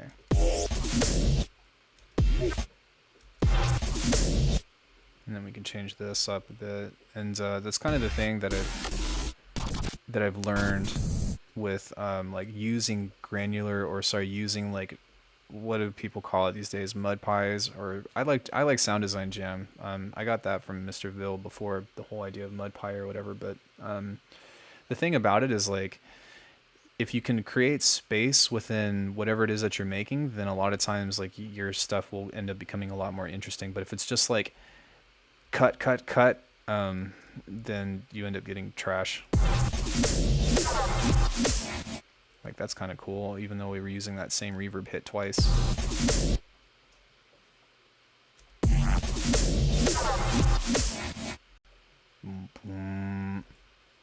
It might be kind of cool just to do that fucking cheesy thing that we always like doing, where we go...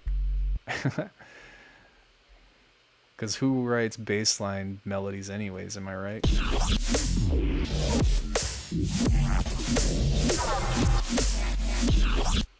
Okay, that actually already has a pitch thing on it, so we don't have to do that, but...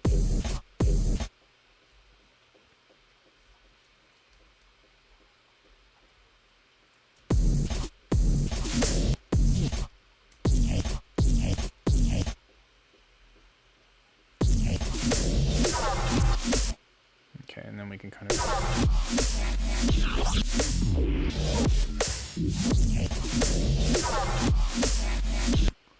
Okay, I did like this at first, but I don't like it anymore.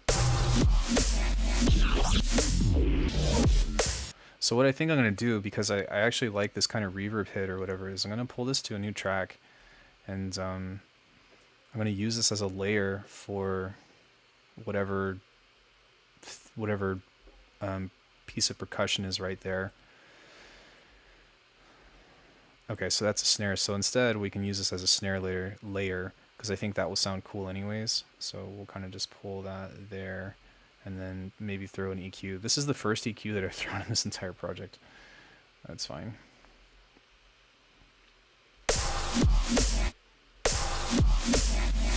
So maybe instead, since we're replacing that, we can find like a harder hitting bass or whatever to kind of like leave that as a layer.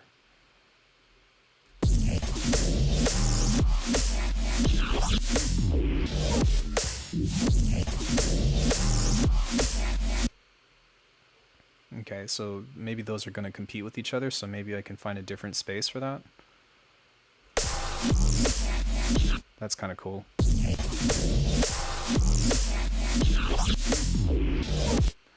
And then maybe it might even be cooler to go like neuro hit, right? Yeah, so like you got like a neuro hit here, which I'll change it into something else, and then have maybe another piece of swung rhythm right there, so it goes boom, boom.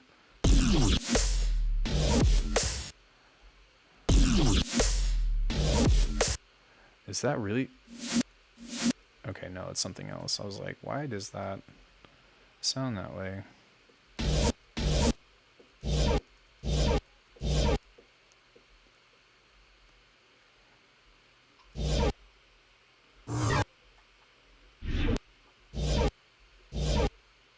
Okay, and then obviously like right here, right, we don't need that because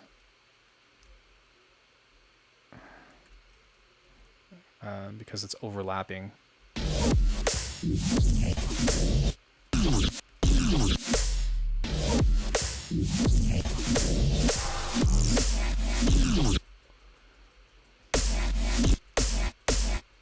And then maybe I can actually just make that match that rhythm there.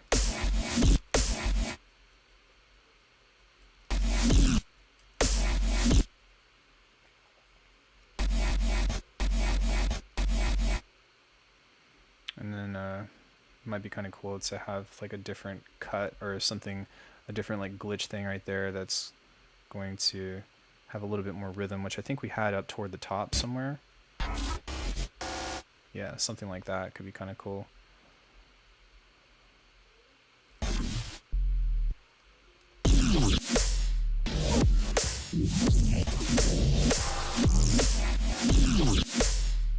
Ooh.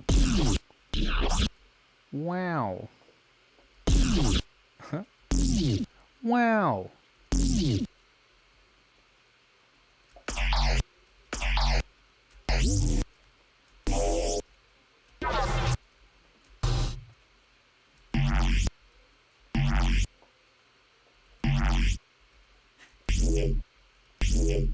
Cool. That's kind of sick.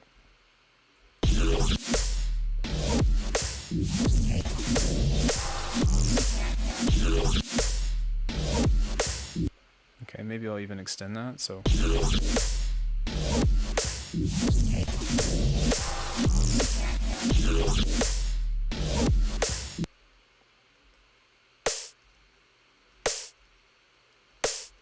Okay, I think that this is a great snare as a fundamental, but to me it kind of seems like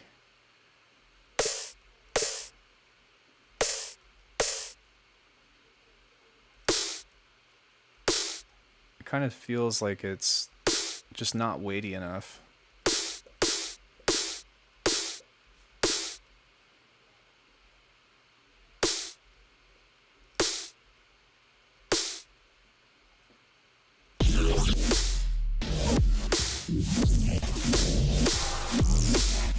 Yeah, it's still not weighty enough, but because we're starting to push the pitch out too low, what I might try instead is bringing this back up and then instead using a frequency shifter. Frequency shifters are generally better to pitch things anyways, because whenever you transpose something, it does it exponentially as far as frequency range, whereas with this you can actually tune it without like heavy stuff.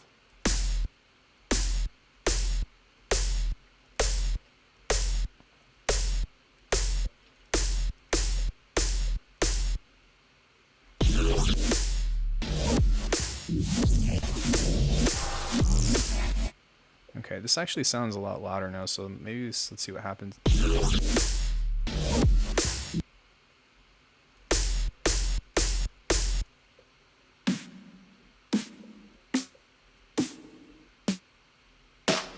can also do maybe some layering, so maybe I can find like a tree branch or something, or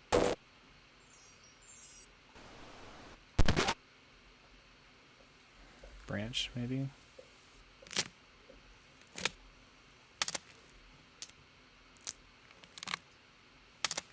These are crap.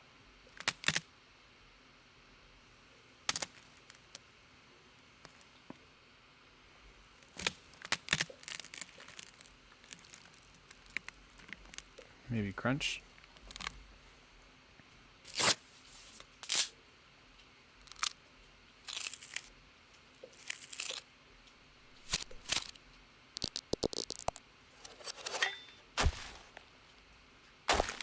Okay, there we go.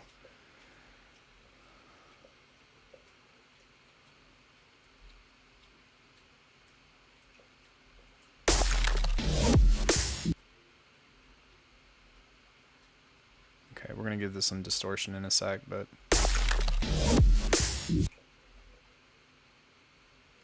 that's not what I meant to do.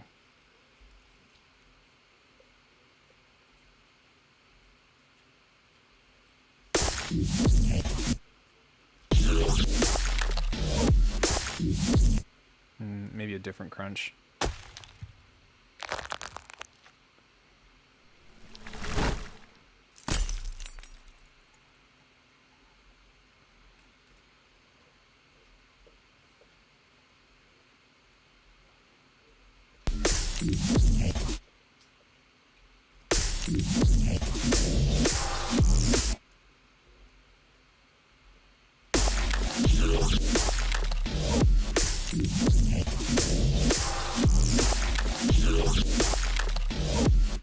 That sounds kind of cool. So let's go ahead and EQ that out.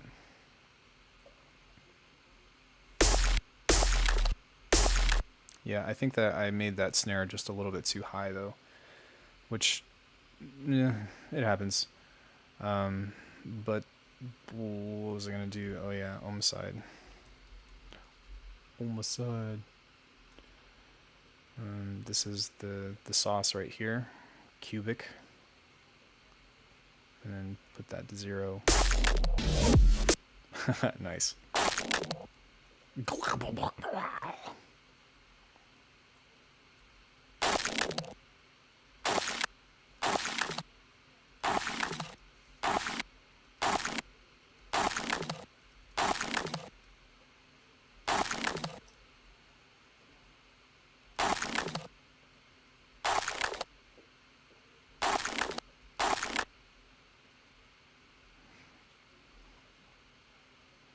Okay, I'm gonna see if I can cheat this, and this might, well, we'll see. Let's pull this down to A3.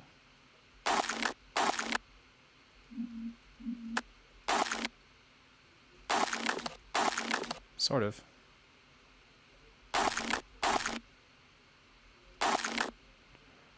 Let's make this a little bit more quiet.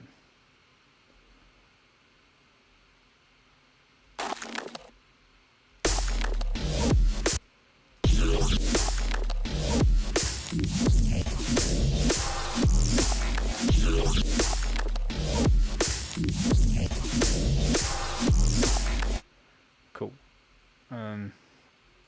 God, I haven't seen that Homicide UI in absolute years. Do Omforce still exist as a company? I don't know. Maybe.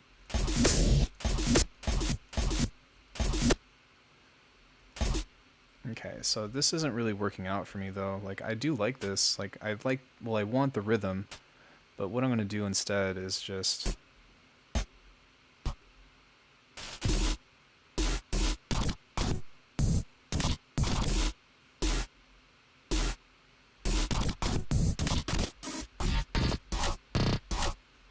find. Okay, that should work. So what we'll do is we'll just go over here and go bounce, and then do things in audio that way.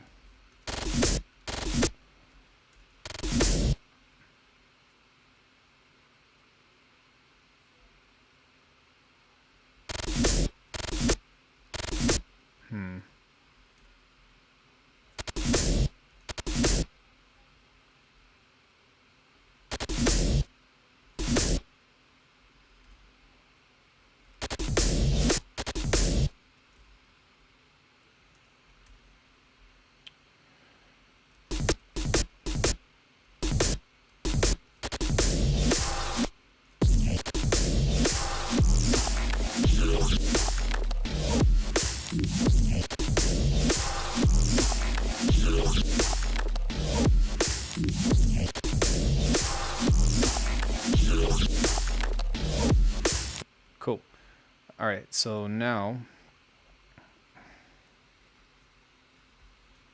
we will do some verbiage.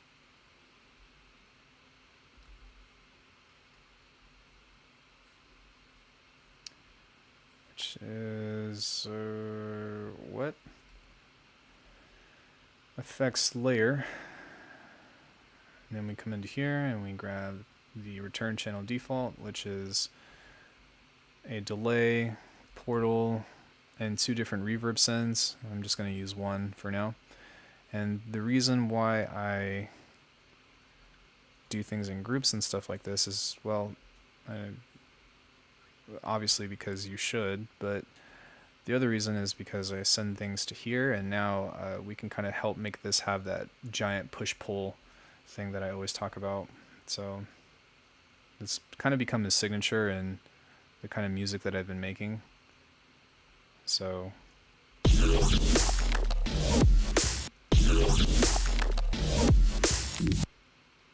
now what we can do is we can kind of just pull this up in such a way.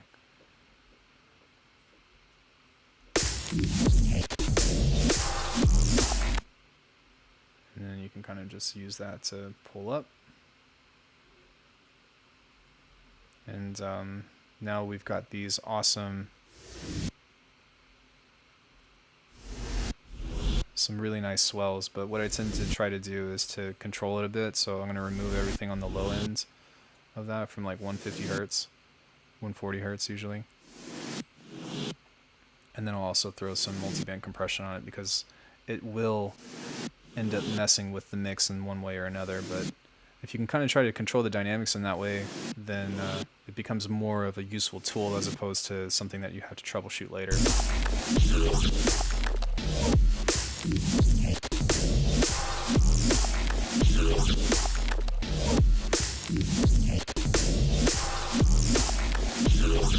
And suddenly, I don't know about you, but I feel like this tune, from just this small, humble beginning, has way more energy than it did without it.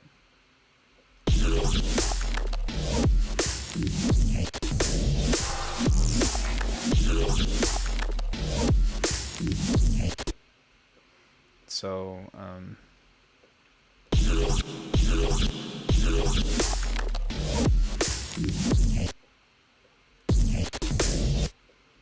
but yeah, maybe we can kind of mess with some of this stuff and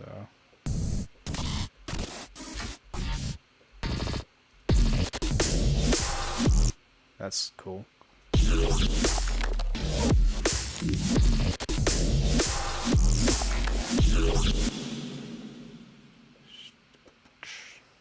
And then now we can just duplicate and variate.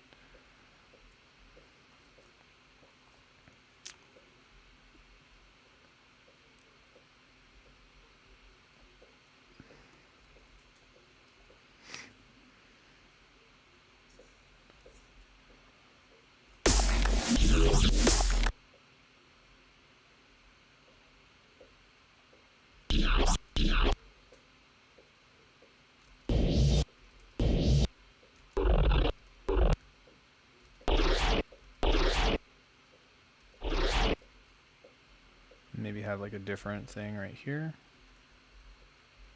Sorry I'm not talking much, guys.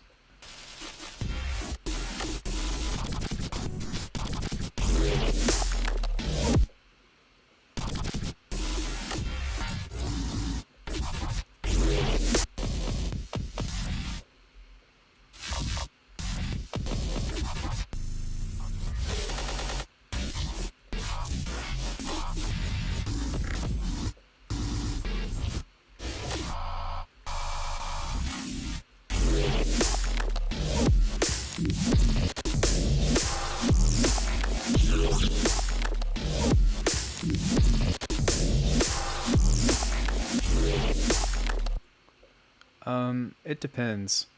I think that like analog and polysynth and like those kinds of things are pretty similar, but FM4 compared to operator, I don't think is nearly as powerful as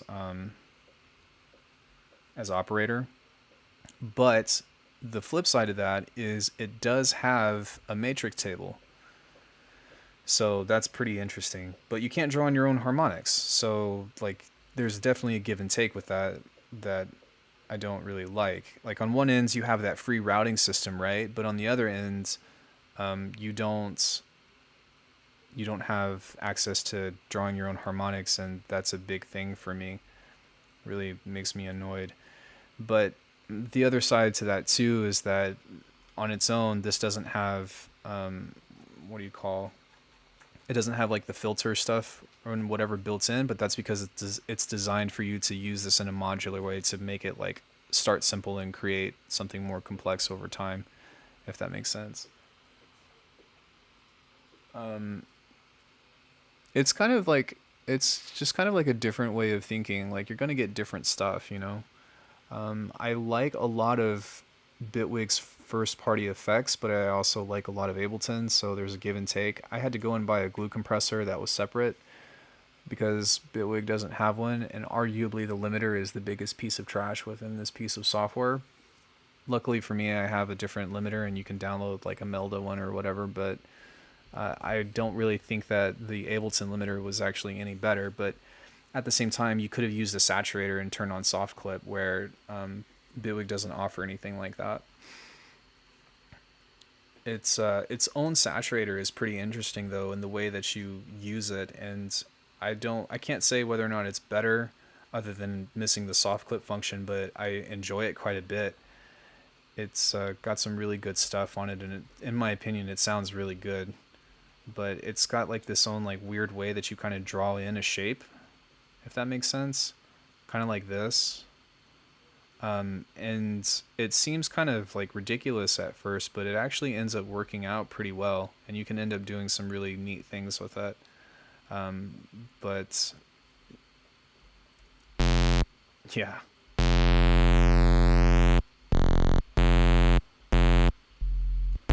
so it's pretty powerful in like what you can do.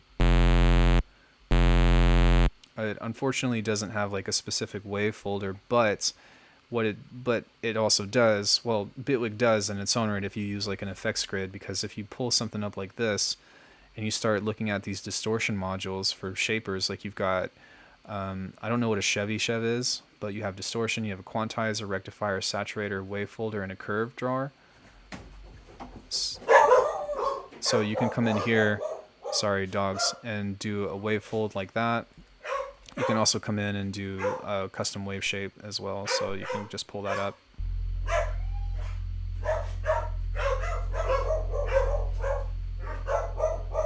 I guess it's not quite as intense as I was hoping it to be, but if you do that and then you add like some distortion on top of it, you can end up creating your own distortion unit, which is pretty cool.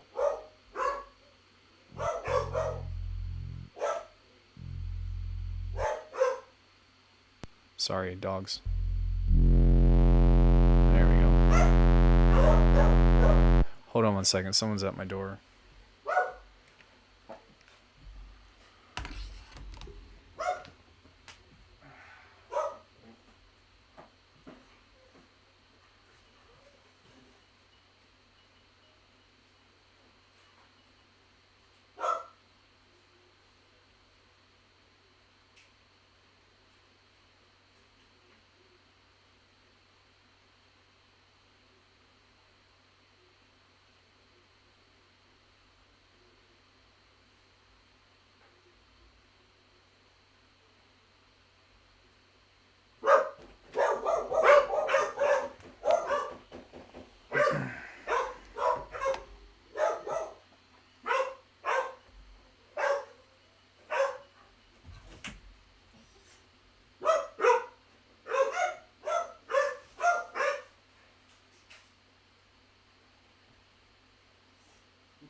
Sorry about that.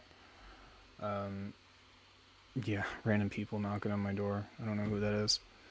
But yeah, within all that stuff, the if you think about things as like combining elements, then you can end up getting some really interesting stuff. But just as far as like raw power or whatever, like it's not, it's going to be an adjustment. Um, but the Phase 4 is actually pretty sick. It's something that I enjoy using quite a bit. Let me see where that is. Yeah, Phase 4 is pretty awesome. I've already talked about Simpler and the Polygrid.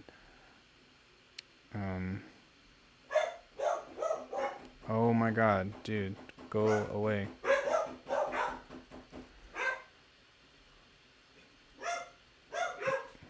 So this is really cool because you can do phase modulation, which is pretty much, of course, the same thing as FM, but it just kind of has like a different way about how you approach stuff. But I like that there's a visual guide on here to whenever you're doing things of shaping, so you can kind of see how you're drawing in the waveform whenever you start to change things.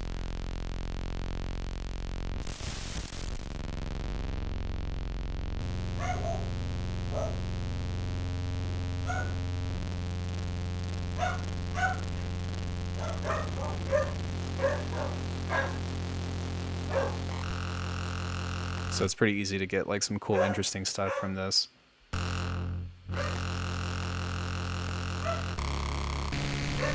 But yeah, I don't know, man. It's just kind of something that oh shit. It's not really something that I use all the time. Pretty much everything that I go to is just honestly from Phaseplant, or I'll use FM4 to make a sub.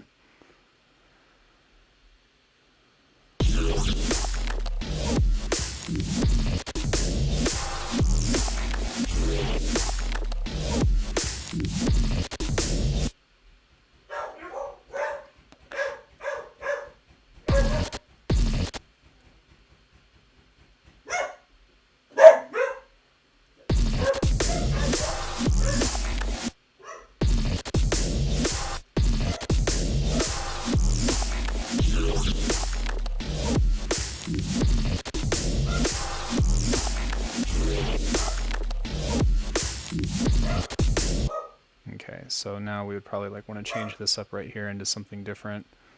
I'm gonna kill my dogs.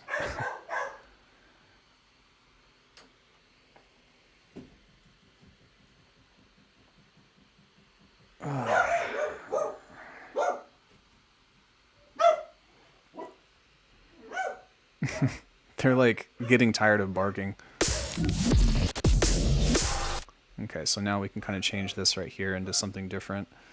So we can go into here and kind of pull this out again. And then maybe we can kind of come into this and do like that cool editing stuff that I was talking about from before about like slicing this up in some way. So wait, undo. We can kind of go like this or whatever and just stretch out the sample.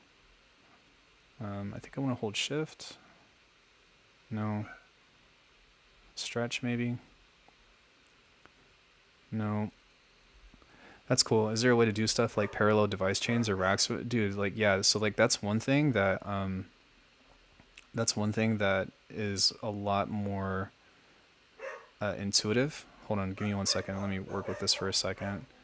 Yo, I think my landlord or the owner of the place is here, but my brother handles that, so I'm not going to answer the door. So I apologize for the dogs. I think it's here to create something like this. There we go. Okay. So we can kind of like just change some of the stuff in this manner of pulling like this. And we can do like individual like crazy warping on here to kind of adjust all of this. I don't really know how this is going to sound, but it might be cool. It might not be. But we can go back into the audio events like this and then clip that. Hello, Command E. Oh, it clipped. Okay. And something along the nature of like that. So, okay, sure. Oh, and you can fade too? Dude, that's awesome. That's freaking sick.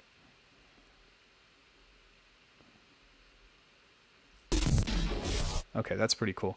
So yeah, if we go into the effects tabs right here, we have effects, multiband effects 2 and 3, and it's basically a frequency splitter that's already built in. So I have a default preset right here that's just a filter, like a multiband filter of like doing like neural processing or whatever. And by default, the one that I have set up, everything is already moving and stuff, so that's why it looks like that. But yeah, but aside from that, like you can change the crossovers and stuff on that, but you also have an FX2 on here like this, so you can do low and high. And then if you want to like group stuff, it would be the same thing as Ableton, where like you just use an effects layer, or you can just hit Command G. But from here you can kind of just set up your chain or whatever to run in parallel. But it also has one more thing on here that's pretty sick, which is called Effects Selector. And you can set this to be randomized. So like if you have something that has a bunch of different processing chains on them, like let's say on your master or whatever, and you have like, let's say like a chorus, and then we do like a, and the chain can be longer than this, but just as means of like demonstration, right? And a phaser, and then let's do one more. Let's just do like a, let's do a flanger, I guess. Flanger. Yo, the flanger, the spatial effects on Bitwig, by the way, are really good. Really? Flanger? Oh, because it's in presets. I was like, what the fuck? So yeah, if you click on this over here, you have these different selection modes. So you can set the selectors manually like this. You can set it to MIDI. You can also set it to like key switches or CCs or program changes or whatever. And you can also set them to other MIDI sources to trigger, which is kind of cool. But if you wanted to do like different stuff, then you can also randomize it or like set different modulators on them. You just go right here. So now, as you can see down here, this will start to select these different effects on their own. So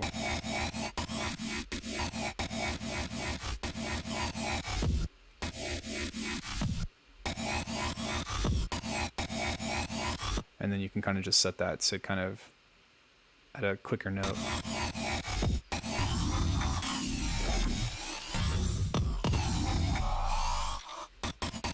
So that's kind of cool that it will kind of like bounce back and forth in between those and do some cool shit.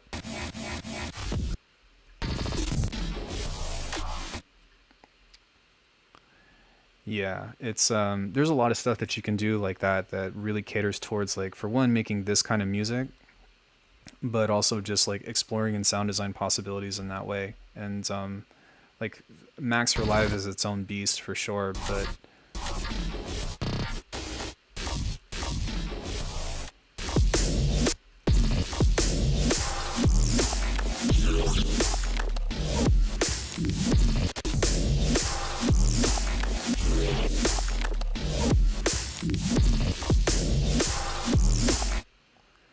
yeah, I mean, there's just a ton of shit that you can do that makes it super interesting. And I almost want this to maybe have just a little bit more swing on the kick. So let me come over here.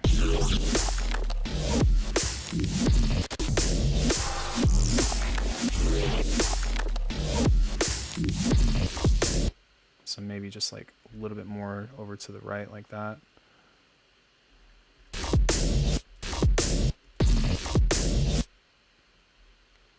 Maybe I wanted it to be a little bit early.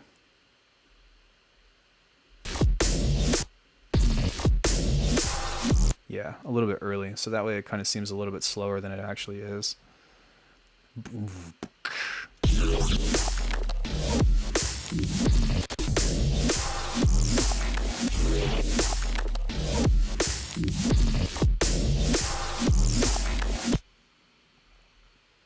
And then, yeah, we kind of just... Recording to logbook.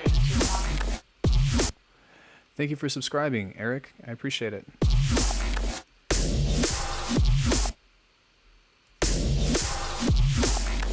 Okay, and then maybe we can use a different hit right there.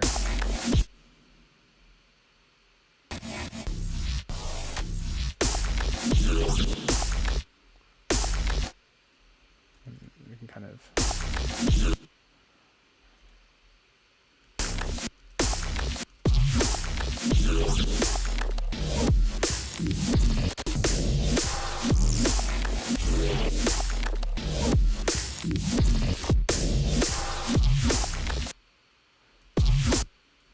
maybe like a something else that kind of sounds like that might be kind of cool.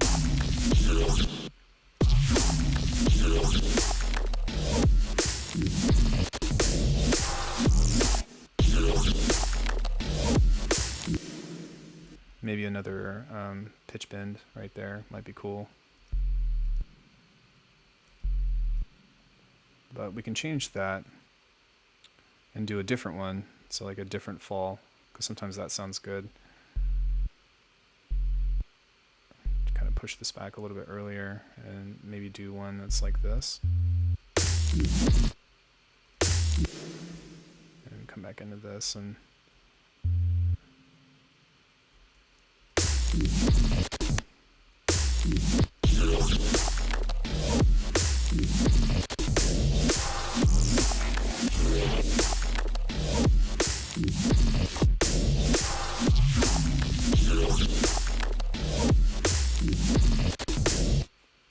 yeah, that sounds pretty cool.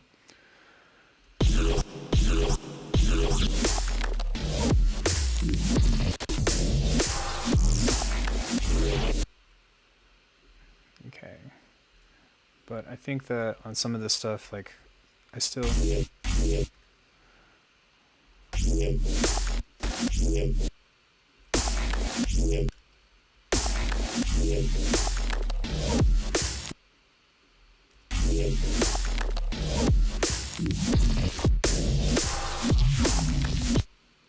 This sounds really cool.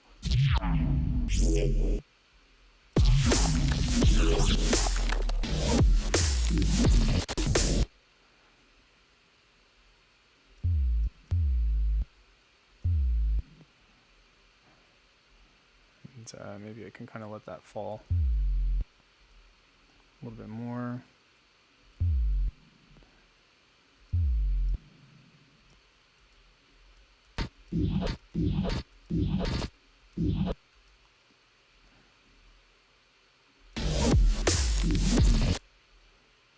And then I think that, like, so now it's, for me, what I'm thinking about is just trying to clean this up a bit, and not even necessarily like with EQ or anything, but just creating space between some of these hits and rhythms and stuff, so that way it has a little bit more of like a push and pull feel. Because if it's all just layered on top of each other, like, it sounds okay right now, even though I don't have a lot of processing going on, but I wanted to kind of each make it seem like every little part has a place.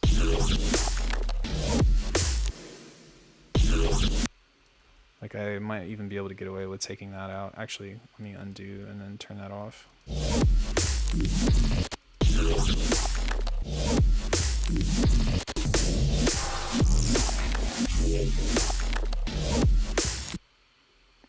Yeah, so we can even kind of just pull that back a little bit.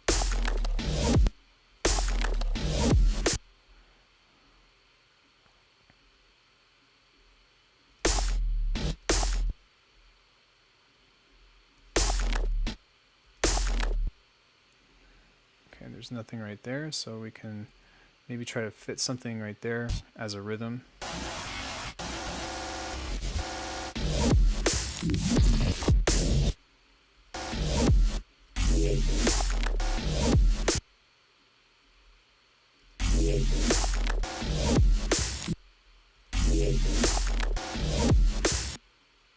And then we can even like use this in some cases to pseudo think that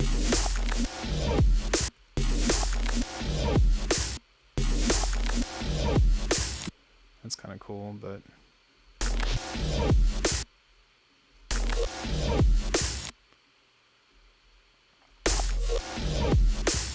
yeah.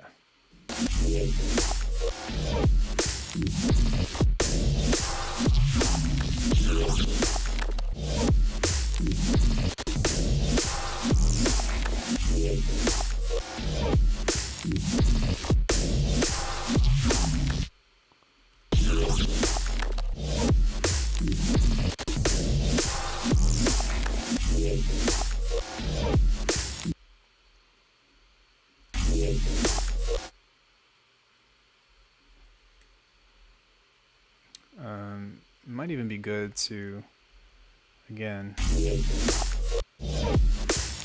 yeah, that's kind of sick.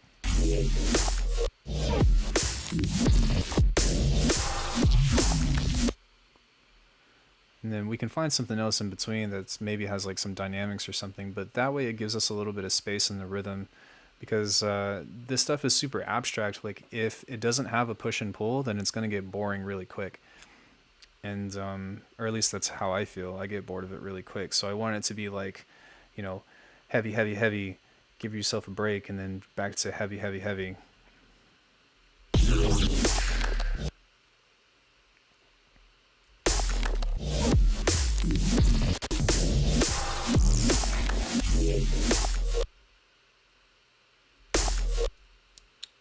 So like having like a triplet thing right there might be kind of sick. Dun, dun, dun.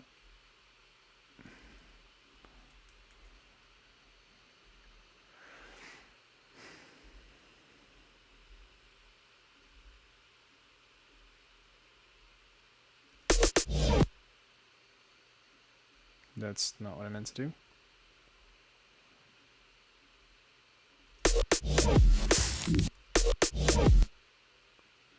Maybe even kind of introduce that here.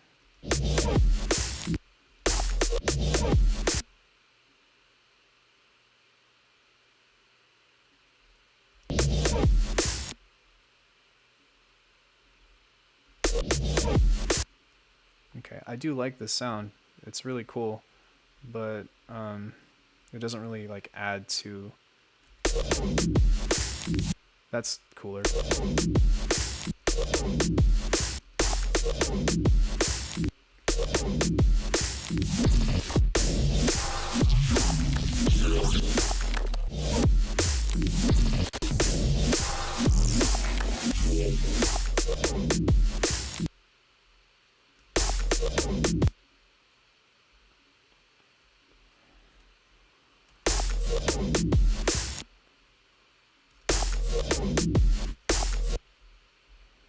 Maybe right there instead.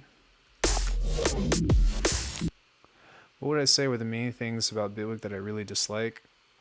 No glue compressor. Lack of slice or lack of simpler. Inability to time stretch via holding shift on the handles. You can't modulate any of the parameters here. Not that you could in Ableton either, but I really just wanted that to be a thing. And maybe just some missing effects. But for the most part, I'm really happy with the way that Bitwig behaves, and I'm really happy with like the workflow that comes about. I mean, I've only been working on this for like an hour and a half, and it was really easy for me to get this cool little idea going in very little time.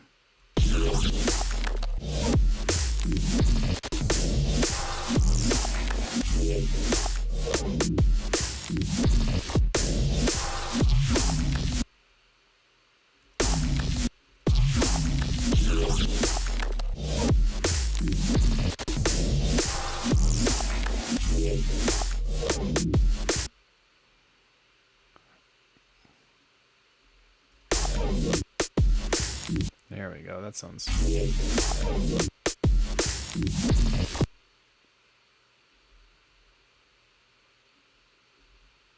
Sounds cool.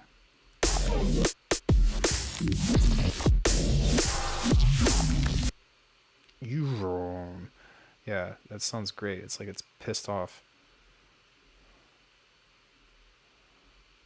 Whatever it is. Whatever it is, it's pissed. So yeah, we can help create some drama by doing this.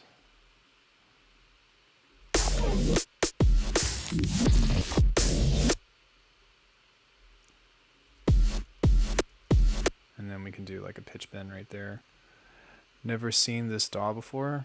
It's called Bitwig.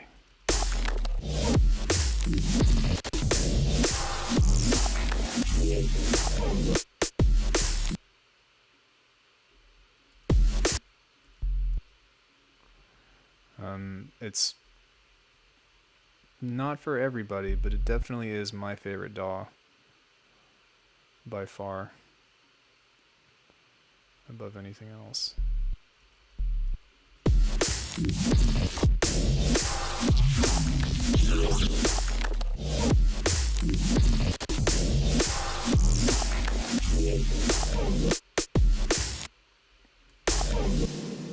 I think this might actually be cooler if... I really like this a lot, but the main reason I want to give Bitwig a go is to have a separate Linux only system. Like, if you are comfortable with Ableton, you're going to feel at home. Have I experienced it with Max MSP at all? I have. It wasn't really my thing, but I know that like you can do some crazy stuff with it.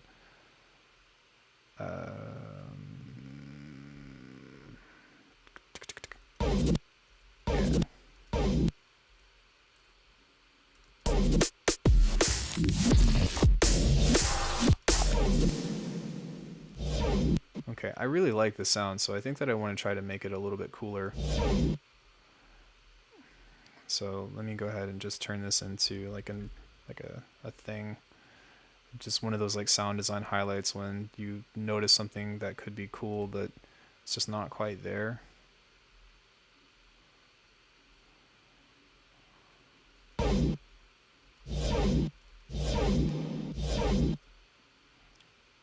So let's try maybe a pitch shifter.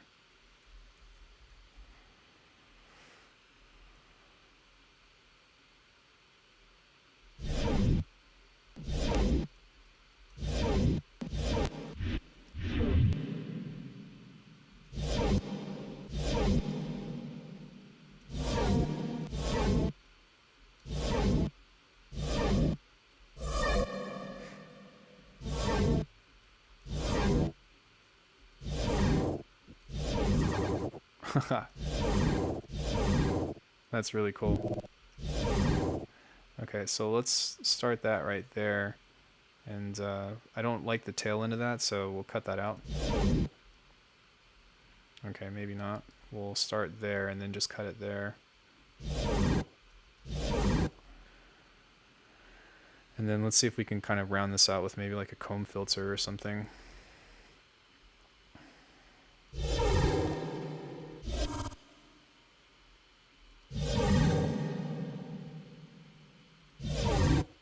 Nice. Okay, so we'll start from above, maybe like here, and then kind of just fade that down this way.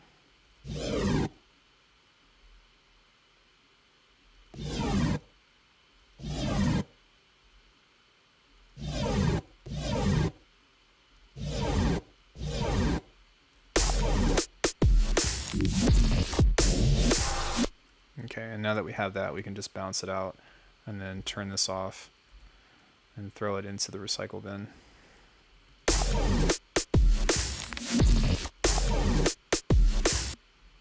And then I feel like there wants to be some kind of moment right there.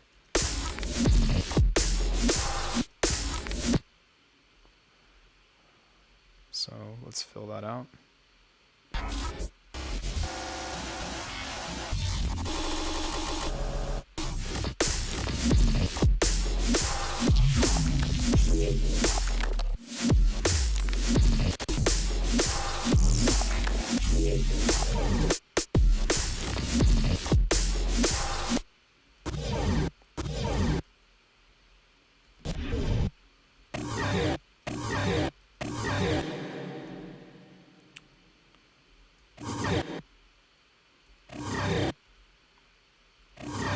Cool.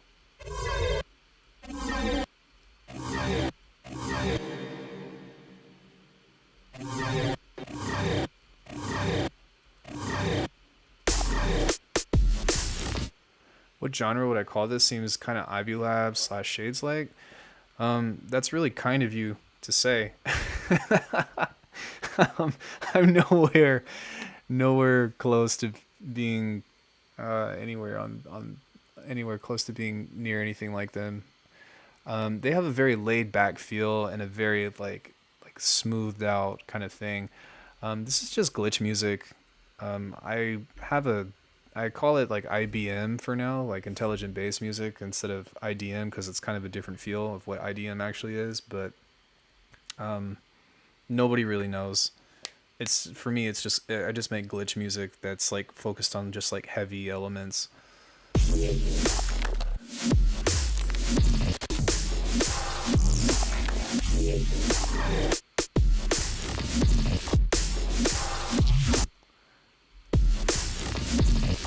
Okay, and so like I want to make something different right there too, because it's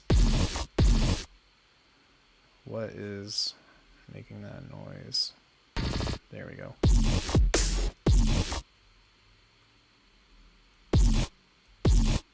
That's kind of quiet.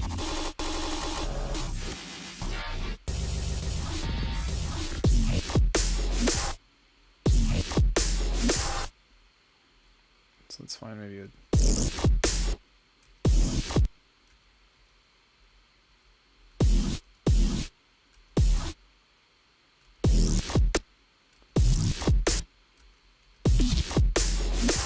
whoa, okay. That's kind of cool.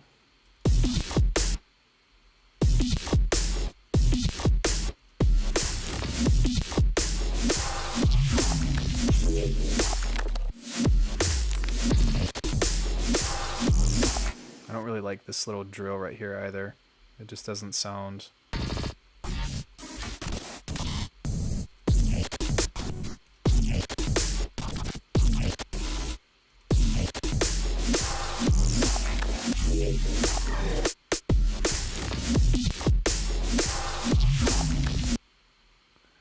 That sounds really cool.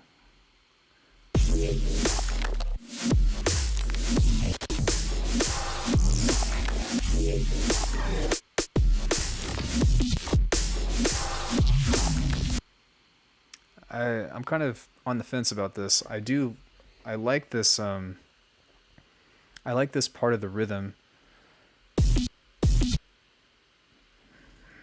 Maybe I can take this into something else.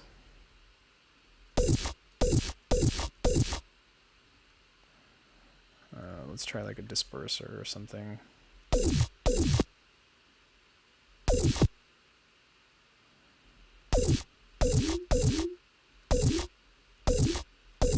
And then maybe let's give it a filter.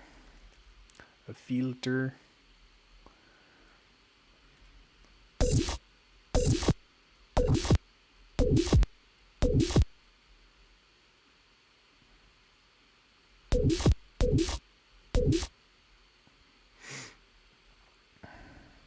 And then maybe we can find something else with this that can potentially sound interesting, so it can just be like a really short like bass hit or whatever.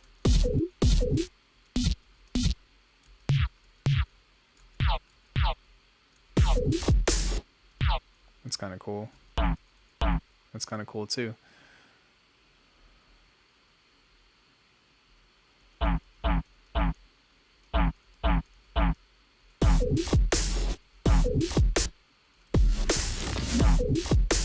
Maybe not.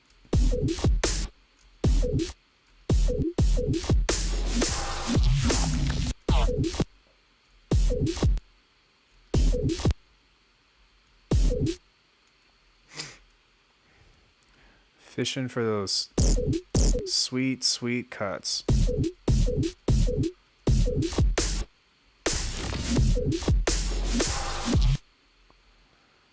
As Frequent says.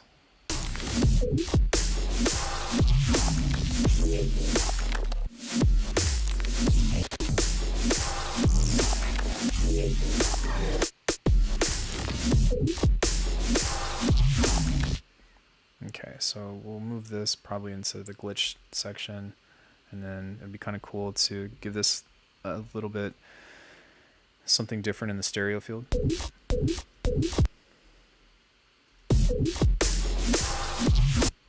Okay, it does sound kind of cool, but I'm not satisfied with it, so...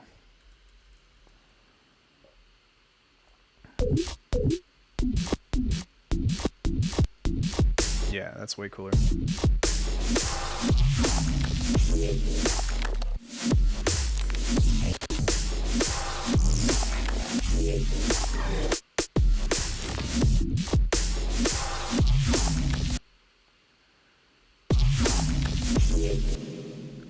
Yeah, nice. Oh, shit. Okay, so we still have some more to do. It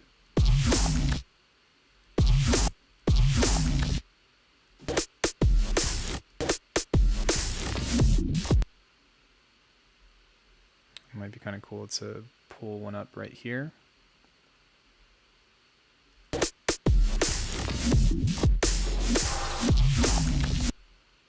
And I think that it would be kind of cool to drag one up this way as well.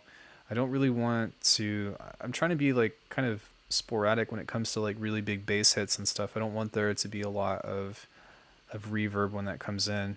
You can have reverb being introduced after it's being played, but not during, I feel.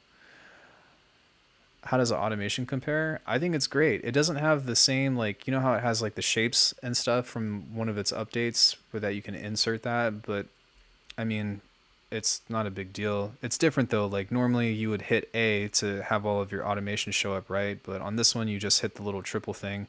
And then the same way that you would like clicking on a parameter, if you wanted to, in this case, I would click on something else where it goes here, then I can do that. And then you can also like do like automation lanes if you want to.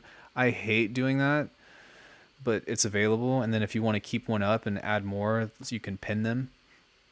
So sometimes that can work out pretty well. I used to miss like freeze and flatten, but I don't anymore because it has bounce in place and what's it called, hybrid clips. So that's all audio. So I don't know if you noticed or not, but on this thing right here, I've got MIDI and then I've also got audio on the same channel. So as opposed to having to do like freeze and flatten and then go back and unfreeze and bounce something else out, I can either bounce in place and keep working on the same thing, or I can just hit Command J and it will just bounce it to a new thing. And that way I don't even have to freeze the track. I can just deactivate it in case if I want to go back. So it makes it like, I find that workflow is so much faster compared to Ableton, just in my opinion. Like I said, I've been using for Ableton for 6 years. I still have it. It's right here. But I just find that it's way faster. Way faster. You can demo Bitwig, like the full Recording to version. logbook. Recording to logbook. Yo, thank you so much for the follow, Hippity Hoobla. Great name, by the way. You can demo Bitwig, like the full version, and it doesn't expire. The only thing is that you can't save your projects, but just like getting a feel for everything. Also, Bitwig has the clip launcher on the same tab, so you don't have to switch back and forth if you like working in that. Like, it's just, I really feel like in most ways, not always, but in most ways, Bitwig is Ableton 2.0. Yeah, it was made from the same people and XYZ, whatever, but I'm telling you, like, I have so much stuff in this that I find is just way easier and way more efficient. But it's also just my personal like choice for workflow, right? So don't take my word for gospel. I'd much rather you guys try it for yourself and see if it works for you.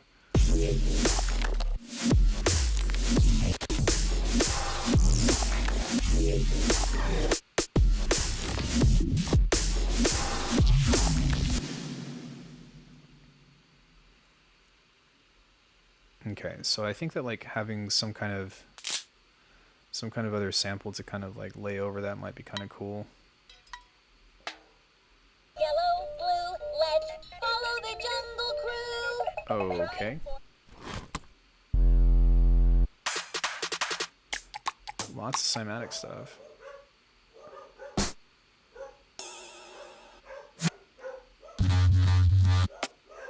Snare, kicks.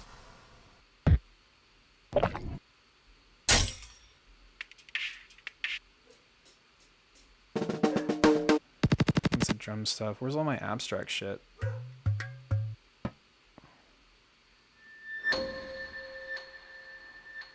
That's kind of cool. It doesn't tell me what key it's in, so I'll have to figure that out, but that might be kind of cool to just introduce as like a little bit of ear candy or whatever. So let me see. Do I sound design? I'm guessing this is your first time to the channel, but everything, just about, yeah, everything in this, except for this sample I just pulled up, has been from scratch. Hi, welcome. My name is Alchemy. All of my videos on YouTube are about sound design. Well, there are some production ones, but I'd argue that there's more sound design in them than anything else.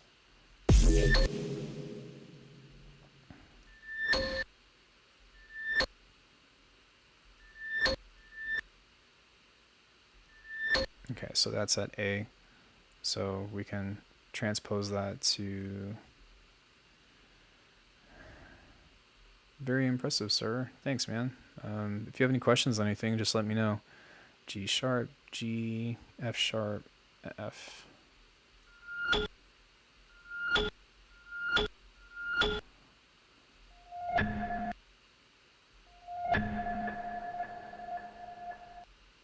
Like XO or Synonym as a sample manager so you don't have to do it in standalone. That would be nice. You can always do like 128s, right? So like I tend to like to work with drums and audio, but it's not to say that you can't or that you shouldn't.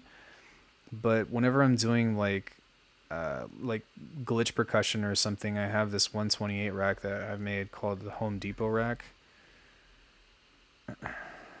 And it's not perfect by any means, but it's still the same thing to where like you have, you know, 128 different samples in each cell, right? And so you've got all these or whatever, and then you can kind of cycle through in the same way. But the cool thing about this is that it's a lot easier to set up compared to Ableton, in my opinion, and you always have a macro that's already ready to go. So the select thing right here is already there. But the cool thing that I like doing with this is like if I'm doing some kind of like, how do I say, if I'm doing some kind of randomizer with like a thing, I have randomizers on, where is this? I have randomizers on each select tab. So that way, every time I hit the same note, it's always going to play a different sample. Sorry, I have this soloed.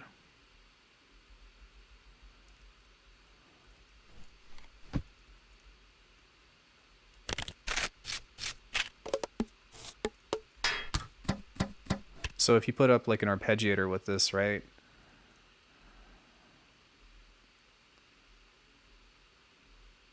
And then you just set this to random, or you can set it to whatever you want, but again, I do everything at random. Then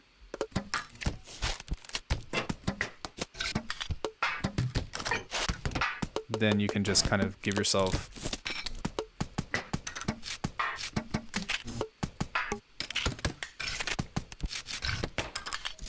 kind of limitless possibilities when you're coming up with different randoms. That's kind of a slave to whatever this is, but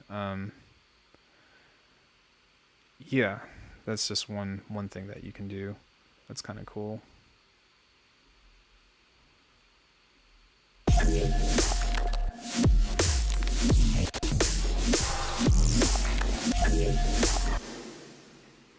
You probably already answered, but why I switched from Ableton? Does this DAW do something that Ableton lacks, or am I just experimenting? Yeah, long story short, it fits my workflow much better, and to me, it really encourages a lot more sound design opportunities compared to how I think of things in Ableton. So that's pretty much the short answer. But Ableton has some things that Bitwig does not, and likewise Bitwig has some things that Ableton doesn't. So, you know, they're both great. I just personally, I personally choose Bitwig over. If you guys want to know more, like I actually have a video that covers why I switched from Bitwig. Or sorry, why I switched from Ableton.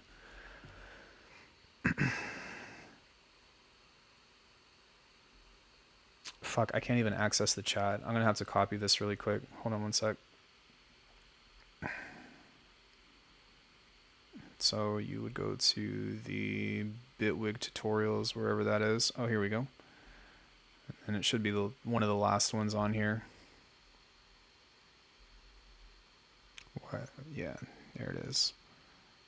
Copy link in new tab. And let's pull up my thing. Hey, look, that's me.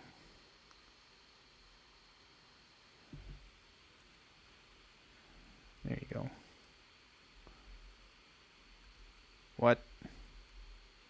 Okay. There you go. So yeah, I have chat pulled up on OBS Streamlabs, but for some reason I can't interact with the chat. Like it says sign into chat and it says this action cannot be performed inside Streamlabs OBS, so I apologize for having to go and do that whole spiel. I don't know what's up with that, but yeah. But yeah, that you can watch that. It's like it kind of goes through all the reasons and stuff of like why. And then also guys, like that playlist that I pulled up has like a full breakdown of like Ableton, or sorry, of how to do everything in Bitwig, and plus like some cool tricks, and I update it periodically. So yeah.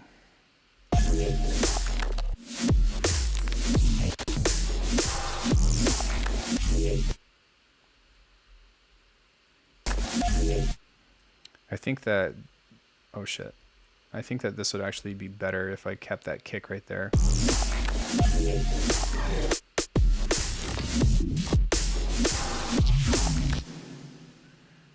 And then we can duplicate this.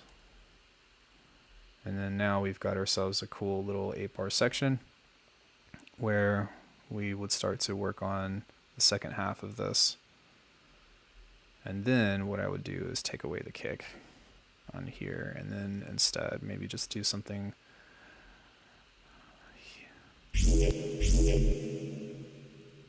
where we just leave that out. So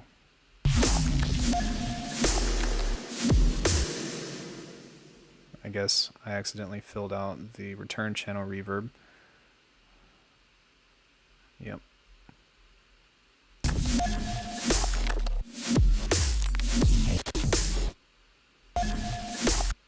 And we can find something else right here to replace that because it's kind of quiet.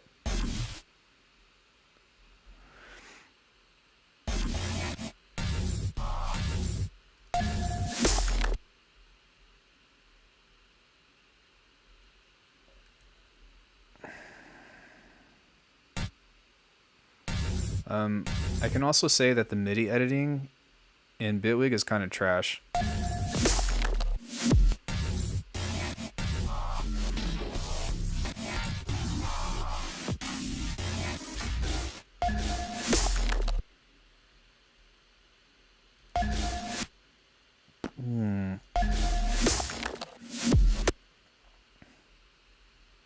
Okay, let me see how I want to sequence this. Okay, it might be kind of cool to add like a little texture thing right there.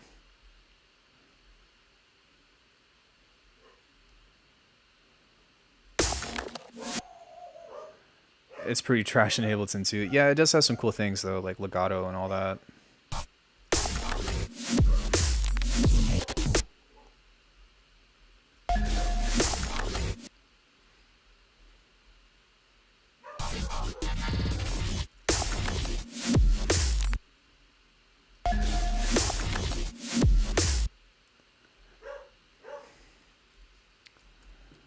So we can pull that over. But yeah, like Bitwig is just freaking cool, man. I am so, at first I wasn't really sure about it, but I do not regret my purchase at all. Okay, I think that we should do something else here. Maybe I can borrow off of something that I already have. Oh, let's see if we can pull up a motion or a texture.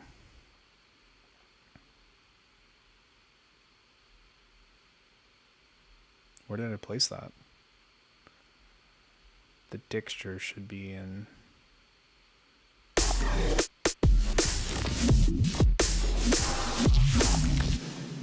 Did I delete that? What happened to the...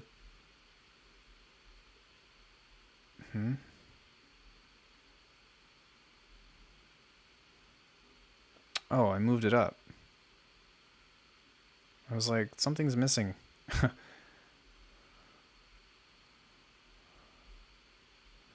There we go. Okay.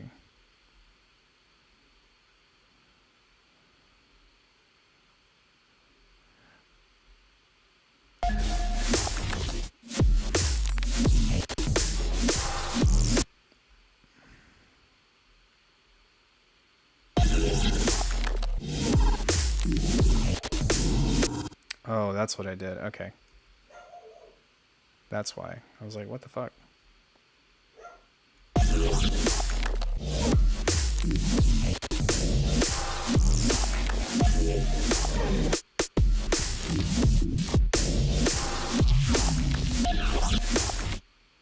That's kind of sick.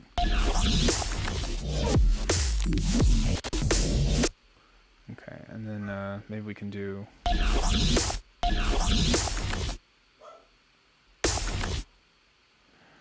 kind of shorten that up a little bit.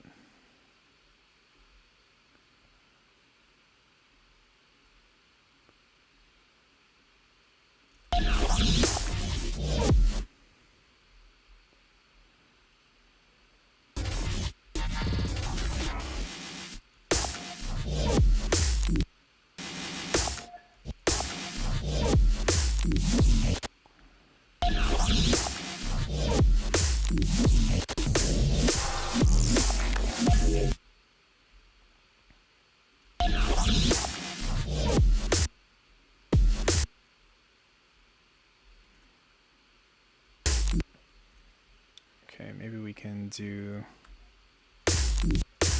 something right here where we set this to this and then go into a pitch mode and kind of pull that up.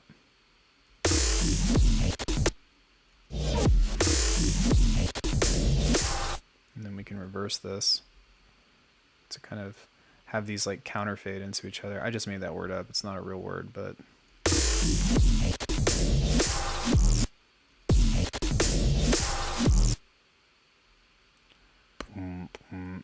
might be kind of cool to do like a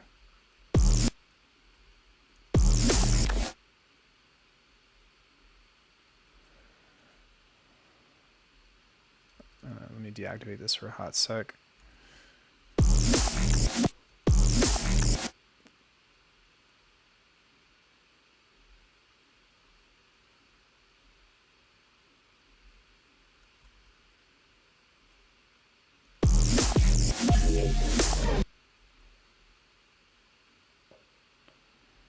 Okay, let's listen to this.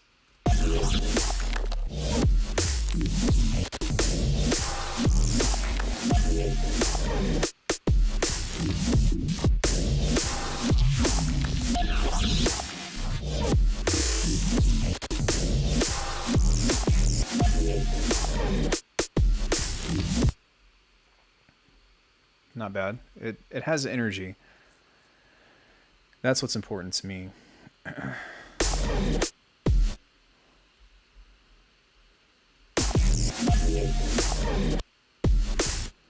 And let's find just like a huge clap right there. Sure, why not?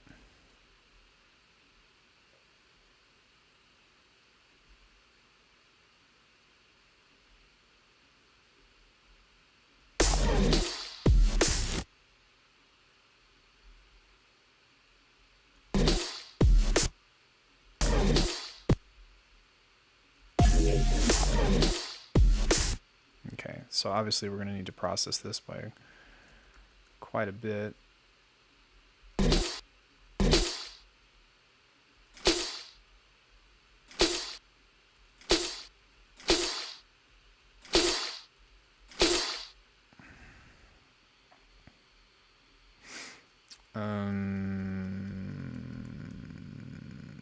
Yes.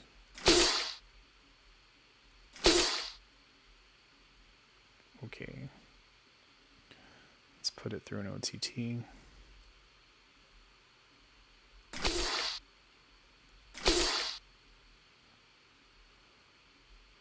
Let's put it through a glue.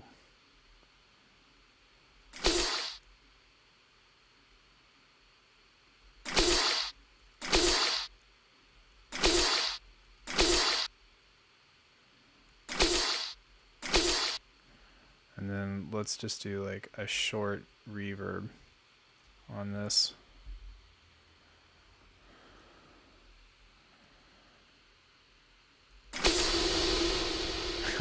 Whoa.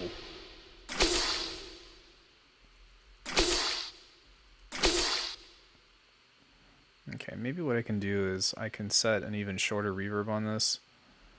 Like that much, and then try to pull the sustain up on this.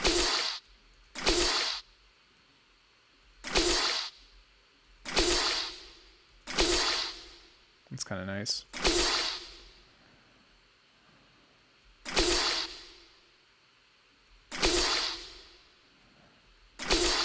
But I kind of want there to be a little bit more high end on this, which I'm kind of surprised that the OTT isn't pulling that out more than I thought it would.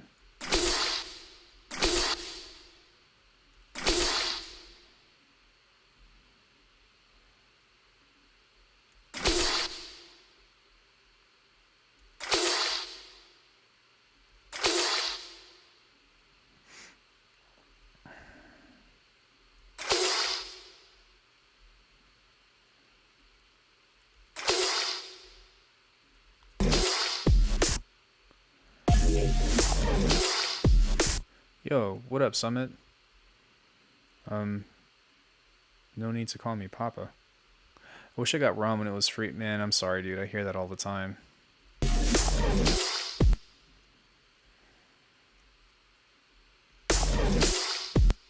It's well, it was free, but it's from Native Instruments. They almost every year they give out a free like plugin, and last year it was ROM, which is just a huge reverb.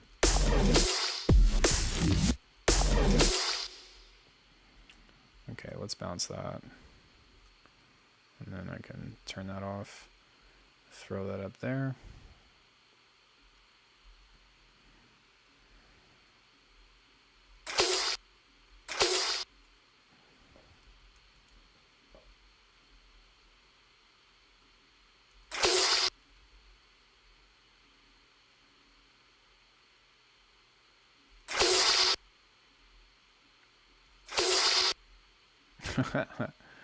Dope.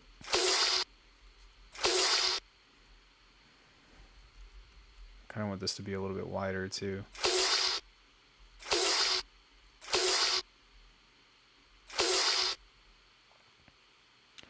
Usually Christmas time.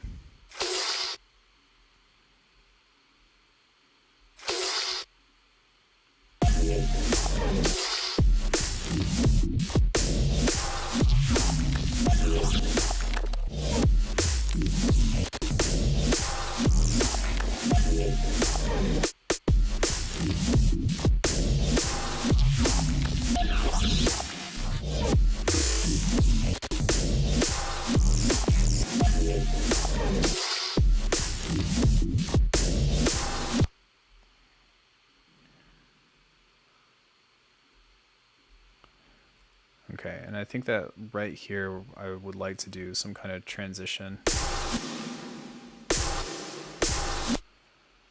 Pop, pop.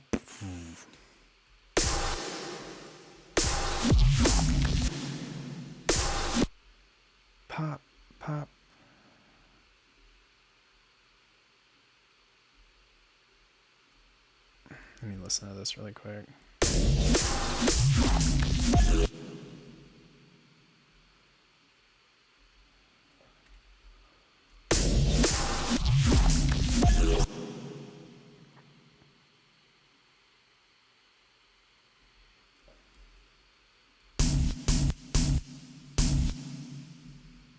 Boom, boom. Something of the sort.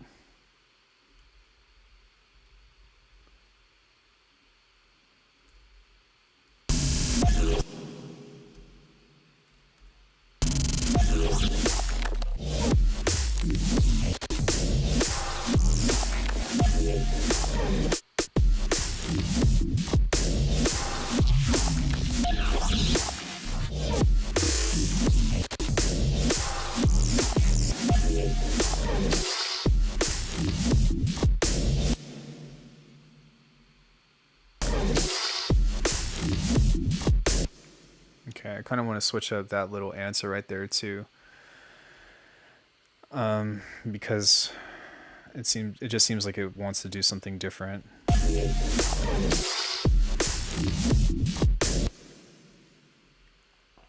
Like, maybe I will just get lazy. Well, maybe I won't. I've thought about it, but maybe I won't.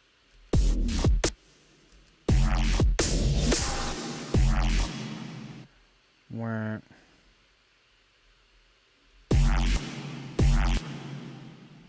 Maybe just doing like a... That sounds kind of cool.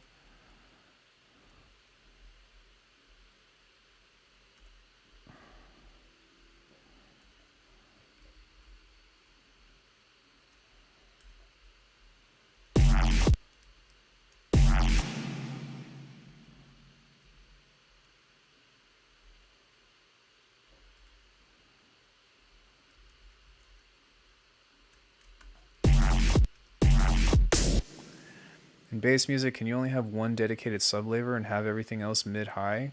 You can. It's a possibility.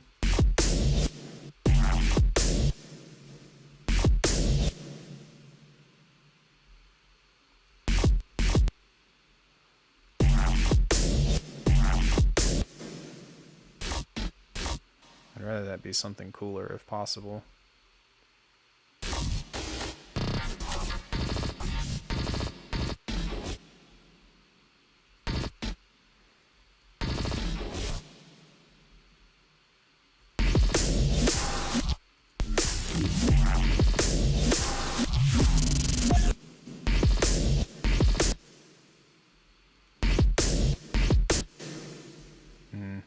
I think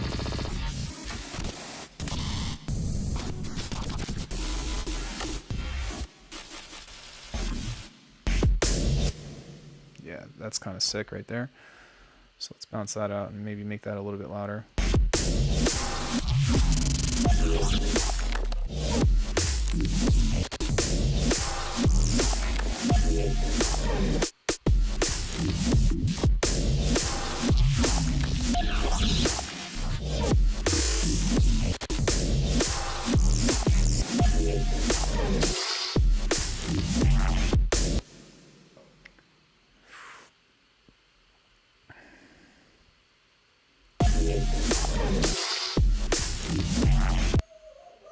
Oh my god, dogs. Okay, so I think that we can kind of let all this go.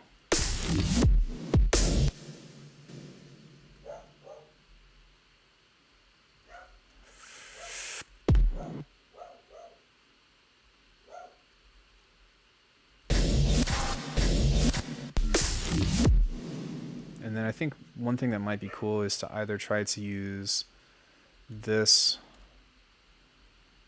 This is pretty much the exact same as whatever that was. So in bass music, so like right now I got this super heavy track that's pretty filthy and is mostly sine waves, which has a lot of bass to it already, and it's a lot of serums open and layered, but with hardly any EQ.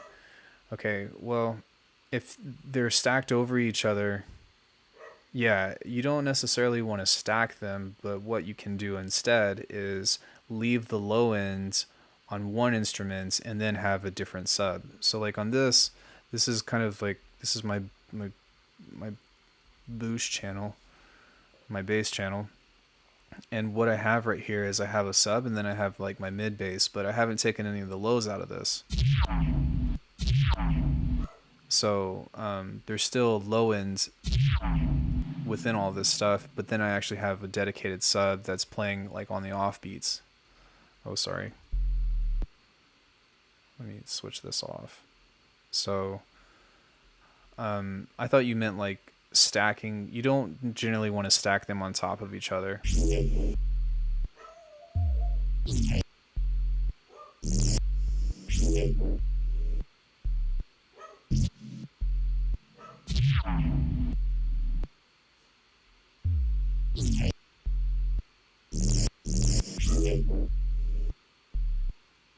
Yeah, and the reason why is because you get what's called phase cancellation, and what that basically does is it starts to cut the volume in random places of your bass, and you can use that to your advantage in some cases, but if you don't know what you're doing with it, then a lot of times it's going to end up in making your bass actually sound weaker.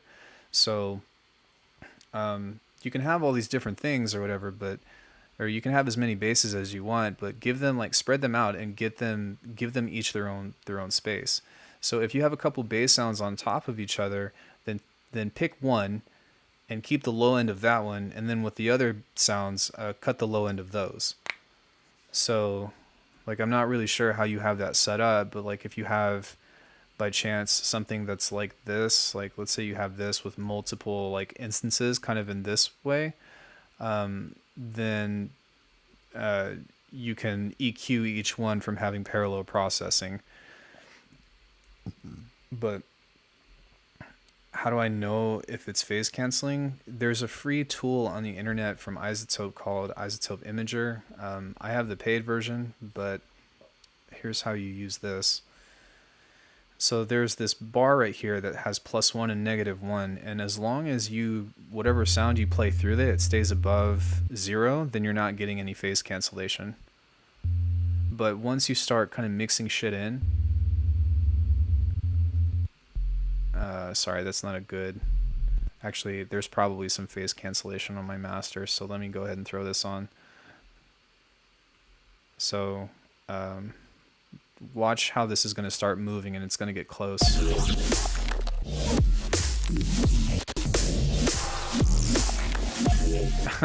I guess not, but for the most part, as long as it doesn't dip below 0, then you're pretty okay.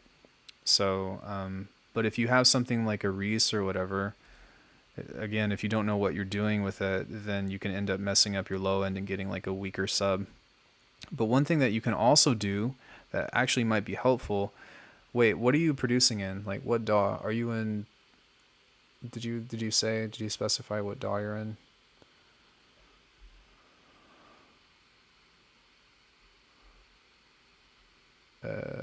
No, you didn't. Okay, well, if you're in Ableton, then you can use the utility, and then there's a little thing at the bottom that says bass mono, and you might be able to just get away with that. But if you're not, then you can use a stereo widener like this, like a tool, and just go. Do I put phase canceller thing from iZotope on the master? No, you're on Ableton, so yeah, you would just grab that and then hit bass mono and mono everything at like, just to be safe, put everything at like 150 hertz and below. It's not that chat has a delay, the stream actually has a delay, and I don't know why, because I have kick-ass internet. So yeah, utility, just pull that up. If you're on Ableton 10, if you're on Ableton 9, then you're gonna have to do it a different way, which you still can, but it's got a workaround. But if you're in Ableton 10, you can just use that as bass mono and see what happens. But then you're stacking harmonics, so you might want to do some like corrective EQ.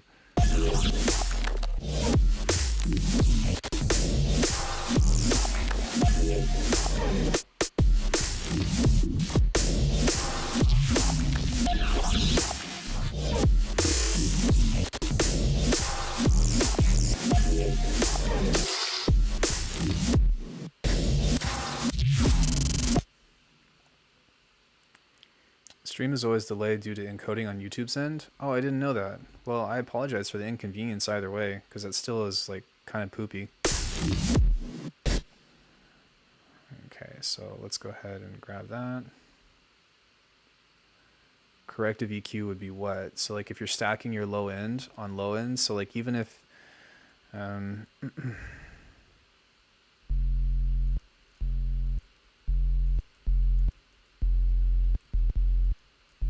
so as I continue to stack sine waves on top of each other, you're going to start adding harmonics and stuff. So ever tried to make jungle? Yeah, I actually have a jungle tune that I never finished, but that was in like 2015. Can I ungroup that? No, take this out. There we go. But yeah, corrective EQ is in like just making sure that like this isn't stacking too hard, because as you continue to stack sounds on top of each other, the amplitude's going to increase. So you would just go and dip that a little bit, as opposed to it being like this. Of course, like there is a means of doing this on purpose, so like you can get some cool stuff by like boosting actually. But that's another topic. That's another situation.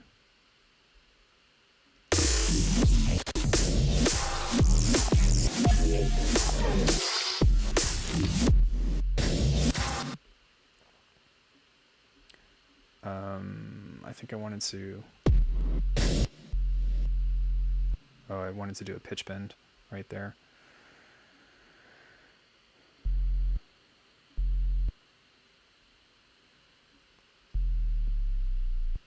And then maybe find that texture thing and throw something on there that could be cool. So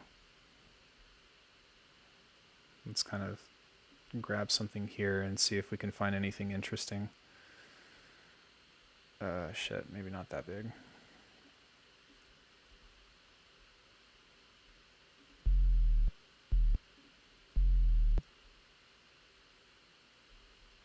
Right here.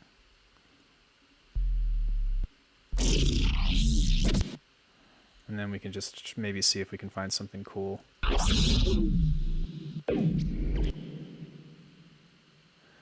Dude, thank you for your videos and your streams. Like, you're a legit huge helper and have given me lots of advice and motivation to follow my dreams since I've had since 9, which is music and DJing. That's dope, man. Yeah, like, I just enjoy what I do, and I've met some really good people along the way, and as long as everybody has the right attitude about it, it's all gravy, baby. Okay, that sounds really cool. So maybe we can find something else to kind of finish that line.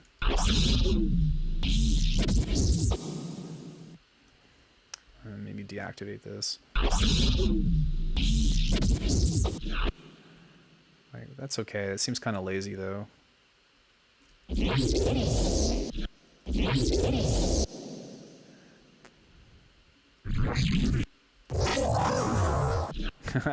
Okay, that's kind of cool.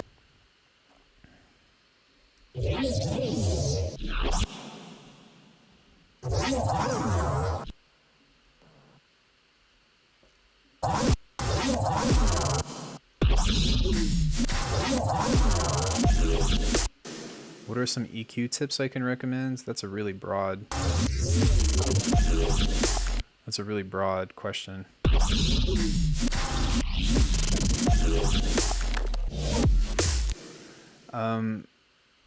I would say, like, the best advice I can give, so like I have a mixing tutorial coming up. I haven't recorded it yet, but I'm kind of writing out my rough script for it, but it's not going to be a mixing tutorial on like necessarily how to mix, but just how to be aware of what mixing is in general. But the best advice that I can give you is understand where instruments are supposed to sit on the frequency range, and then that's going to help you kind of EQ or carve everything out that kind of overlaps on that, right? So like a guitar sits in a particular place on the frequency range, and you know, sometimes if you want the guitar to stand out and be, you know, clean, then you don't want the other elements taking over that same frequency range between the other instruments. So that's when you would do EQ carving or EQ ducking or stuff, right? And as like far as like using EQ to improve your mix, you usually want to cut instead of boosting. But for sound design, I end up doing a lot of boosting. And you can boost in an EQ, but you should usually look to cutting before you try to like add stuff to it.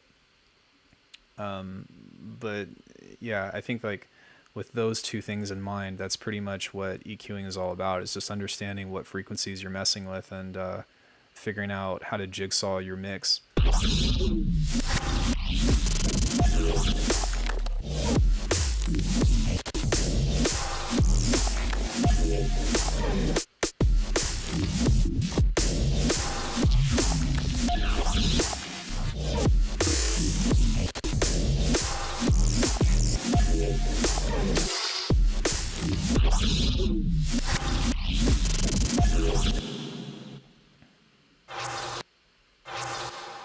It's kind of cool. Yeah, for sure, dude. Mixing is hard. Like, especially like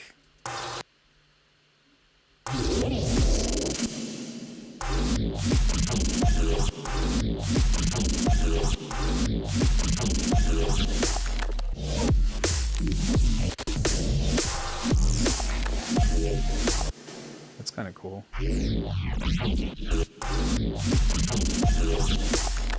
Okay, we're gonna need something to kind of help this blend. So some kind of riser or something. I really like that snare. That's super cool. So, what was I going to do? Oh yeah, let's repurpose this. So, actually maybe I'll just grab something from here.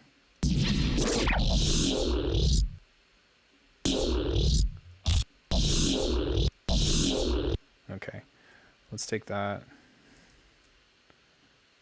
And then I'm going to grab the effects from here because it's pretty much going to be the same thing. And let's solo this, turn these on. What? Okay, there we go. I was like, what?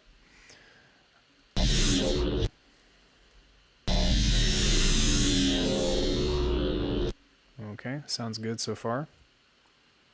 What is that texture thing? Hold on one sec.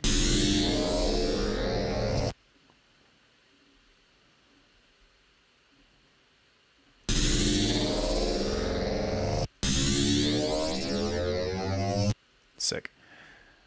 The texture thing is... What did I bounce this out from? Oh, yeah. Okay, so it came from a generator from this Ghidorah bass that we made yesterday, actually. And it looks like this. And it's got all these things turned on. But basically, after this was set up, all I did was push F and let it play out. So hold on one second. Let me turn all this shit back on. There we go. And yeah, you just kind of push F and then it does cool things. Maybe. If it wants to. You can do the dance if you want to. You can fucking try to work. Please. Please. Something else must be soloed. Yeah, it was. I was like, what the fuck?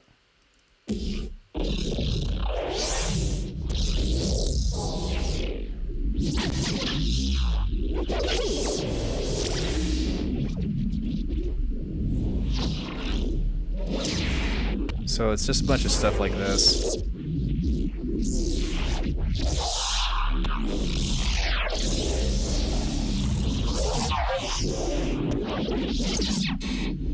So yeah, after bouncing all that stuff out, I just kind of created a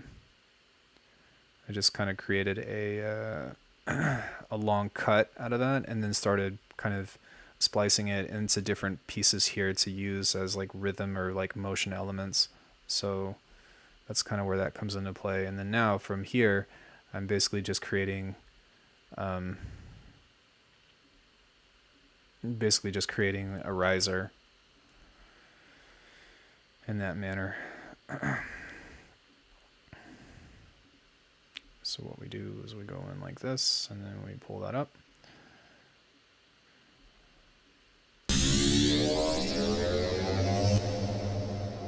And then that sounds pretty cool. Let's go ahead and kind of pull this notch thing too. And then I'm going to do one more filter on here, but instead I'm going to use an EQ. Kind of pull that up. Thanks for the streams, mate. Really inspiring stuff. Got me itching to get back into the flow of producing again. Cool, man. Yeah, I'm glad. I hope that this does inspire you to do something. Like when I was learning for the first few years, like I had a really hard time. Like first it was all about me trying to figure out how to make the sounds that I heard in all the cool songs. And then once I figured out how to do something even remotely close to that, it was like putting things in context was 10 times harder than the actual sounds. And so that's kind of why I decided to, as far as like starting a YouTube channel, that's why I started like teaching the way that I do, because I still remember what it's like, and I still run into that issue of like sometimes not being able to figure out what to do with whatever it is that I'm doing. Yeah. So yeah, now that we have that, I think that I want to change the comb filter a little bit too, though, and just a hint or just a hair.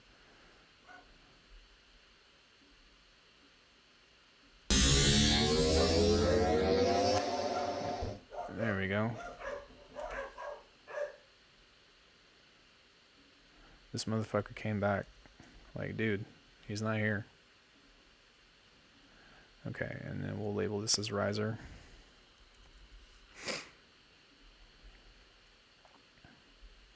And then we can kind of just place that right over here.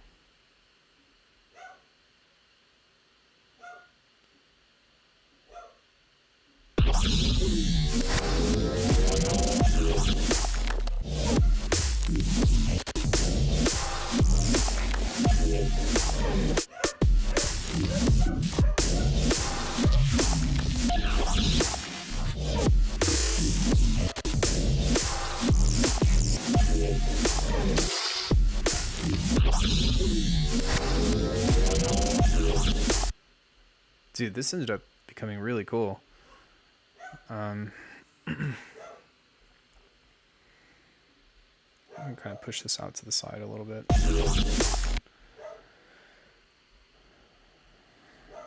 Okay, so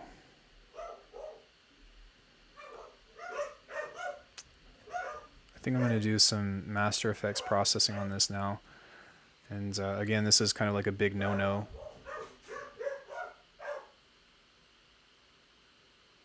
But who cares? Break all the rules. Don't let anybody tell you what you're supposed to be doing. Unless if you're watching my channel. No, I'm kidding. Take it with a grain of salt anyways. Let me see here.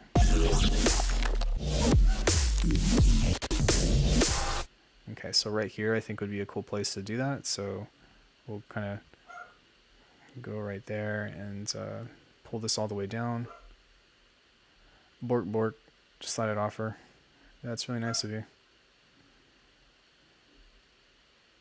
And then we'll kind of just place this up pretty high right here and let that come back in.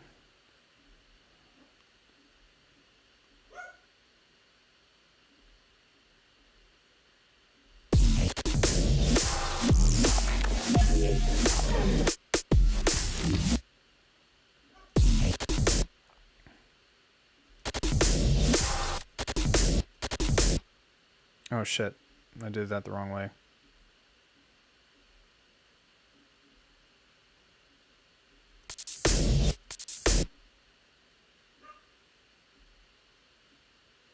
Maybe like that much. Maybe like that.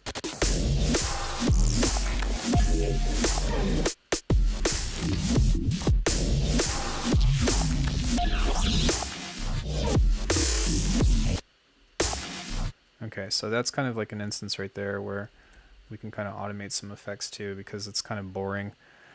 But rather than going back to fix it, I'd rather just do this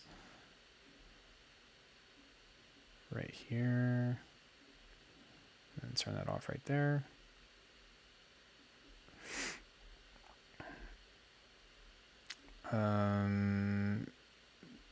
So at some point I'm going to start doing tune feedback again. What days would you guys prefer?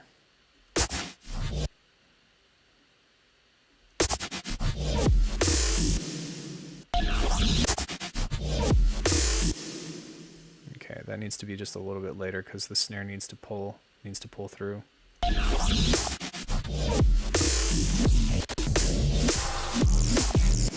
Dude, we can all take notes from that. I never do that shit.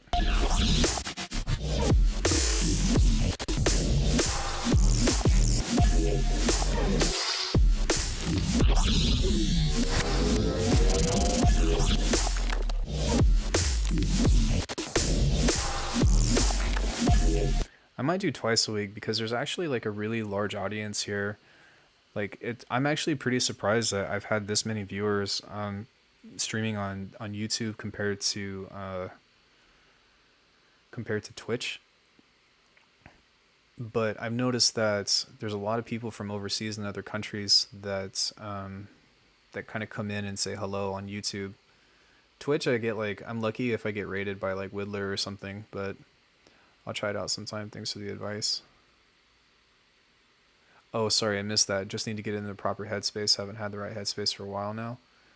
Hey, yo, my guy, always enjoyed your tutorials. Had to laugh the other day watching Nitty Gritty stream and reference your YouTube tutorial. Yo, thanks so much, man. I really appreciate it. Monday mix-up and Friday feedback. That's definitely a possibility. Thursday is a no-go for me. And then as long as it's not the nighttime for Monday through Wednesday, because I teach martial arts online. Teach everything from my area of Florida. Man, I had like 5 auditions in Florida and didn't get any of them.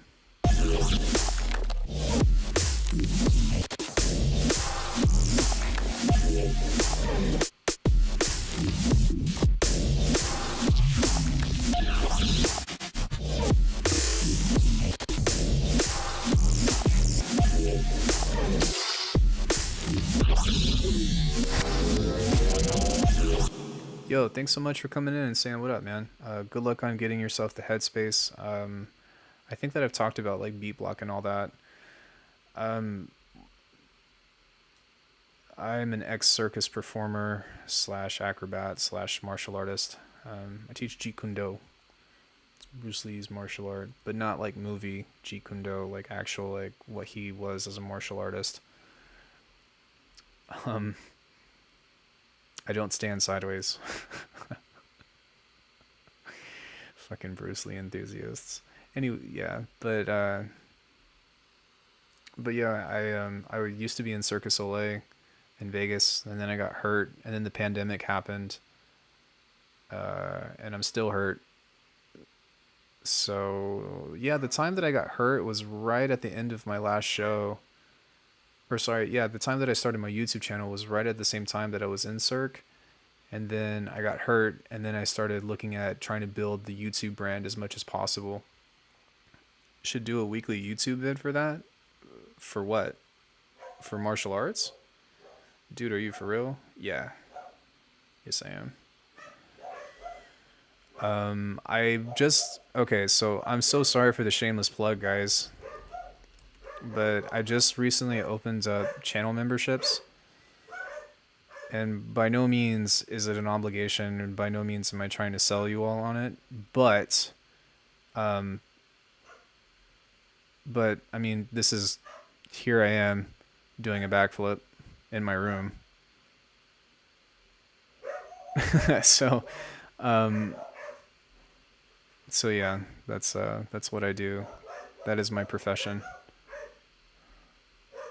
Was my profession. I'm freaking beat up now. Have I seen the Cohen Sound Patreon tutorial? I feel like I would appreciate it. I found you trying to figure them out. They walk through how they make their bass lines from scratch. Yeah, you're talking about the Viridian Dream one, right?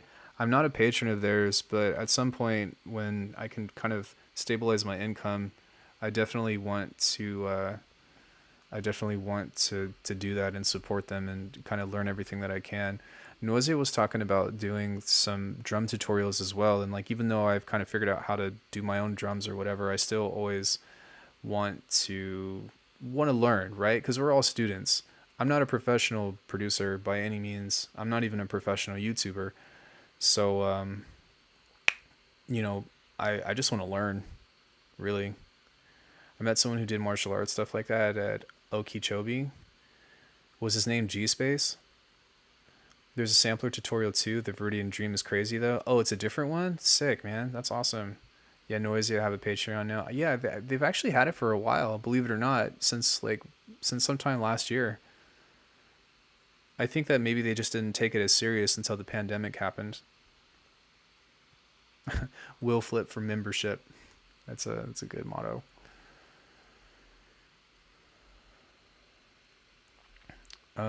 So yeah, I think I'm gonna listen to this one more time. I'm actually pretty satisfied with this cool little 8-bar loop. And then I'll have to figure out something else to do with it for a B section, which I don't really think that I want to do today. But after that, I would be happy to take questions or something.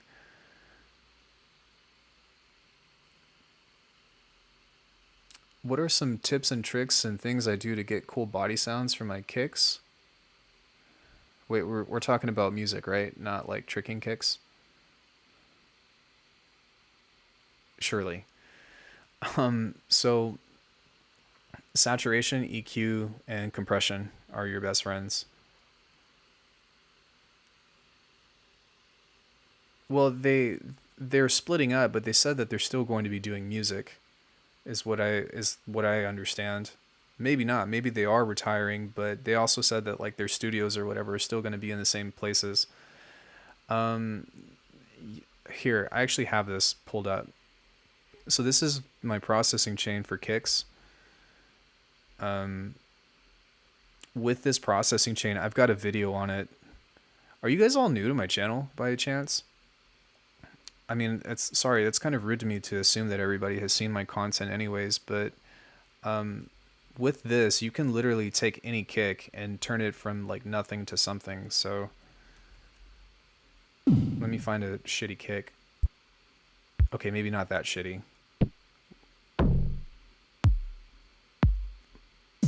Let me find one that's kind of like a...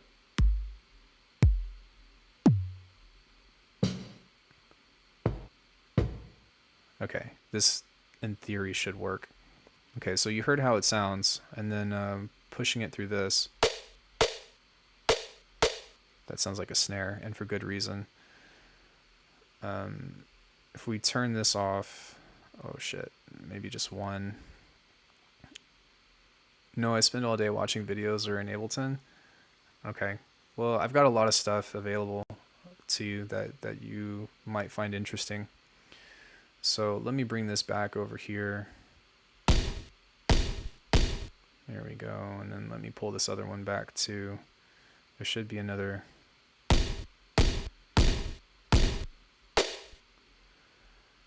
We can turn a kick into a snare. Why not? Hold on one second.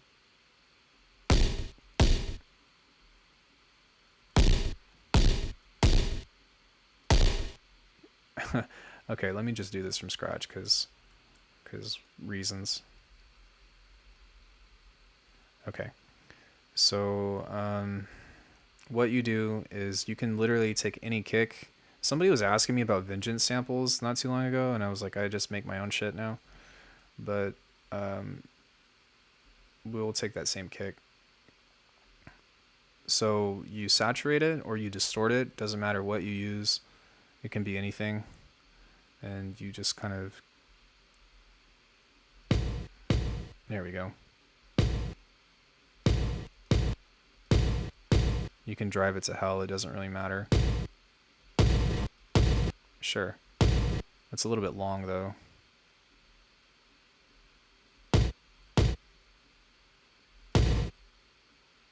That sounds like that Nike commercial.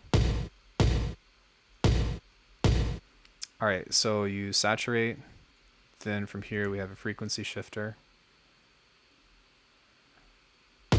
And this isn't really going to matter, but we're just going to leave that there for a hot sec.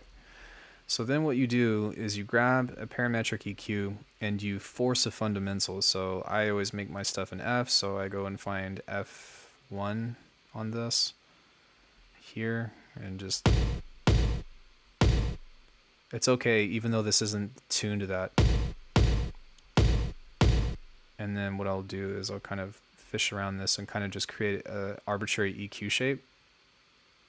So maybe boost that and then maybe kind of back off of this a little bit. Okay, and then we'll duplicate that.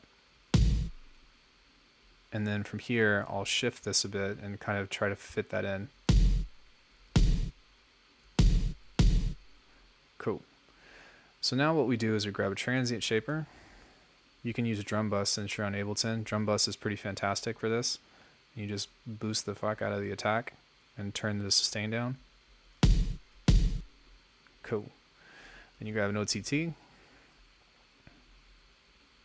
turn this down to like here. Then you can also turn the time up for extra transient shaping. And then you finish it off with a glue compressor.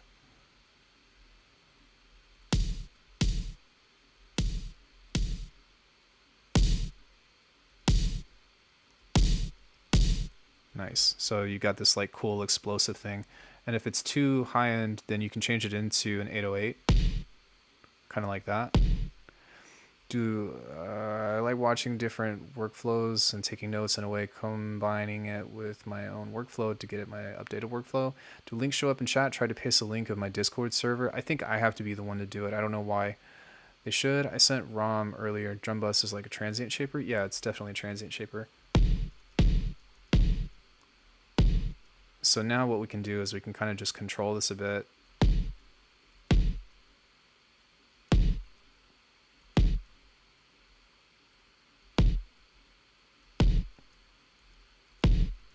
And then what we would do is maybe grab an effects 2. And you've got yourself a really nice kick. So if it doesn't seem like much, but if you look at this, I do this all the time just because it's always a big deal, but you go from that to now you have some really nice body in your kick. If you want to take it further, then you can soft clip it, which if you have Ableton, you can just throw a saturator on and use soft clip, but I don't have that luxury. So I'm gonna do that. And then we'll bring this back up.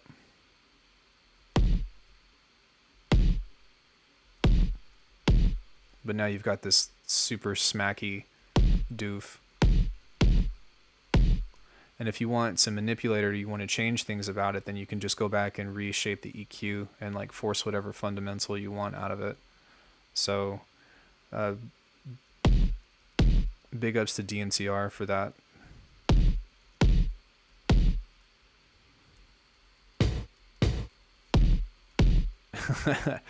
Yeah, and this also works for snares. So you guys can go watch videos on that, or go watch the stuff that I've uploaded on that if you want to know more information or if you want to see that happen again. But yeah, that's pretty much how I do kicks. Hold on one second. Yeah, let's listen to this one more time and then... Dude, come on, what? What is going on here?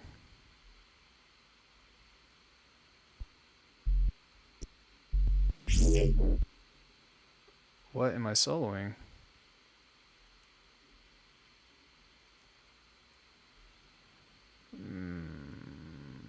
Everything turned off.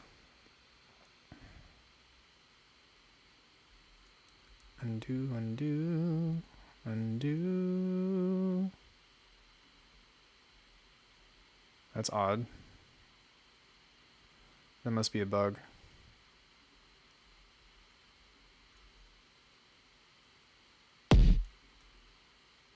It's totally a bug. That's unfortunate.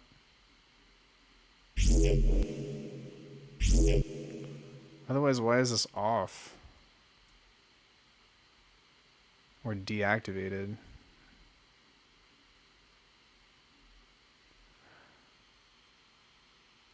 Am I not a fan of Ableton anymore? I will always be a fan of Ableton. Ableton is great. Alright, let me save this and then reopen the project. Yeah, I have a video on that too though. Of why I switched to Bitwig. It's just more conducive to my workflow and I enjoy it a lot more. Oh no, really? What the fuck is going on here?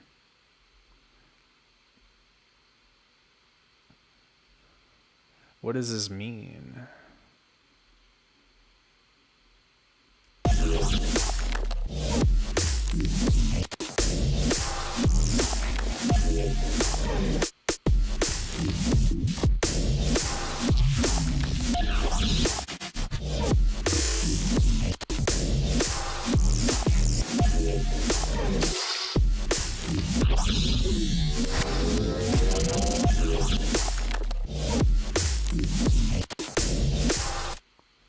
Dope. I assume Ableton is still the go-to for live use situations over Bitwig anyway. I wouldn't say so. For one, guys, like I have never played live or DJ'd at all in my life, so I don't know.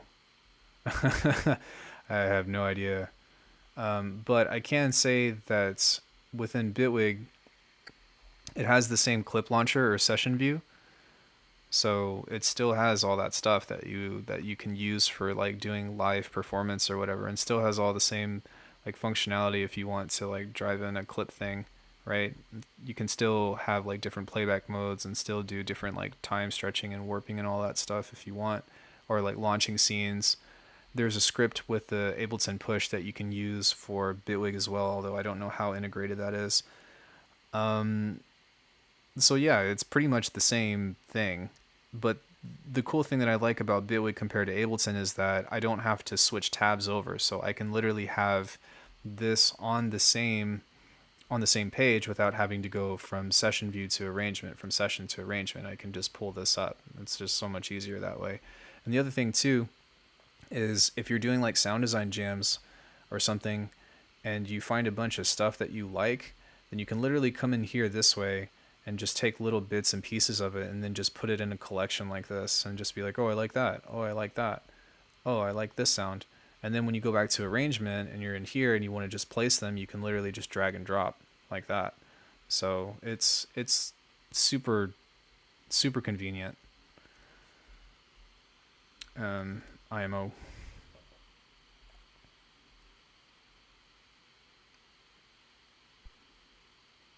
Yeah, I'm just really surprised that this just stopped working all of a sudden. Let me see if I can settings, audio.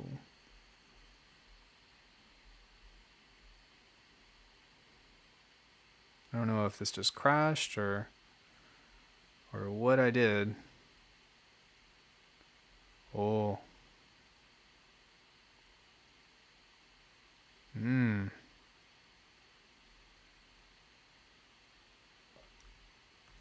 Yeah, so something wrecked my audio engine.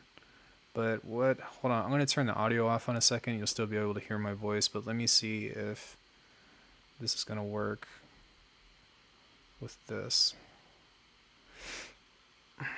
Man, that's annoying.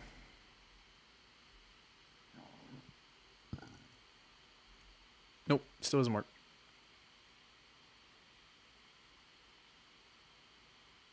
Please don't say super. Every time I hear someone say that, I get an image of some blonde young girl pretending that she doesn't have an IQ. I don't even remember when I said that. Oh, other than, what did I say? Super cool? Super. Maybe I'm some dumb blonde with a 0 IQ.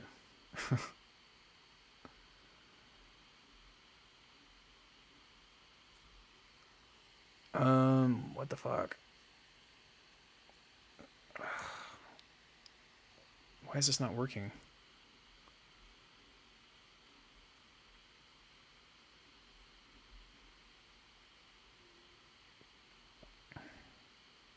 Exactly. Silly.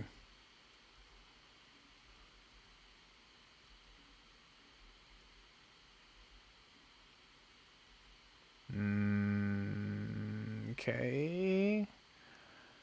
No idea what's going on. Super. If you've ever been to Universal Studios in Hollywood, there's the Terminator 2 show, and like every time this lady would talk, she's like, you know, and please something something. Okay, super. At least that's what I know that reference from. So that's weird. If I solo this, then everything works. But if I unsolo this, everything stops working. I think I did? Yeah, I guess we can try that. I would think that... Ignore my desktop. What else is there? Saying back in Orlando. I'm dying here. Yeah, I've never been to Universal. at Orlando.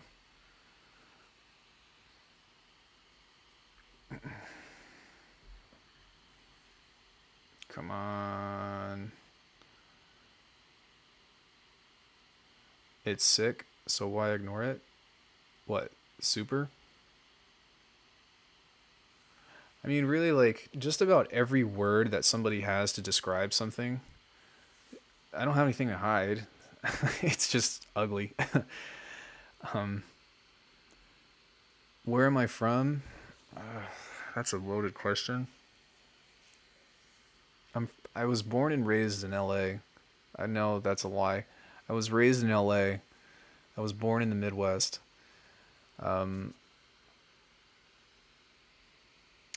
Yeah, the past 5 years I've been in Vegas.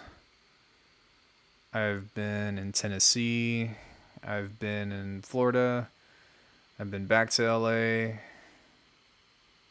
So I'm not really from anywhere. I'm just kind of nomadic and existing. I'm from the internet more than anything. Ah, man, there's got to be some kind of setting that I did to this because that's the only thing that I can really think of why this doesn't work anymore. You were born in Hollywood of the Florida? That's cool. Living in Washington? That's dope. Hello, bro. Hello. Am I muted? No. It's just grayed out. I've never seen that before. Okay, whatever. We can just do this and then it'll be fine.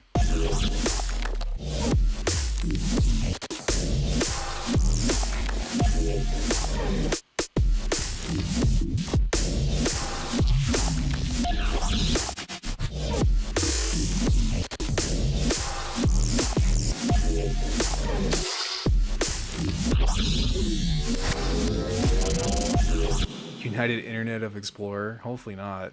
Let's just say I'm from like Firefox or something. So yeah, I'm pretty satisfied with this though, and I think this is a good place to kind of stop with this project. I guess now, like, does anybody... What do I want in Bitwig for? Fuck, man, that's a great question.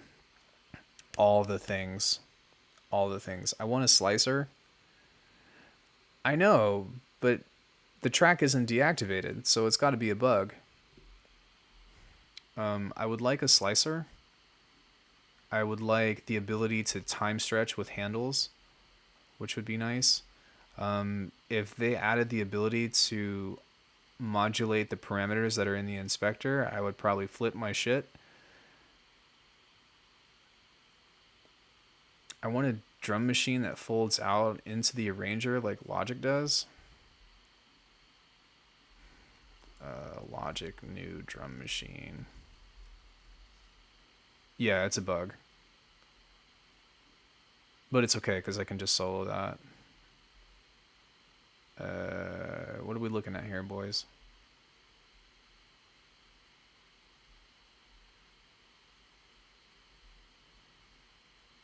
Is this what you're talking about? The loop launcher that's kind of like GarageBand? Slicer. That's what I want. I want a slicer. The drum machine is fine, though, I feel, for the most part. I would like them to relook at the limiter, if possible, because the Bitwig limiter is absolute crap, although, like, I wouldn't personally need it because I have third-party stuff. It allows you to see each drum track in the arranger. Oh, gotcha. So even though it's just one thing, it's almost like having a group track that you can expand. I don't really find that to be useful personally, but I can see why you... It wouldn't be useful for me, but I can see why that would be important to somebody else. What other things do I want? I want Bitwig to stop crashing and stop having bugs. No, I'm kidding. Bitwig is usually pretty stable, to be honest. It crashes the least out of every program that I've ever had. Man, what else? There are some other things that I really wanted from Bitwig. Being able to address each individual drum track is awesome. Yeah, that's exactly right. I mean, like, technically you can still process a drum machine with, individual effects, right? Or parallel effects. but they would just show up here, right? Sure, whatever, it doesn't even matter. It would just show up here instead. And so like I guess I don't really find that to be a workflow issue of like having to come in and like click on the cell or whatever, as opposed to having that laid out. But yeah, I mean most of the time I do this in MIDI, or sorry, I do this in audio anyway, so it doesn't really apply to me. But yeah, I can see why that would be important. It doesn't have an overdrive, so like what multi-thread processing? Because I feel like sometimes it can bottleneck. So one other thing that you can't do in Bitwig, which really sucks, is you can't modulate the matrix table. Like, why? Kind of except the automation has the issue of impacting the other drums if it hits the MIDI. Why? That sucks. This would be so useful, or so much more. You could do so much more if you can modulate that. And speaking of modulators, if there was a multi-stage envelope generator, that would be cool. Oh, a distortion unit? Oh, gotcha. Sorry, I misunderstood. I think for the most part, I'm pretty happy with most of Bitwig's built-in effects. I can't really think of a whole lot that it absolutely needs. I mean, if they decided to put in like a Maximus plugin or something, I think that I would be pretty excited. But for the most part, I think it's more just like more audio manipulation capabilities, maybe more like warp modes would be kind of cool. And then a slicer, man. Like, I really miss Simpler. That'd be really cool.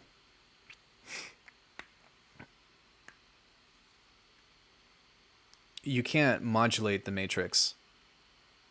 It doesn't allow you to, for some reason. Like, you can't... You can set... I think that you can do...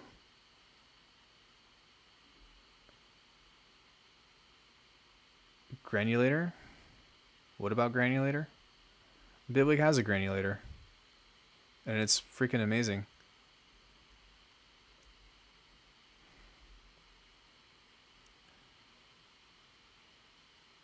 They need a better stretch algorithm. I meant modulate, sorry. Yeah, I agree on the stretch thing. I miss the impacts that you get from time stretching on Ableton. But yeah, dude, the sampler is really difficult to beat. Yeah, you just go in right here and go to texture mode.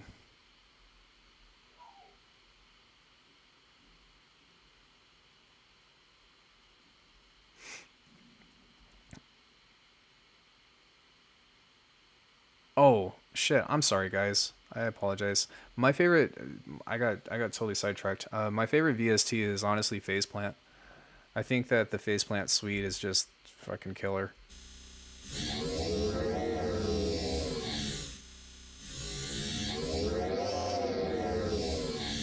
If you guys want a tutorial on how to make demon noises.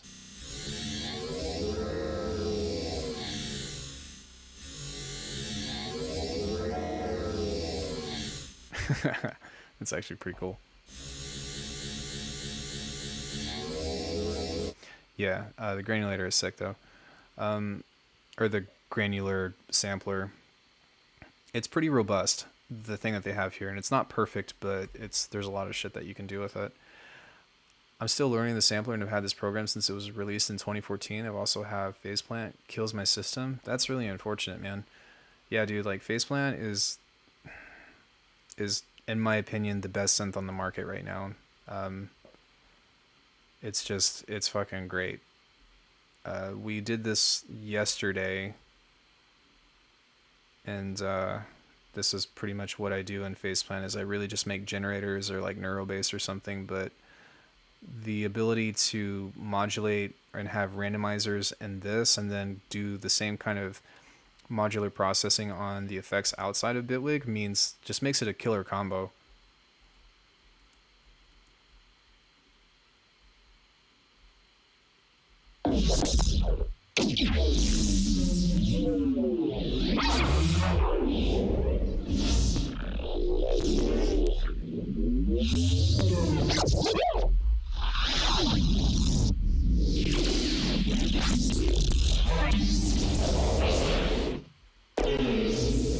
Yeah, super sick. I love Faceplant. I just can't run it. Yeah, that's really crappy. Um, yeah, that's pretty much like the only Faceplant is pretty much like the only like quote unquote VST that I use like to an extent anymore outside of like effects. But I honestly would say that like if you're in the market for buying software as opposed to buying like synths or whatever, I'd invest in effects. Like any kind of like wonky creative effect that has some kind of unique thing. Like Portal is great. Um, the FabFilter stuff is great. I probably I feel like I shouldn't have bought Volcano 2, but other than that, the FabFilter stuff is great. Timeless 2 is still on my radar. Um, but yeah, like dude, like Faceplant can do everything except granular and additive. But those are kind of like archaic anyways. Sorry, don't burn me for saying that. They are though. I mean additive is, but yeah, dude, I think that like if they added granular into the thing, like I think everybody would freak out. Do I like Kush audio plugins? I don't think that I have any of those. I don't even know what that is.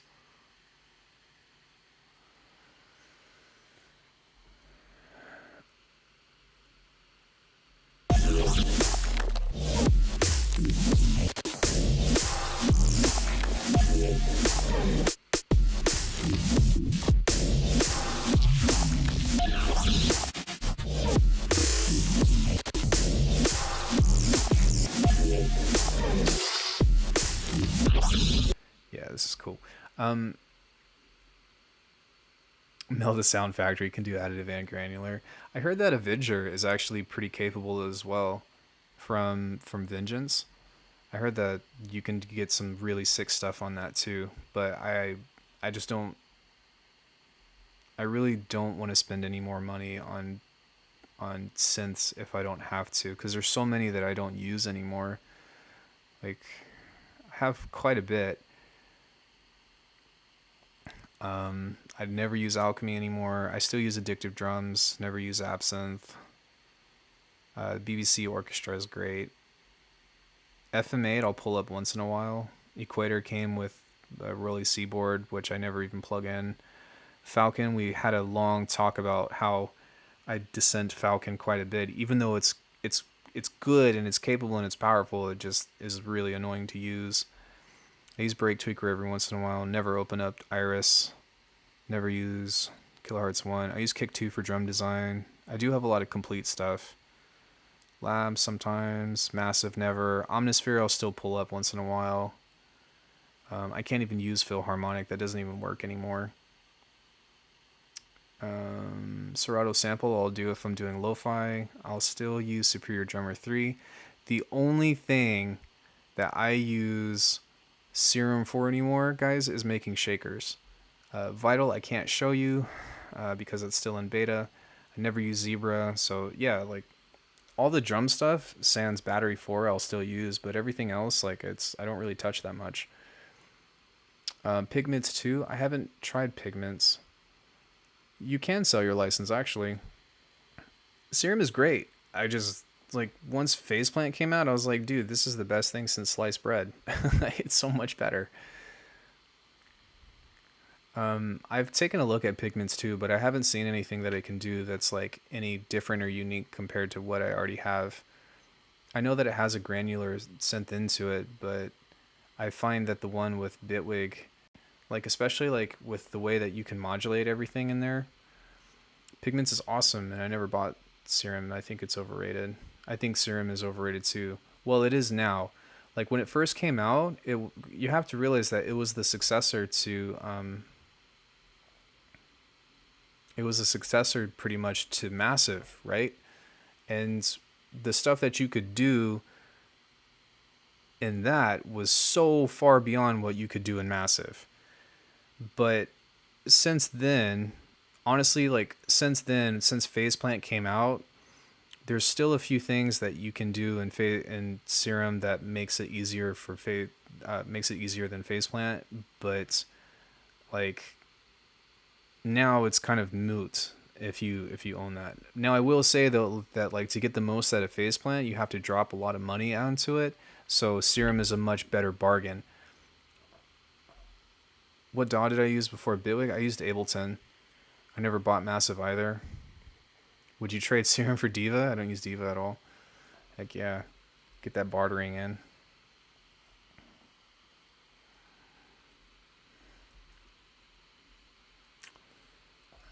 Sampler.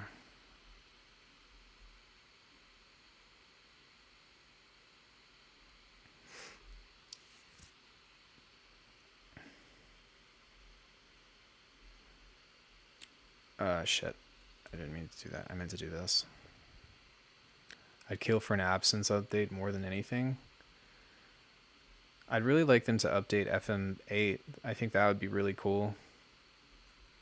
But they've kind of like taken a major... I feel like they've taken a major turn on a lot of their products. Like they're kind of shifting more towards just like orchestral things, which I'm totally fine with. Like I like a lot of their stuff, but it seems like... What was their latest synth to come out that was supposed to be really cool? I guess Massive X came out, but that was a big letdown. I heard that Form is pretty cool, but I haven't used it myself.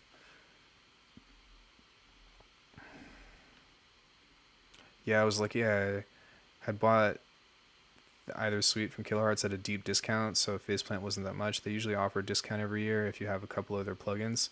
Yeah, they do. And if any of you guys are in the market for it, you can type in my name at checkout for a discount. I offer 10% off, which isn't, a lot, but it's a couple cheeseburgers if you buy the suite. So, that's always good stuff.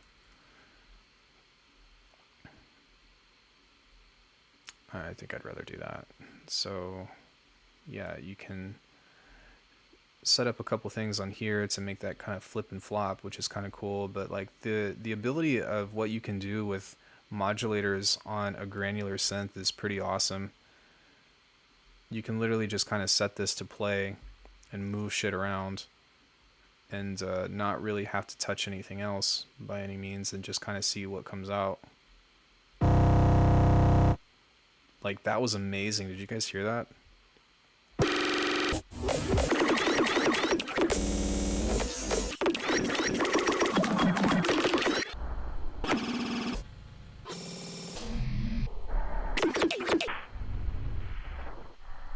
They both resigned? I didn't know that.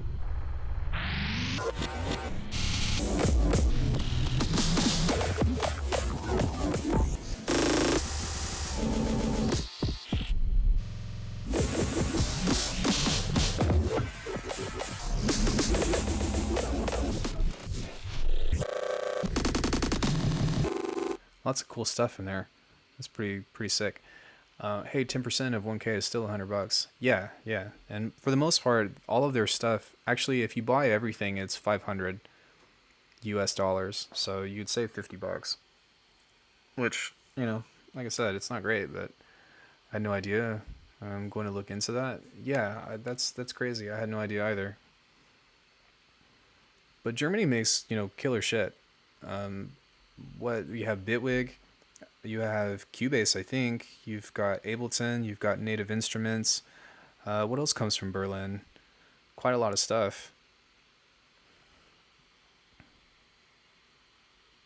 Quite a lot of stuff, and it's pretty cool.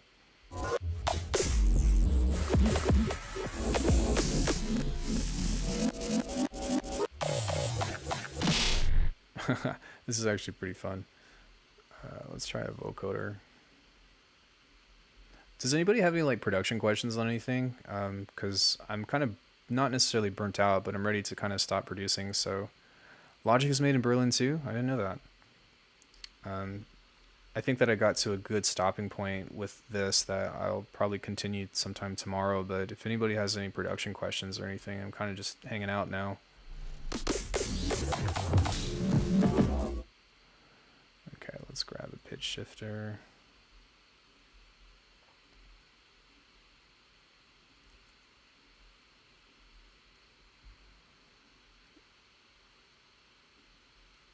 And let's make this thing talk. So we'll grab 2 and kind of move that over this way. And then with this one, we'll modulate that here.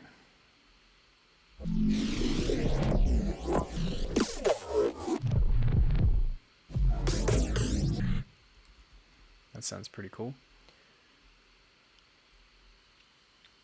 Stefan Schmidt resigned this or last year, co-founder of Native Instruments, who made the synth Native Instruments Contour.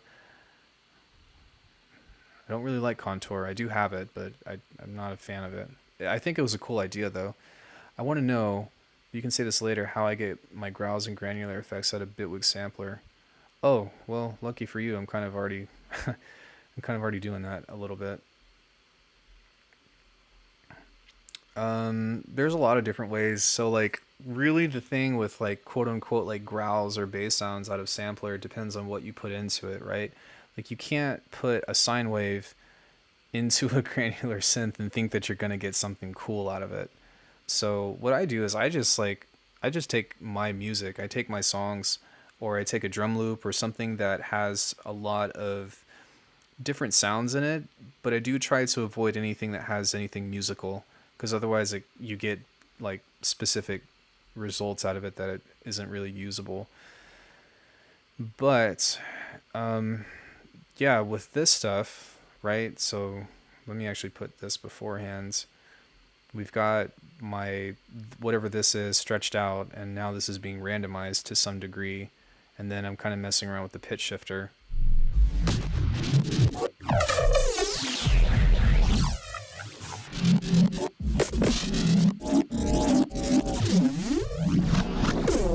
So you can end up getting some cool stuff out of that. And then from there, like just take a bunch of filters and go crazy with them. And I don't know if you were here when I was talking about the multi-band effect, but this is my default preset: high pass, band pass, low pass. And then all of those are being randomized, so...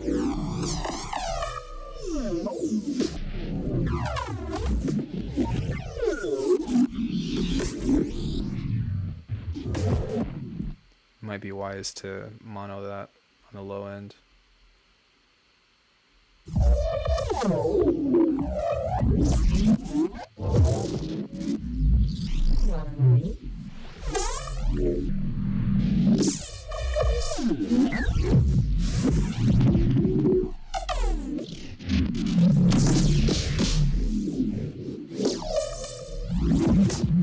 So yeah, you can get some sick shit through that. And the pitch thing is kind of drifting a lot right now because I decided to throw a randomizer onto all these, but for the most part, I don't actually do it this way. I usually do it by hand.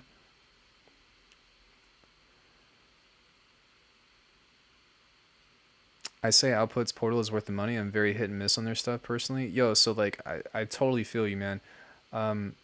Portal is the only thing that I think is worth buying from Output. I can pull that up here in a second, but yeah, so generally I usually do this stuff by hand.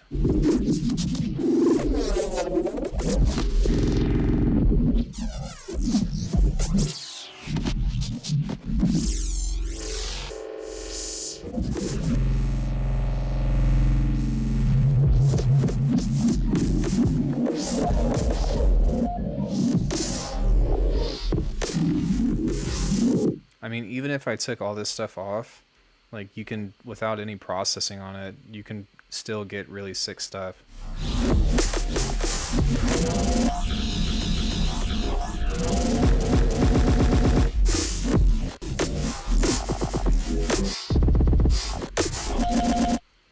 I agree, but I also don't use Kontakt, so Output is useless to me.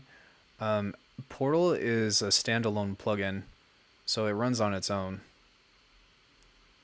So if you guys use Bitwig, then you're in for a treat, because Portal is fucking awesome. I'll show you my preset. So you basically do a lot of automation after arrangement or before. Well, most of the time when I make my basses, if I'm gonna throw it in a sampler, I'll make the bass first. But if you're gonna take a song or something, then you just set a resampling channel out and you record. That's pretty much how that goes. So this is a Portal randomizer. And what's being automated on here is the speed, offset, count, grain size, and grain delay, and then also a reverb on here. And so it's cool because you can combine the modulators from Portal also with the modulators from Bitwig, and you end up getting some really cool stuff sometimes.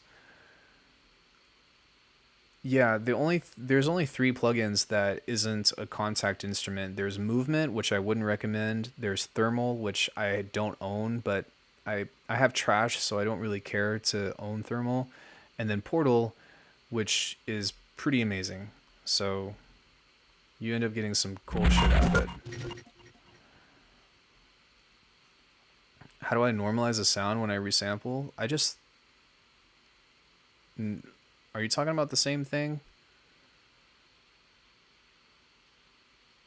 When I resample Portal, sound is different on each ear. So kind of like what we talked about with the stereo thing, you just mono the bass, right? I don't have Arcade, and I haven't been interested in Arcade. That seems like it's meant for an entirely different market. Turn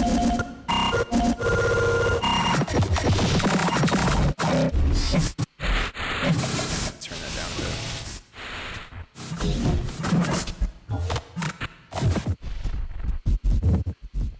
bit. But so the appeal of this is, for one, it's a granular effect as opposed to a granular synth, and the other thing is that the granular chops that this goes into is rhythmic.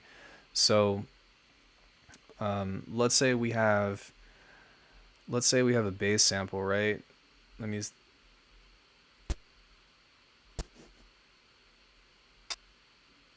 What's going on here?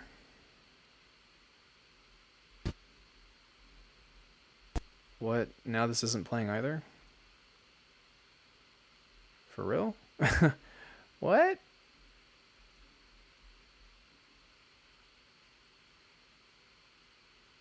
Oh man, this is wigging out. Okay.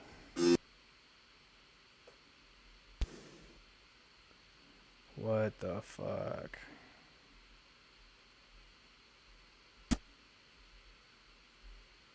Dude. Is there... I don't really know what to say. This is totally just breaking on me. So yeah, let's save this and then let me open up a new project, because whatever. That's strange.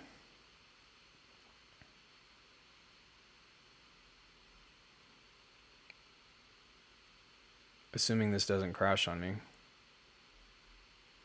Okay. So on my website, I have this this pack for free called Abhorrent Mech. So if you guys like any of the sounds here, you can just go download them there. My website is at the top of the screen here.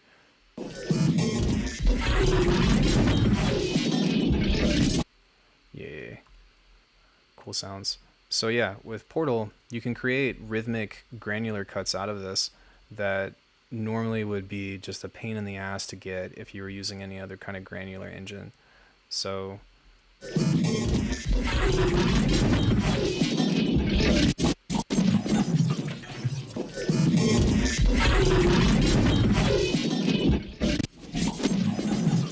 set that there.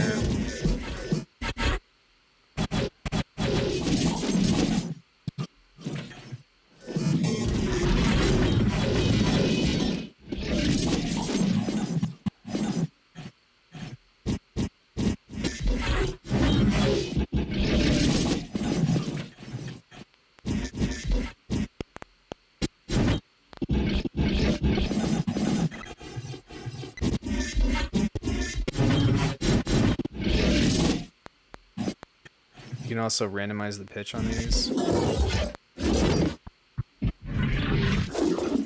Using a delay is really sick too. You don't have to do this within Portal, but it definitely like makes it easier to get cool shit. So you just set the time to, or you set the dry wet mix to 100%, and then just mess with the time.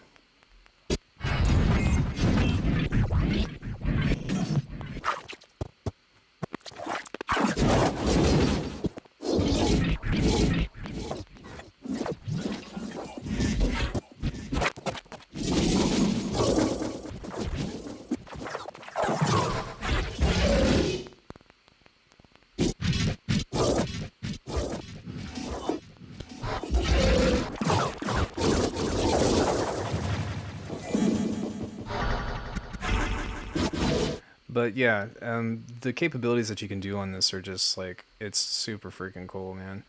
And I would definitely recommend it. It's always been really fun and inspiring. But you can also manipulate this to do other things too.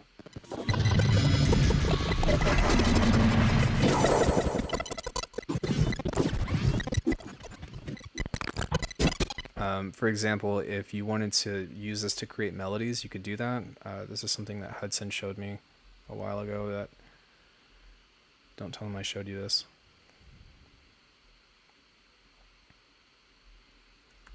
I have videos on it too.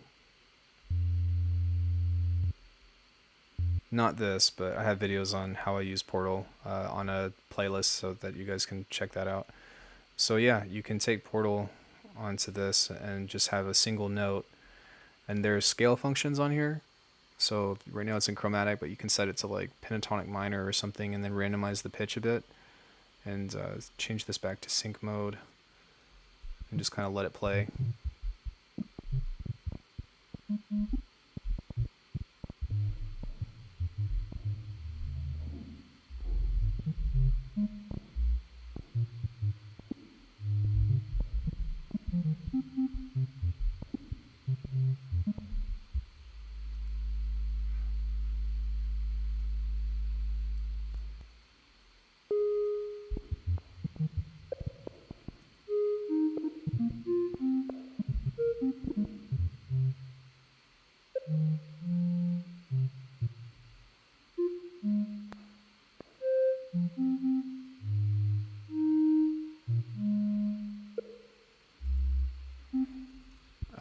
What's it called? I haven't seen it.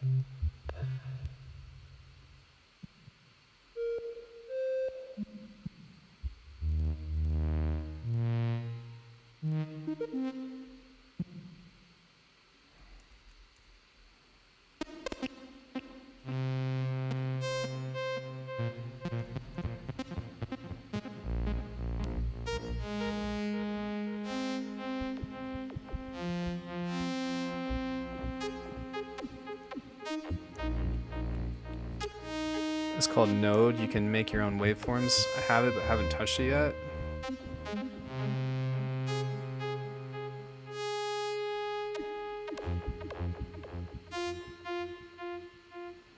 Let's take a look.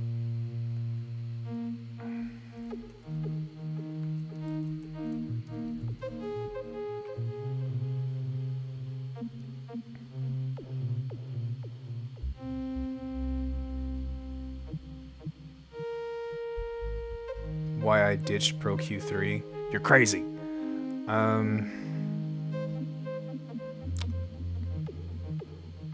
So is it just a wavetable editor?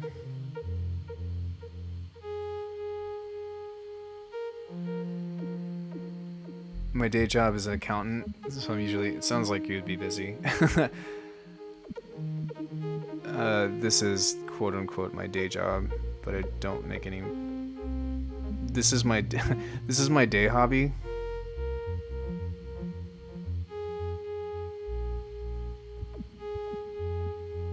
There's not really a whole lot of other stuff on here other than this picture. So yeah, it just seems like, what, it's a wavetable editor and then you could bounce it out, or what? I don't know if you guys know who Glurklunk is, but I bet he's... It's a wave... Oh, I bet Glurklunk is all over this. It allows you to create wavetables and export them to your favorite synths. Yeah. Yeah, one of our friends from glitch.cool, Glurklunk, I'm 100% sure he probably has a bunch of stuff on this. And I wouldn't be surprised if he was a beta tester either. We'll talk to him about it and see what he thinks. But, I mean, what's the point of it? Like, if you have Faceplant, or you have like even Serum or something, right? Like, why not just, like, unless if the tools are significantly better.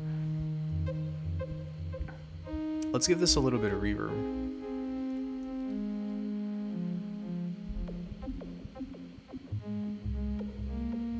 Actually, let's use ROM. This is like just really nice to kind of have in the background while we talk about different things.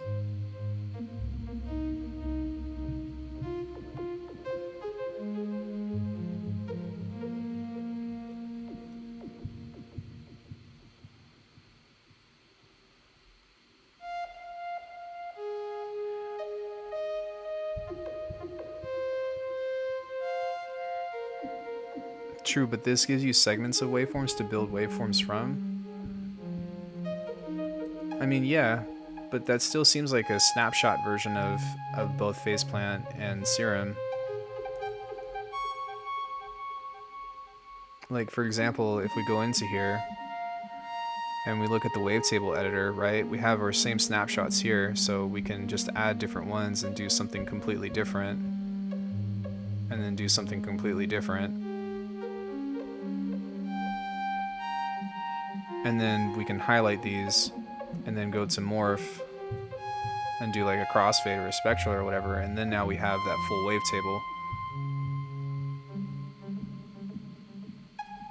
And then once we have something like that, we can actually go, I think we can right click this or save this as a wavetable. Yeah, and then you can just go like BS, and then you've got your own wavetable.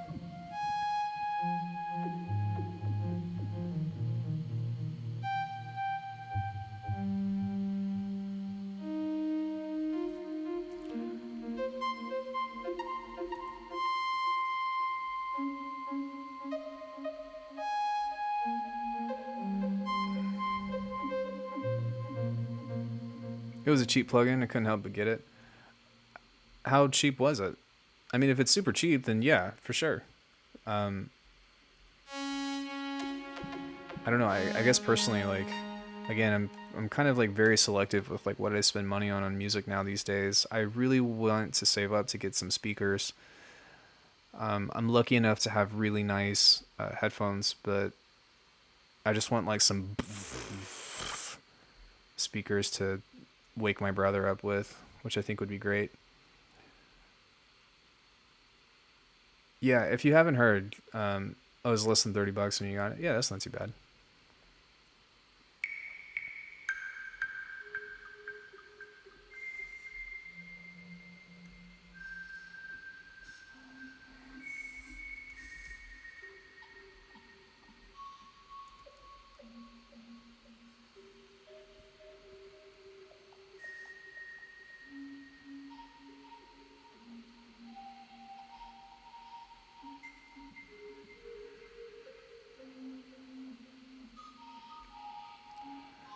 So I'm looking at Barefoots. I don't even know what that is either. Oh, you mean for speakers? Probably the Yamahas, but I'm in no financial position anywhere close to even be dreaming of those, to be honest.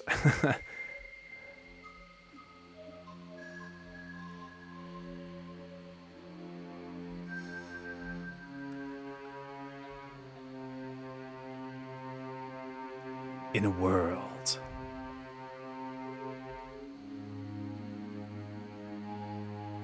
full of producers, one man,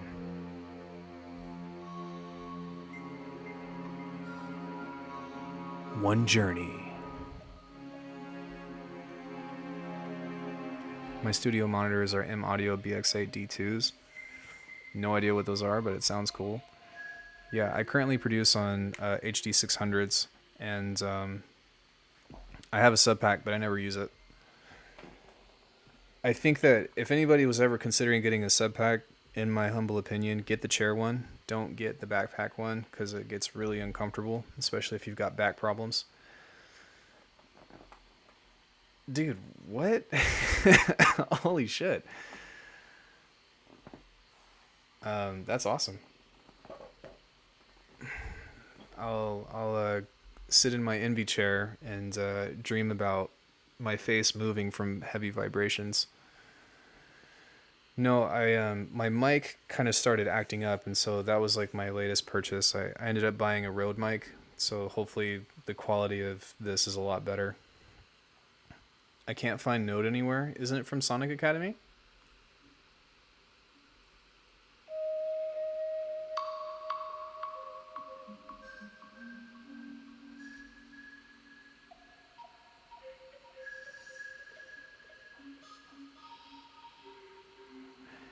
Dude, could you imagine all of those speakers being set up in one place? Like, I don't even know how you would be successful with that without it just like I produce on hi-fi speakers made in 70s. I've had for nearly 30 years. Wow. That's pretty amazing. I've made several tunes just on my laptop speakers. It's hard for me to change them for anything. Yeah, everything that I've heard is, or like, I guess everything that's been recommended to me were the Yamaha's SHs or whatever. The plan is surround sound dance music. Yo, I really want to do some coverage over that. Especially because, like, you know how there's that typical, like, yo, like, you have to make sure that you mono your bass and all that stuff. But when you listen to cinematic music or you go to a theater, like, a lot of times, like, basses and stuff have, like, really wide sounds. Which I think that, you know, there's a place, and I think that eventually, like, within, like, 3D panning and stuff, you know, like, it'll open up a whole new dimension as it becomes more available to the consumer market. But it's something that I noticed, like, when I had Falcon, or when I first bought Falcon. There's a lot of stuff in here that is really heavy. What was this stupid thing called? Granular subdrones. Oh my god, what is the categories? Subculture. Composite, whatever that means. Pyramind. Okay, let's just drop one in here.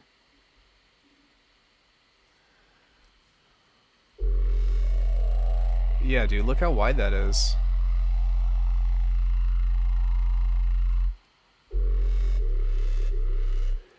Dude, no, I don't buy Falcon. Unless if you're, like, really well versed in sound design, and even then, like, I've been doing sound design for, well, I wouldn't say as long as any of you guys, but I've been doing sound design for a while, and I still have so much trouble with Falcon.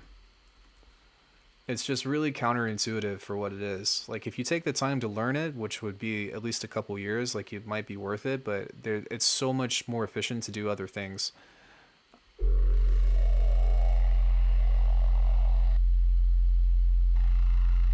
Okay, maybe I lied. Maybe it's just the low mids that are stereo, but still, I know of a few that does have shit like this, or that does have stereo in their sub or whatever.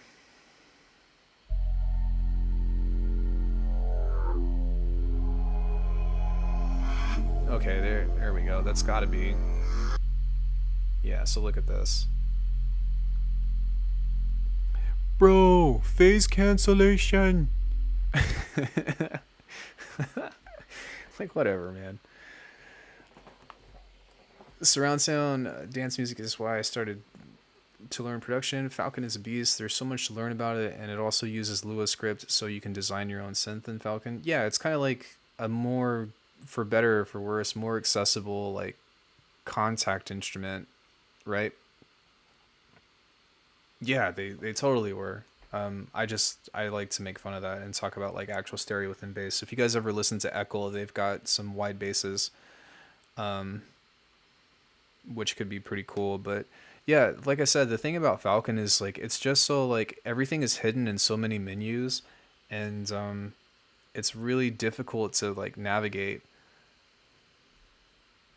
Like, for one, if you wanted to, like, nothing is here, so you literally have to figure out how to pull an oscillator up. So you have to go into here, and, like, you can't double click. It doesn't work. So, like, the next thing would be like, all right, well, do I do that here? Oh, well, I can't do that there. Nope. You got to come all the way down here and drag it to the piano roll in order to get sound out of it. Is this even... Hello? There we go.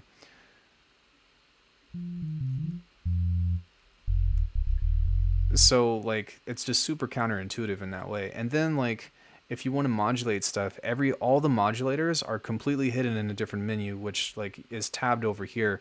So it makes it really difficult to keep up with like intense modulation and stuff if you're not really used to like seeing that kind of thing. There's no randomizer. There's a drunk thing that's okay, but even and then like add modulator, like this wouldn't be the stuff that I would look for first. I'd be looking for like LFOs, which is down here in program. So like it's just like fucking, it's just so counterintuitive. It's so counterintuitive. And then like if you don't have a QWERTY keyboard, like let's say you add an LFO to this, and then you go to edit modulation. Unless if you have a QWERTY keyboard, it stops playing what you're playing, or it stops playing notes from the inside, and that's just fucking annoying as shit. But then you've got amplitude envelope and then all these other things with these layers and shit. So yeah, man, it's just it's a hassle. And I can use Falcon and I can make stuff in it, but it's really fucking irritating, to be honest. What I will say though is that Falcon has some really amazing effects. Like the spark verb in particular is one of my favorites. It sounds amazing. And then also the Thoris chorus, it's fucking awesome.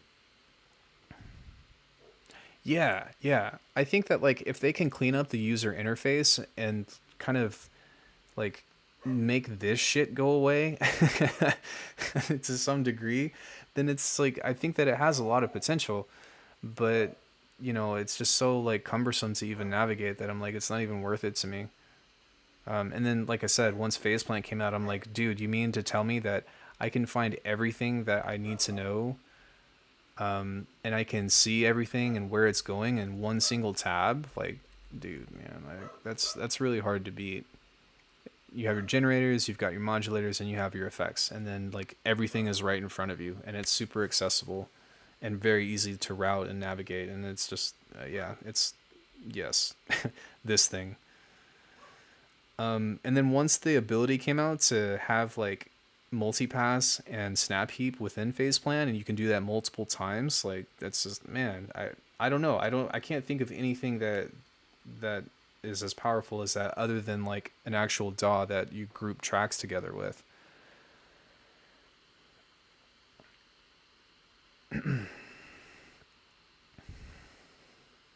I'm just kind of like fucking around by now, guys. So I mean, like I said, if you have questions on anything, then I'm more than happy to answer. But I've kind of already done my 5 hours of production today.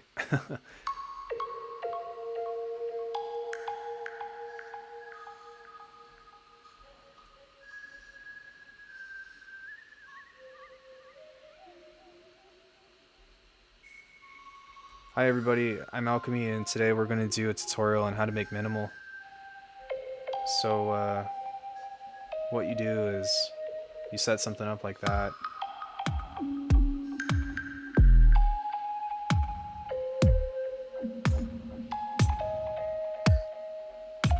Just waiting for a new Mac. Yeah, I'm pretty okay for a little while, but I'm gonna need to upgrade pretty soon too.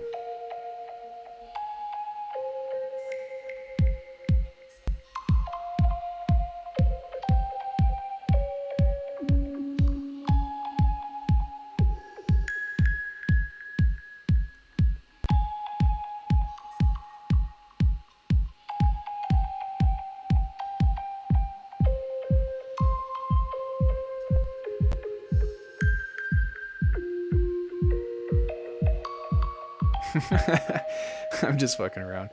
Omnisphere is still really good. You can still do a lot of stuff with it, but like even Omnisphere is a lot easier to navigate than Falcon, but they're behind on a lot of stuff too. Like as far as their library content, it's unbeatable, but like the way that their effects are lined up is pretty lackluster. Like the fact that you can only stack, you have auxiliary and then you have common, but you can only stack up to 4 effects at once. So like if they added the ability to have like a group effect stack or something, I think that would be really cool. Their presets are pretty lacking. Like this is all they have for that. The effects are cool, like don't get me wrong, I like them a lot, but they're just, like I said, I'd much rather just make like a dry signal out of this and turn all the effects off and then just post process outside. just because sometimes it's just so cumbersome. But you know, just the sheer amount of samples that they have in this are pretty unbeatable. I do like what you've done with dubstep. Most artists aren't doing that. They just call it and make a bunch of growls and call it a track. The fact that you use it in interesting ways like transitions, I find interesting. Wait, I'm not really sure what you mean, but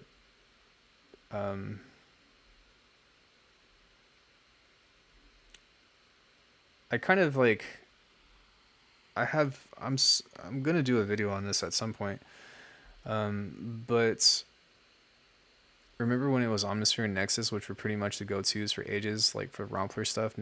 Nexus didn't Nexus just release Nexus 3? The way that I write music these days is just in micro phrases. So, like if you listen to this is a 140 tune, but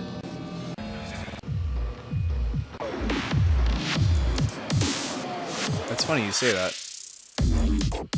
Microphrase, microphrase, microphrase.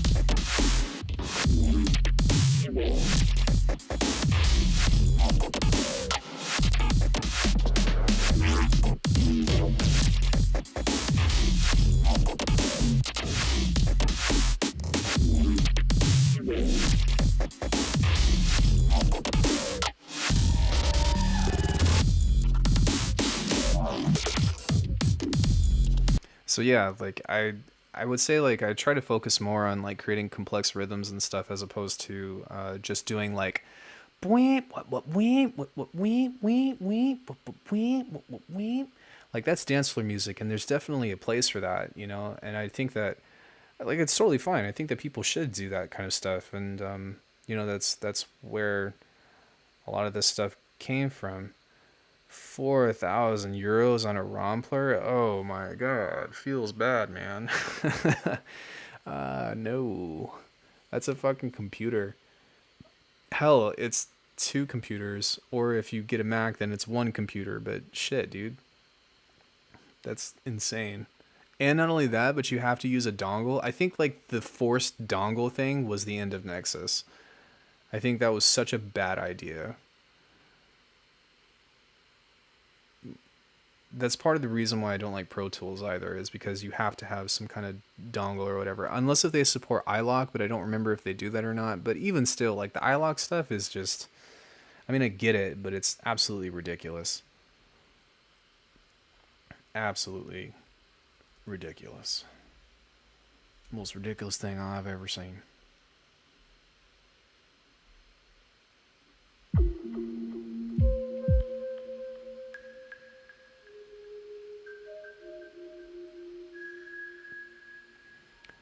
I refuse to use anything that requires an iLok. I have some stuff that uses an iLok. I can't remember what though.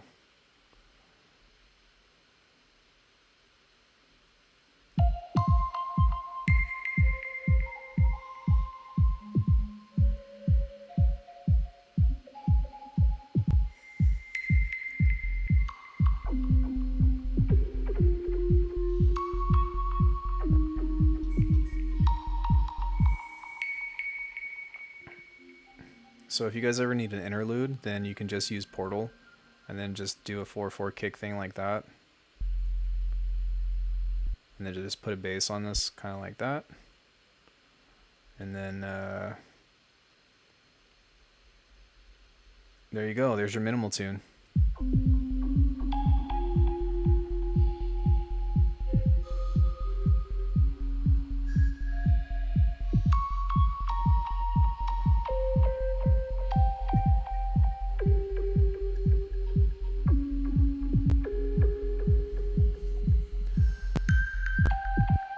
Pro Tools is an exercise in Hellraiser's level of masochism.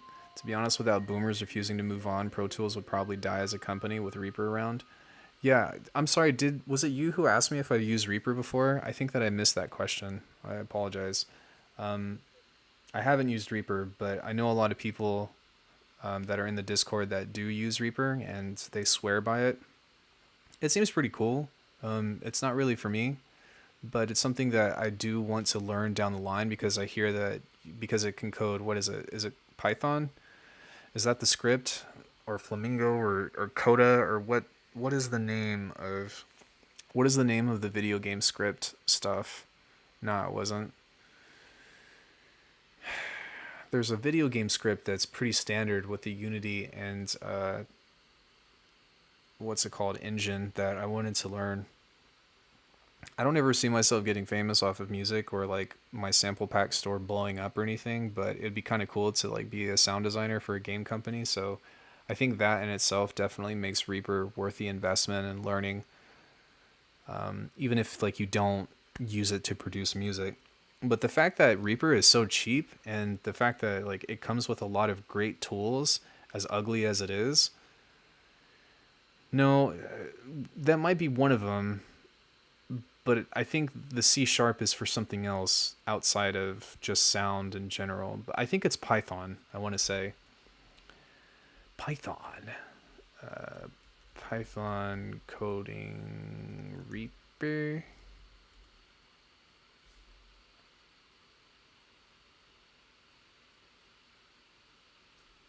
I think it's Python.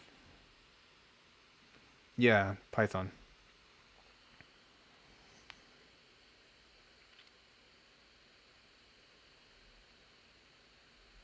Yeah, I don't know anything about coding whatsoever, but it's definitely like becoming one of those things that like every kid is learning to use.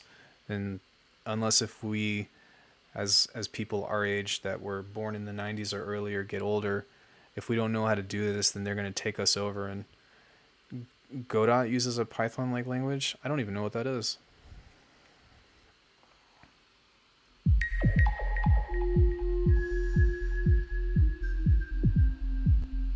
Now we just need like a pretty girl's vocal or something. You keep asking, wait. You keep asking.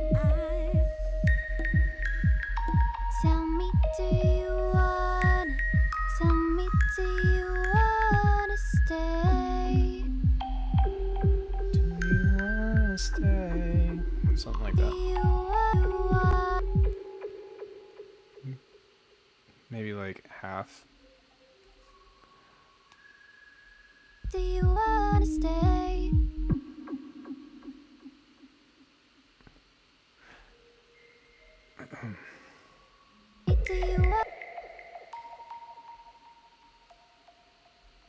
Oh, that's on Faceplant. Lol.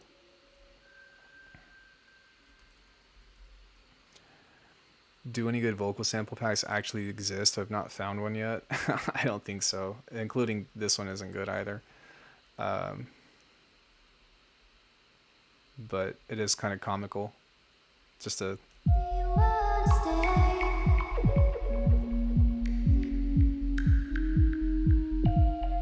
I don't even know what key that's in, but...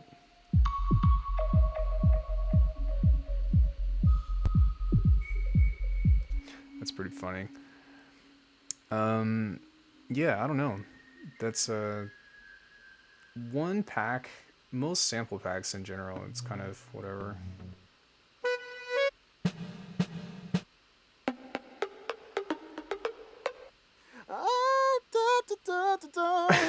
Oh my god.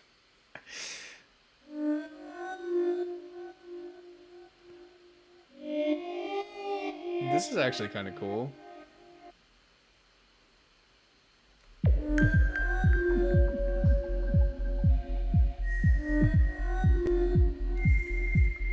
This is like weird minimal now.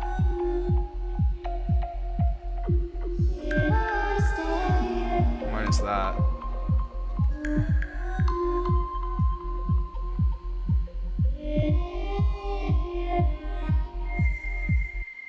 That you can do like some cool stuff by like doing some kind of like pitch drifting or something with that, but yeah.